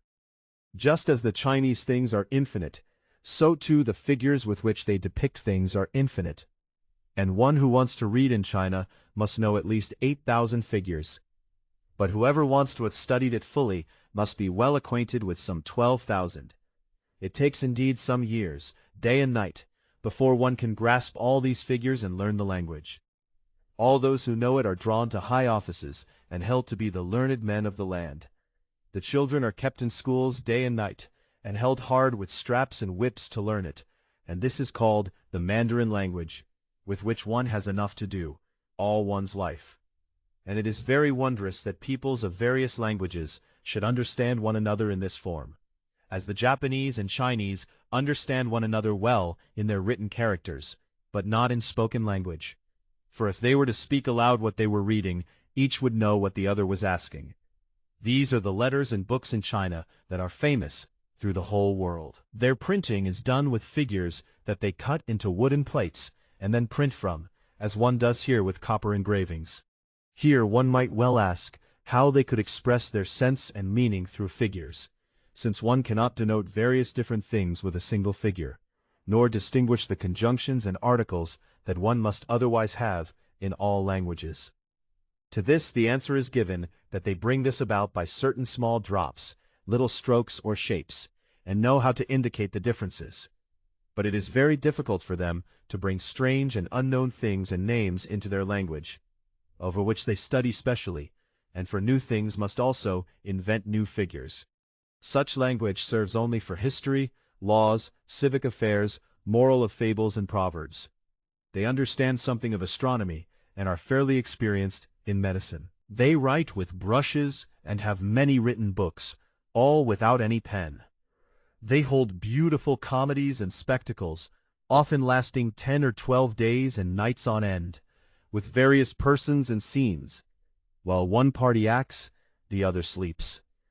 These comedies contain moral things and good examples, but are always mixed with memorable heathen histories.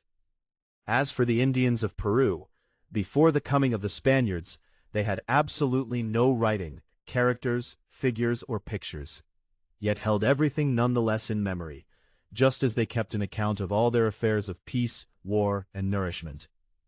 All this, however, one person told diligently to the next. The young took such an account from the old as a sacred thing, preserved what was told to them, and one brought it to another and on to their descendants. But what they would have forgotten, they helped along with pictures, as the Mexicans also did, but for the most part with quipas, a register or memorial made of cords with various knots and colors to indicate different things. And it is quite incredible what and how much they have compiled with these, for everything that historical books, law, ceremonies, and commercial records concern us with, the quipas do fully and completely. They had bundles of great and small knotted threads of various colors, so that just as we compile many and infinite words from our 24 letters in various combinations, so the Indians indicate different and manifold things with their knots, and can also pray with various stones and know how to use a particular stone for each article of faith. They can also calculate with their maize kernels far better than we with our numbers and counters. It is further to be noted that those in China write not in lines, but from top to bottom, or in circles, because since these are not letters but whole words, and each picture and character is a thing in itself which it signifies, it is unnecessary to attach them to one another. On the other hand, those in Japan write upward, but when they write in their calendar signs and wheels, they began where the sun is painted, and went from there onward, until in the year they came to the circle of the wheel. Chapter 10, page 46, from visual reading of scan page 70. Now let us proceed further to the matters of government, from which one may always judge the kind and manner of ruling, and which among the Indians were barbarians. For the more human they were, the kinder and more gracious they were, and the less arrogance was found in them.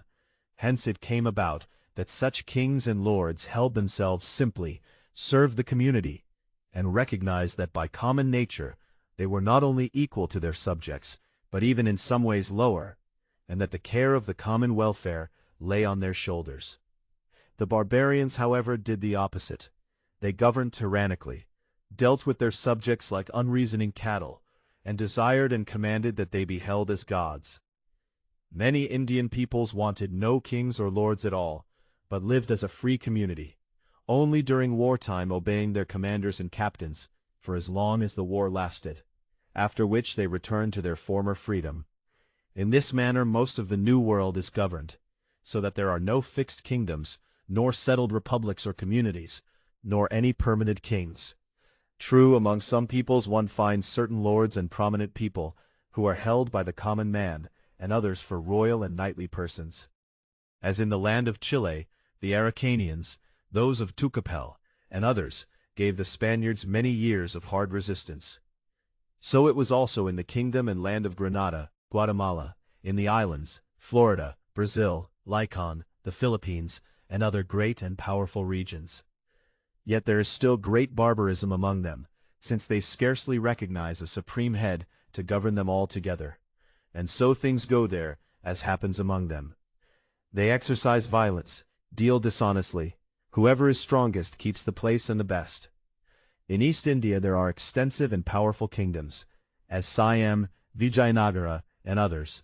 But China surpasses all kingdoms in size and power, whose kings are said to have reigned according to their calendar for over 2,000 years, which their good government has brought about.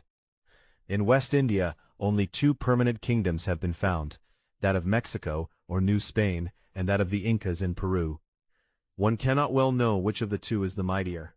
In buildings and court, Montezuma surpasses those in Peru. In wealth, size of territories, and antiquity, the Incas are preferred. In war matters, both in deeds and victories, they are in our opinion equal. But this is certain, these two kingdoms are preferred over all other Indian lordships in power and good polity, as also in wealth and riches, and similarly in idol worship and superstition. Although these two kingdoms were alike in many things, they had yet one great difference. With the Mexicans the kingdom was by election, as in the Roman Empire. But in Peru it fell to the nearest blood, as in the kingdoms of Spain. Now we wish to treat something of both kingdoms, and take our beginning from the kingdom of the Incas in Peru. When the reigning Inca in Peru died, his legitimate son followed him, born of his legitimate sister. For the kings held it a mark of pride to take for their legitimate wives their own sisters. When the king had a full brother, the succession went to his son. When he had none, it went to his nephew or his brother's son. Such a right of inheritance they held equally in the great lordships. In the king's burials they held 16 or more ceremonies, and magnificent funerals. The following king was not allowed to inherit the treasure and goods of his predecessor, but these were given together with his whole court establishment to set up a new court. And gold, silver, and everything else of the departed had to be newly gathered together. Hence came the great surplus in Peru, for every Inca aimed to maintain his household decorum as his predecessor had done, and to increase his treasure. The royal signet by which they indicated their possession of the kingdom was a red woolen tassel that surpassed the Sidon in fineness. This tassel was hung on the head by them in the middle, and the king alone was allowed to wear it. The other lords had the tassel on the other side, at the ears. As soon as the king received the tassel, they held a magnificent feast and sacrifice, using silver and golden vessels, a great quantity of fine cloth of Kumbi, many seashells, 1,000 different colored sheep, and they sacrificed all these things. The high priest, with other priests, took a child from under 8 years of age, and spoke the sacrifice to the hewn image of Viracocha. Heart, we sacrifice this to you, so that you keep us safe, help us in our war, keep us under the Inca's rule, grant him long life, so that your majesty and standing may remain, that he may always govern us with your understanding and wisdom. At this sacrifice and the king's coronation was all the people of the kingdom. The subjects did their Inca great honor. They were so thoroughly submissive and obedient that no one could keep them for an equal. So the Incas governed, not only with great power, obliging also justice. They let no man do violence or injure another. They also forbade drunkenness with fitting punishments. They also forbade even taking the least grain of maize at the midsummer harvest. So they also made the beautiful roads with unspeakable labor. For these things' sake they were made the most prominent people of ancient lineage. The evildoers, as also those who for that reason had knowledge, were severely punished. The Incas thus distributed their subjects, so that they all governed together, as far as the realm stretched for 1,000 leagues. As soon as they had conquered a land, they organized the people there into certain rates, set above them one over every 10, one over 100, and one over 1,000, and over all these a special lord from the Incas family. The provincial governors came annually from the court at Cusco, each to his appointed province, held courts, collected the tribute, and returned to the high feast Remi to Cusco. The whole realm was divided into 4 quarters, so that from Cusco 4 roads went out. These 4 quarters and regions extended toward the 4 sides of the world, namely, Calasuyo toward midday, Chinchaysuyo toward midnight, Condasuyo toward the west, and Andasuyo toward the east. What had been demanded of each region before the Inca came was shown to them, how much rates of people for their communities were given, distributed among the commons, the Atipacamayos, and officials in the accounting chamber, who, with their threads and knots, knew precisely to assign what each Indian was owing for his portion. The buildings in Peru, fortresses, temples, roads, fields, and the like, that the Incas had made, involved unspeakable labor. For one finds stone there in such great size that one cannot conceive how it was possible for men to have moved it. Since they had no iron tools to hew the stone, and no oxen to draw it, nor do they know how to mix lime with cement, and there is also no other material that could serve for such a purpose. Yet the stones are so beautifully and artfully worked and fitted upon one another, without any mortar, that the division between them is hard to find, and one can in many places find stones more than 30 feet long, 8 feet wide, and 6 feet standing upright, which are placed upon one another with only hands laid upon them. Although these buildings are thus without mortar, they stand yet well, and very well divided, and resemble the Mohammedan mosques and other barbarian buildings. At such buildings they could make no vault with arches, nor did they know how to mix lime with cement, which they learned first from the Spaniards. They have also made a wonderful bridge over the unplumbed sea Chucuito in Callao, 300 leagues long, of bundles of rushes, which surpasses the stone bridge in convenience. The Incas also had an indescribable wealth and great treasure, for although a king did not inherit his predecessor's goods, they had all the wealth of all their lands and dominion, whence came the great abundance of gold, silver, cloths, and cattle. Their greatest treasure consisted in the uncountable multitude of their subjects, who were obedient to their king in all things. When they came across something precious in a region, they sent it to their king. Thus the region of Chica served him with sweet-smelling wood. The Chinchaybilas sent brave runners who carried the litter and posted day and night 50 Spanish miles at a stretch. The Clumbibilcas sent dancers, and so forth. So too he maintained the gold and silver mines, from which he collected an unspeakable treasure. All the income of the lands from fruits and other things was divided into 3 parts. 1 part belonged to religion and divine service, the second to the Inca, his friends, the provisioning of cities, soldiers, and servants. The 3rd part belonged to the common community. Whether these 3 parts were equal to one another, one cannot exactly know. On the Inca's own lands, everyone worked without exception, put on their holiday clothes in praise of the Incas and Guacas, and for as long as the work lasted, the Inca, the son, or the Guaca, whose lands were being worked, fed them. The old, the sick, the orphans, and the widows were exempt from this labor. The 3rd portion of the lands the Inca gave to his people. No one, however, actually owned it, for the Indians never owned anything without the permission of the Inca, even though the lands were properly those of their ancestors. Nor might anyone bequeath anything from the land to his descendants. The common people were divided annually, and each one was given as much as was needed for himself, his wife, and children. In 1 year he received more than he did the previous year, according to the number of his household, which had its appointed measure. On what one thus received one needed to pay no rent, save only that one had to till and lay in the gods' and Incas' land. When it was an unfruitful year, all people who suffered want were maintained by the storehouses. The livestock the Inca divided as the lands, counted and set apart at places, some for the Guacas, some for the Inca and each city. Such division also concerned the hunters, so that the females were not killed or led away. The Guacas and Incas' herds were very large, the common people's were none. The Inca paid great attention to the livestock as a treasure. No female was sacrificed, killed, or caught in the hunt. What happened to die was buried alive, so that it would not infect others. The healthy livestock were kept, and the wool given to the children to spin and weave to a certain measure, and those who were found negligent in this were severely punished. From the Inca's wool, one kind of cloth called cumbi was made, which was excellent and good on both sides. Another kind called abasca was plain and coarse, and of this a great quantity. The remaining wool was stored in storehouses. Could a better order be made among heathens? Such praiseworthy government might put many Christians to shame. The Indians also have this fine custom, that from youth up they are accustomed to learn a handicraft sufficient for human use.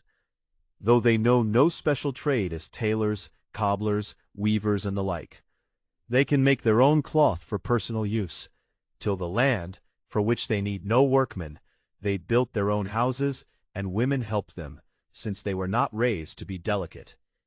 But what served specifically for human refinement, for that they had their special masters, as goldsmiths, painters, shipmen, accountants, musicians, and the like. The lords, however, had special servants and workers, which the common man performed for them himself, and received nothing for it when he made something for them. Nor does one person need another for one's household and person, such as making clothing and shoes, building houses, sowing, reaping, and the like. They also led a moderate life, put off pride and bad desires.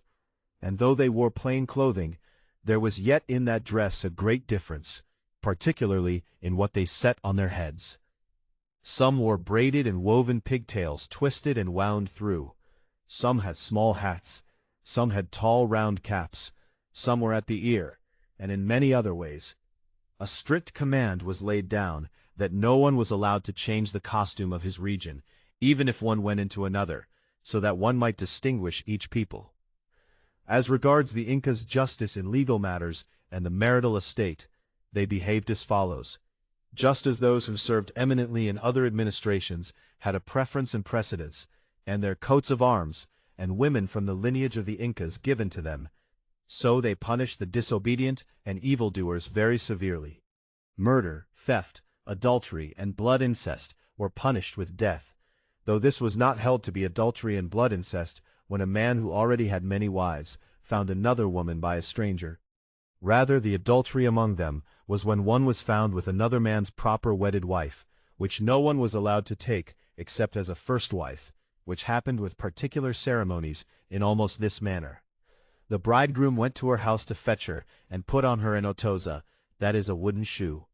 If the bride was a virgin, the shoe was of wool. If not, the shoe was made of rushes, and all present women had to honor the bride. When her husband died, she had to wear black mourning clothes for a whole year and was not allowed to remarry. The Inca gave his land overseers and captains with his own hand wives from the lineage of the Incas and virgins to a place, and gave each one a wife, and confirmed the marriage with great ceremonies. The land overseers and other lords assembled young men and maidens in their cities on a day, gave each one a wife, and confirmed the marriage. When now such a woman was found with another man, she was punished along with the adulterer with death, and even if the husband forgave his wife the adultery, she was still punished, but not with death. This same order was held in blood incest too, as with mother, grandmother, daughter, or grandchildren, one person was forbidden by the first degree. No one was allowed to marry his sister, for they did not hold it a marriage. Topa Inca Yupanqui was the first who was married to his full sister, and thus brought it into custom. He made a law beside it, that no one outside the Incas should betroth himself to the sisters. Furthermore, one has at the command of King Philip of Spain inquired with all diligence about the Incas' laws, customs, religion, and rites. But in the absence of writing, little was found. Yet one has gathered so much from their quipus or registers that the Incas' government was not to be despised. It stretched from Quito as far as the region toward Chile, a length of nearly 400 years. Their origin came from the Lake Titicaca. Subsequently, they conquered all the regions that we now call Peru, namely from the river Rio de Pasto toward north and south as far as Chile, which the Spanish Mile extends. In breadth it goes from the west to the mountains of the Andes, and is barely 100 leagues. The Incas surpassed, as far as polity and government is concerned, all the peoples of America by far, with their intelligence and weapons, though the Canaries who gave the Spaniards assistance against them were not to be forgotten. How they thus drew the government to themselves and conquered the lands comes from what follows. The first man that the Incas held for their origin was Manco Capac, of whom they give out that he came out of the cave of Tambo 6 miles from Cusco after the flood, which all the Indians know about. For they say that 7 of them came out of the cave of Pacaritambo, and renewed the world through their successors, for which reason one must rightly obey them as one's rightful progenitors and forebears. They also assert that they alone knew how God should be served and worshipped. Therefore in Cusco there were 400 council houses, and all the plazas around it stood full of golden idols. One also held that the first Indian counted as the Incas' beginning was Ingaroka, from whom they gave the beginning to 2 noble lineages of the Incas. One was called Hanan Cusco, the other Oran Cusco. From the first came the landlords who conquered and governed the lands. The first and chief of this lineage was called Ingaroka.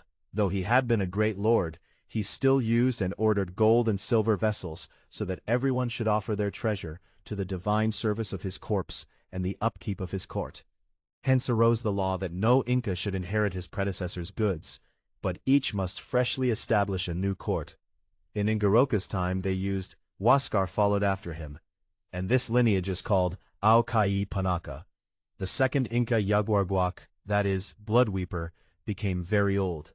He was overcome by enemies. It is said that he wept blood from grief, which is why he received this name. The third, his son Viracocha Inca, followed him in the government, and was very renowned. He had very great vessels of gold and silver made. From him comes the lineage Cacopanaca. His corpse Gonzalo Pizarro had discovered by great torture of the Indians, because of the great treasure, and burned with fire. Introduction. A note on this translation. New World and American Histories, Newe Welt und Amerikanische Historien, Frankfurt, 1655, is a 694-page folio in 17th-century German Fraktur.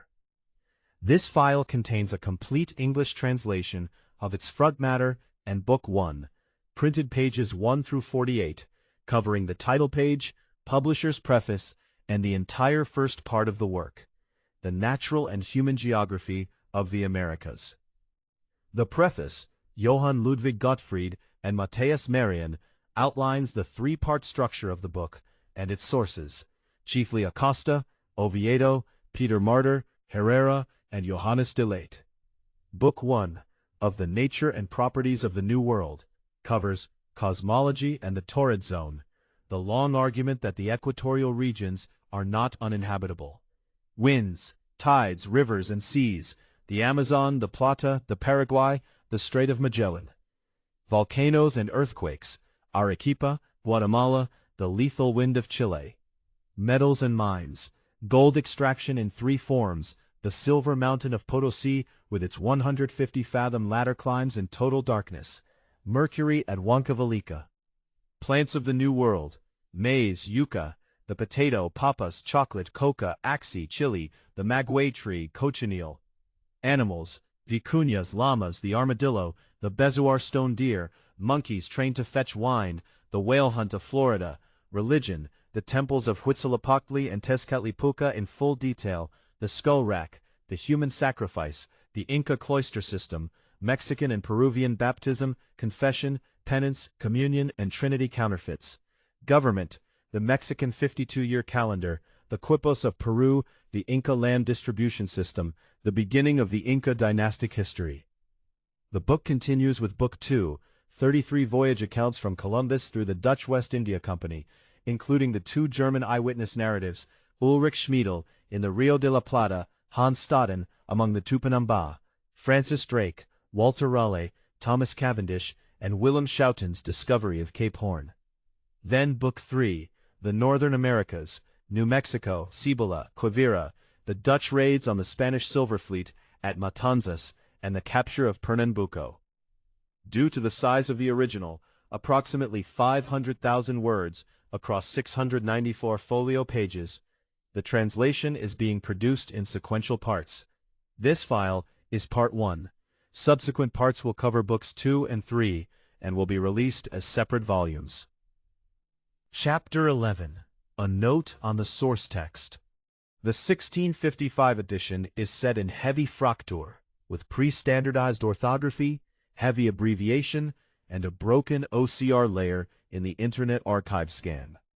This translation was made from the printed page images, Napa-Scan's text layer, using a fraktur-trained OCR model, Tesseract and Test Data Best as a first-pass guide, and correcting against the images throughout.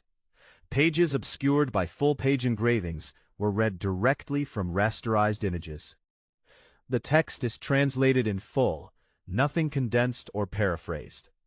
Gottfried and Merian's characterizations of indigenous peoples, their religion and customs, are reproduced as they stand in the original.